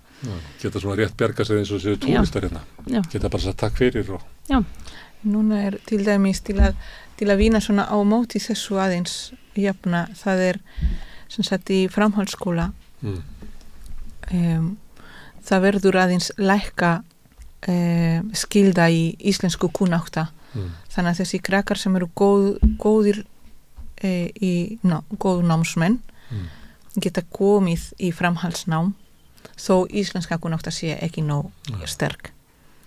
Þannig að það aðeins að lækka þannig að þessi nemyndunir koma. Það kom líka fram í viðtalinu við hennar Fíta að hún gat ekki klárað menntaskóla því að hún náði ekki íslensku og dönsku. Já. Það að breyta. Það tók hana langan tíma en hún sko frábær í starffræði og eðlisfræði og efnafræði en það hélt henni alltaf niðri.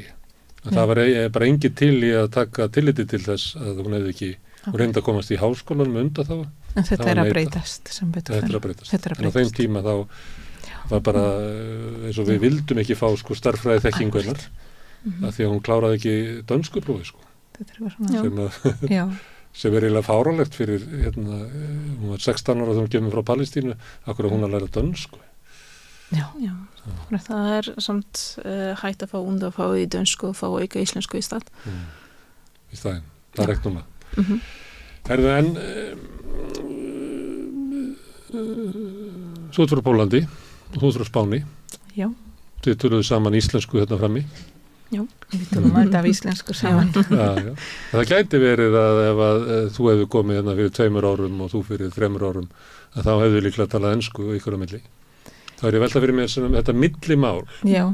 Af því að það kannski ólíklegt að ég fara að tala við þig á pólsku eða þig á spönsku og við erum að eitthvað millimál. Nú erum við að tala íslensku. Já. En við gætum alveg haft ensku sem millimál. Það tvennt sem drag mig að tala íslensku. Ég held að sé tvennt sem svona mikilvægt fyrir þetta. Ein vilja að læra. Það ekki allir sem vilja læra tungumálið. Og svo ef þú með tungumál, þú veist, það mismunandi hæfileikar. Já. Þannig að það sumt fólk léttari að læra og tungumál og hinnir bara mjög erfitt að læra tungumál. Þannig að ef þú vil læra og þú með svona sæmilega að geta til þess að læra tungumál ég held að sé þá finnur maður þú veist, með öllur vinkonum mínum af erlendum uppruna tala ég íslensku meira að segja með ensku mælandi vinkonum mínar tala ég íslensku Og þið finnst það bara rétt mér finnst það millimálið á Íslandi á íslenska já, ég hata þegar fólk tala við mig ensku ég bara svara alltaf á íslensku en ég gerir það bara út í bakari sko. Ég held að sá sem ákveða mig líklega hérna frá Venezuela og hann vill að ég tala með sig ensku en kannski talar og ég segi alltaf svo takk fyrir og ég svara alltaf á íslensku sko. Því að ég er því að vegum að hafa íslensku sem millimálið já, grætt, já Það með það sem fólk lendar stundum í þegar að heyra íslensku með hreim þá svissa þau yfir ensku og ég lendi sjálf í nokkur svona dæmi þar sem ég ringdi einhvað og sagði nafni mig og eftir nafn og það var og ég spurði samt einhvað á íslensku þá mér var svarað á ensku af hverju einu sinni lendi ég mjög skemmtilegt og það var maðurinn að svara mér á ensku og ég alveg bara full og bara aftur á íslensku og hann svara mér aftur á ensku og ég alveg, af hverju þú ekki að tala íslensku í mig? Oh, I'm so sorry, I don't speak Icelandic. I'm from, I don't remember, but hann var útlendingur líka og hann talaði ekki í tungumáli, hann skildi íslenska en þorði ekki að tala. En hann leit út eins og að vera íslendingur eða þú veist, ég hugsaði að hann var bara íslendingur og ég var svo pyrruð af að hann talaði bara einsku við mig. En. Svo eru bara svo fáir sem að tala íslensku. Túristanir eru líka. Það sagði kom hingað eins og formaður miðbæjarsamtakana eða íbúasamtakana í miðbænum og hún sagði það að þau á hund þá fer hún að labba út með hund og þá sá túristarnir náttúrulega að þetta er eitthvað Íslendingur fyrst hún með hund af því að túristar er ekki með hund af því að svo mikið af túristar eru í bæ sko að þeir eru að segja hvora öðrum til vegar einhver þýskur túristir að spyrja túristar frá Fraklandi hvað er bóklötu stígur en ef þú ert með hund að þá vita þau innfættur þannig að það verður mikið áreiti ef þú ert að labba úti með hund það er allir að spyrja það er í bæ sko, það er svo mikið að túristar Herðu, en þið búið upp í Breiðholti og viljið það? Já. Breiðholti er náttúrulega spennandi staður það er ekki spennandi við það er svona yðandi, það er ólíkt og þú veist, ég fór upp í Breiðholti daginn og sagði, það maður ekki að flytja upp í Breiðholti það er ekki eini staður á Íslandi sem ætti að búa á Þetta er fallegust hverfi í Reykjavík best skipulagt mjög vel skipulagt fullt af útivista stöðum og búðir út allt og skólar bókasafn og sundlaug, það er bara allt til nema veit ekki okkur lögreglustöðin hvarf úr mjöttinni það er kannski það sem vandar og hún fór eitthvað staður upp á Ártúnshöfða ekki en þá kannski átti að opna líka í Ártúnshöfða og líka í Breiðholti en mér finnst það í mjög átti að vera af því að það er að verða svo mikið óreiði þarna mikið órói já það er fólk, sko, lokkan veit alveg hverjir eru að gera hlutir, sko þegar sonur mín lendi í eitthvað mál og lokkan kom heima og hann var að útskýra þetta lokkan sagði já við vitum hver þeir eru og ég alveg, ok, en þið vitið og þeir eru að ógra krakkana þið ekki grækvað Þannig hefur það verið í hverfum sem að vaksa mjög hratt þegar ég var yngri þá bjó ég í Vogunum Voga á heimakverfinu þá var það vandamála hverfi og þegar eitthvað gerðist að þá vissi löggan að þetta var Stebbi Glæpur og Palli Kína þannig að þetta hefur alltaf verið svona en Breiðholtið er mikið af fólki sem kemur víða að og það er svona félagslu upplausn meðal ungsfólks, eða ekki? Já. Það er mikið af félagslu húsnæði það er nefnilega máli, það er svo er ekki bara félagshúsnæði Reykjavíkur borgar mest í Breiðholt menn að segja hugsun með Breiðholt það var bara búa til félagshúsnæðis hverfi þarna aðeins fyrir utan og þetta var bara mikið fyrir utan borginni á þessum tíma þegar þetta var byggt í 1970 eitthvað þannig að byrjunin var svolítið svona ekki alveg svona en nú er að fara að byggja alls þar í Breiðholti til að einmitt að fá fjölbreytt hverfi bara með stærri íbúðir og jafnvel einbýlishús og alls konar til að fá fleiri fólk og það mætti gera það sama í hverfunum þar sem er lítið að félagslegu húsnæði eins og Fossvogurinn 107 sem eru svona dýr og fín hverfi það mætti setja félagslegt húsnæði þar líka sko. Það er líka að blanda í þá áttina það er ekki bara akkurat það þarf að blanda bæði Ég bjó líka í Breiðholtinu þegar ég var 14 ára 13 og 14 ára og þá voru svona ég var í bekk í fellaskóla og það var heill bekkur það voru krakkar sem sóttu einum degi og seint það var svo mikið að fólki að flytja í hverfið og þá var talað Breiðholtsvillinga og þá var talað svona vandamál sem að tengdist bara þessari deglu og líklega er það þannig ennþá í dag en það sem að bætist við er að hluti af fólkinu langstæstu hluti af fólkinu er ekki bara að koma frá Vestfjörðum eða neðan úr bæ heldur frá öllum heiminum og það eru kostir á því en það er þessi þessi hversu margir eru aðfluttir á skömmum tíma, eða ekki? Já, það örugglega líka partur af því, það meira meira svona tækifæri til að miskilingur kemur, þú veist, að fólk ekki tala sama tungumál og kannski ekki nógu góðir í ensku til að redda sér og þá gæti verið meira vandamál út af þessu en það hægt að gera eitthvað í því og halda kannski fleiri viðburðir fyrir nágranna og láta fólk kynnast hvers annan og byggja svona upp félagsstarfið bara frá svona grunni, bara frá einföldustu samskiptum fólks. Já, þetta sem við vandaði alltaf, af hverju allt fyrir 17. júni sett í miðbæn? Af hverju ekkert gert í Breiðholti? Það fær enginn úr Breiðholti í miðbær. Það var 1 ár sem var 17. júni gert í hvert hverfi var með smá 17. júni partí í hverfinu. Mér fannst það mjög gott. Já. Það var ekki endur tekið. Fjölskylduhátíð eitthvað sem fólk geta hittast og kynnast hvers annað og en af hverju sagður að enginn í Breiðholti finnir í miðbæ? Margir eru ekki á bíl. Hinir nenni ekki fara með strætó. Flestir örgulega að segja að ég skil ekki neitt, ég veit ekki hvað að gerast eða geta ekki einu sinni finna upplýsingar það, hvar og hvað að gerast en ef þetta myndi vera bara fyrir utan húsið ok, hvað? Það sést bara út í gluggan og það komast fleiri fólk þar. Þannig að Eðvarð því hann var að gagnrýna hvernig borgin og ríkið stæði að þessum breytingu sem þarna að þá var hann líka að tala að hann býr upp í Breiðholti og hann lýsti að það var eiginlega ekkert að samfélaginu upp í Breiðholti ef þú lendir í ykkur það var ekkert að samfélaginu hann bara tók eitthvað svona dæmi eða vantaði bara eitthvað hjálp sprungið á bílnum eða það var hann eiginlega að sína að samfélag fólksins virkaði bara vel svona óformlega samfélag en þegar kæmi að skólanum eða þjónustunni að þar varu gallinn það var eiginlega það sem hann var að segja það ekkert að Breiðholtinu það bara börnin okkar fá ekki nógu þjónustu í skólanum.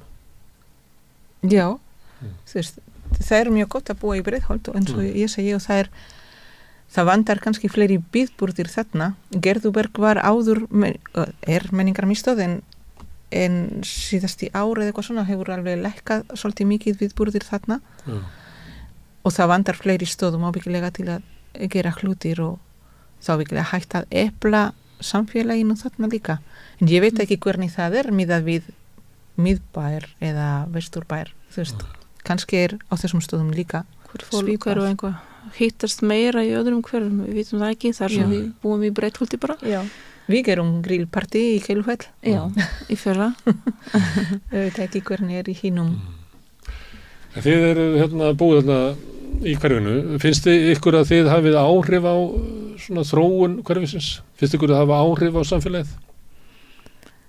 Já, það kom borgarstjóri síðast að hitta okkur í Breiðholtsskóla og við vorum að segja frá hugmyndum okkar og hvað okkur finnst nauðsynlegt að byrja með svo þessi hverfið mitt verkefni þar sem maður getur að kjósa og koma með einmitt hugmyndum sínum það var líka það sem við vorum að auglýsa milli hópana okkar sem sendiherrar að fólk vissi ekki af þessu að þeir geta hafa áhrif og það alltaf nægt að færa í móðurmálinu sinni útskýrt hvað þetta snýst, hvernig það virkar við erum búin að tala mikið alls konar nokkru hlutir eru komnir við getum haft áhrif og við gerum okkar besta til að miðla upplýsingar í þessi sendiherraverkefni til okkar hópa en auðvitað það ekki allir sem taka móti og með gleði, þú veist, og auðvitað það svo margt fólk og það alls konar þegar maður segir, pólverjar og pólverjar, það bara alls konar fólk þarna, alls konar flóra þannig að maður getur ekki sagt, pólska fólk hvað, ekkert að veru, það pólverjar sem tala íslensku alveg bara reiprennandi og eru að gera ýmislegt fyrir samfélaginu og það eru ábyggilega aðrir sem eru bara að vinna og vera í sínu hóp og það eitthvað svona mitt á milli og eins og líka í spænsku mælanda eða Marokkafólk eða... Þannig fjölgað í hópi spænskumælandi með fólkinu sem kemur frá Venezuela. Já, heldur betur, já, svakalega mikið, já, mjög mikið, það komið svo margir frá Venezuela og maður heyri spænsku alveg út allt. Ég held að þessi suður-amerísk matvörubúð hérna á annari hæð hérna í þar næsta húsi hérna. Já, það er líka í Gerðubergi frá República Dominicana, hún reyndar búin að vera núna mörg ár, 10 ár eða meira. Það eru spænskar messur í Fíladelfíu sem aðeins hérna. Já. Af því það kom svo mikið af mótmælenda trúðu fólki frá Venezuela. Já. Þannig að það er mikil breyting sem að fylgir þessum fólki sem kemur frá Venezuela hefur komið. Já. Herðu, ég ætla alltaf áfram að tala Breiðholt hérna, hann kemur til mín skólastjóri Fellaskóla hérna morgun, hann Helgi Gíslason og svo ætla ég að reyna að fræðast aðeins meira Breiðholt í framtíðinni og kannski þegar ég er búin að læra aðeins meira til þess að geta spurt ykkur betri spurninga og fæ ykkur kannski til þess að koma aftur og heyri í fleirum menningar sendiherrum upp í Breiðholti. Já, endilega. En það er svo gaman að geta sagt hérna takk fyrir spjallið Marta og María, þetta hljómar eins og maður sé að tala úr biblíunni. Kæra þakkir. Takk fyrir. Takk svoleiðis. Takk. Já, ég þakka öllum gestum okkar sem hafa komið hingað í kvöld og ekki bara Mörtu og Maríu, heldur þeir sem koma hingað að ræða húsnæðismál og forsetaframboð og frelsisbaráttu samkynhneigðra. Þakka Pétri og Laufey fyrir að taka upp og senda út til ykkar sem eruð að horfa og ykkur allra helst sem að breyti þessu samtali okkar í fjölmiðla. Bend ykkur á að þið getið hjálpað okkur með því að byggja upp dreifikerfi samstöðuna með að segja frá efni sem að ykkur líkar hér segja vinum og vandamönnum frá því. Þannig stækkar kerfið þegar þau finna efnið okkar á Facebook, á YouTube, í öllum hlaðvarsveitum, í útvarpinu á 89,1 á FM á Stórhöfuðborgarsvæðinu. Það má líka sækja þær útvarpsendingar á spilaran, spilari.is á netinu og spilari líka app sem á hlaðinur í síman og hlusta á samstöðinu og allar íslenskar útvarpsstöðvar hvað sem er í heiminum, þar sem er net á annað borð og svo erum við komin í sjónvarpið til þeirra sem er svo heppin að skipta við síman og fá sjónvarpið sitt þaðan. Þar eru númer 5 á fjarstýringunni. Kannski munu önnur fjarskiptafyrirtæki bjóða sínu viðskiptavinum upp á það sama 24 tíma sólarhring, 7 daga vikunar, allan ásins hring, samfélagsumræða við þetta rauðaborð og í öðrum þáttum samstöðurinnar. Þið sem að viljið taka þátt í uppbyggingu samstöðurinnar enn frekar geti gert áskrifundur, það kostar 2.500 krónur á mánuði. Þið farið þá inn á samstöð.is, það er hnappur sem ástendur áskrift. Þar getið þið skráð ykkur fyrir grunnáskriftinni, þið getið borgað meira eða viljið og þeir sem að kjósið getið látið áskriftina renna sér félagsgjöldin í Alþýðufélagið. Það er einmitt Alþýðufélagið sem á og rekur samstöðina. Þetta er fjölmiðl í eigu áhorfenda, áheyrenda og lesenda. Þannig að fyrir 2.500 krónur á mánuði getið fengið allt efnið okkar en líka eignast fjölmiðl í félagi með öðrum í Alþýðufélaginu. Pæliði því. Þið sem hafið verið að velta þessu lengi fyrir ykkur og finnst að þið eigi að taka þátt. Ég hveti ykkur til þess að gera það sem allra fyrst því að við erum að gera svolítið plön fyrir framtíðina og meta það hvert við getum farið og hvert samstöð getum þróast, hvernig við getum melt hana. Það hjálpar okkur að vita hver stuðningur okkar er þarna úti. En allt sem við sjáið og heyrið hér á samstöðinni er í boði áskrifenda og við þökkum kærlega fyrir og ég skal segja góða nótt. Á morgun verði ég hérna aftur klukkan 8. Rauðaborðið byrjar þá á 15. Þá verður aftur öflug útsetting, öflug umræða. Sjáumst þá. Segðu það á samstöðinni. Samstöðin er í eigu hlustenda, áhorfenda og lesenda. Sláist í hópinn og gerist áskrifendur.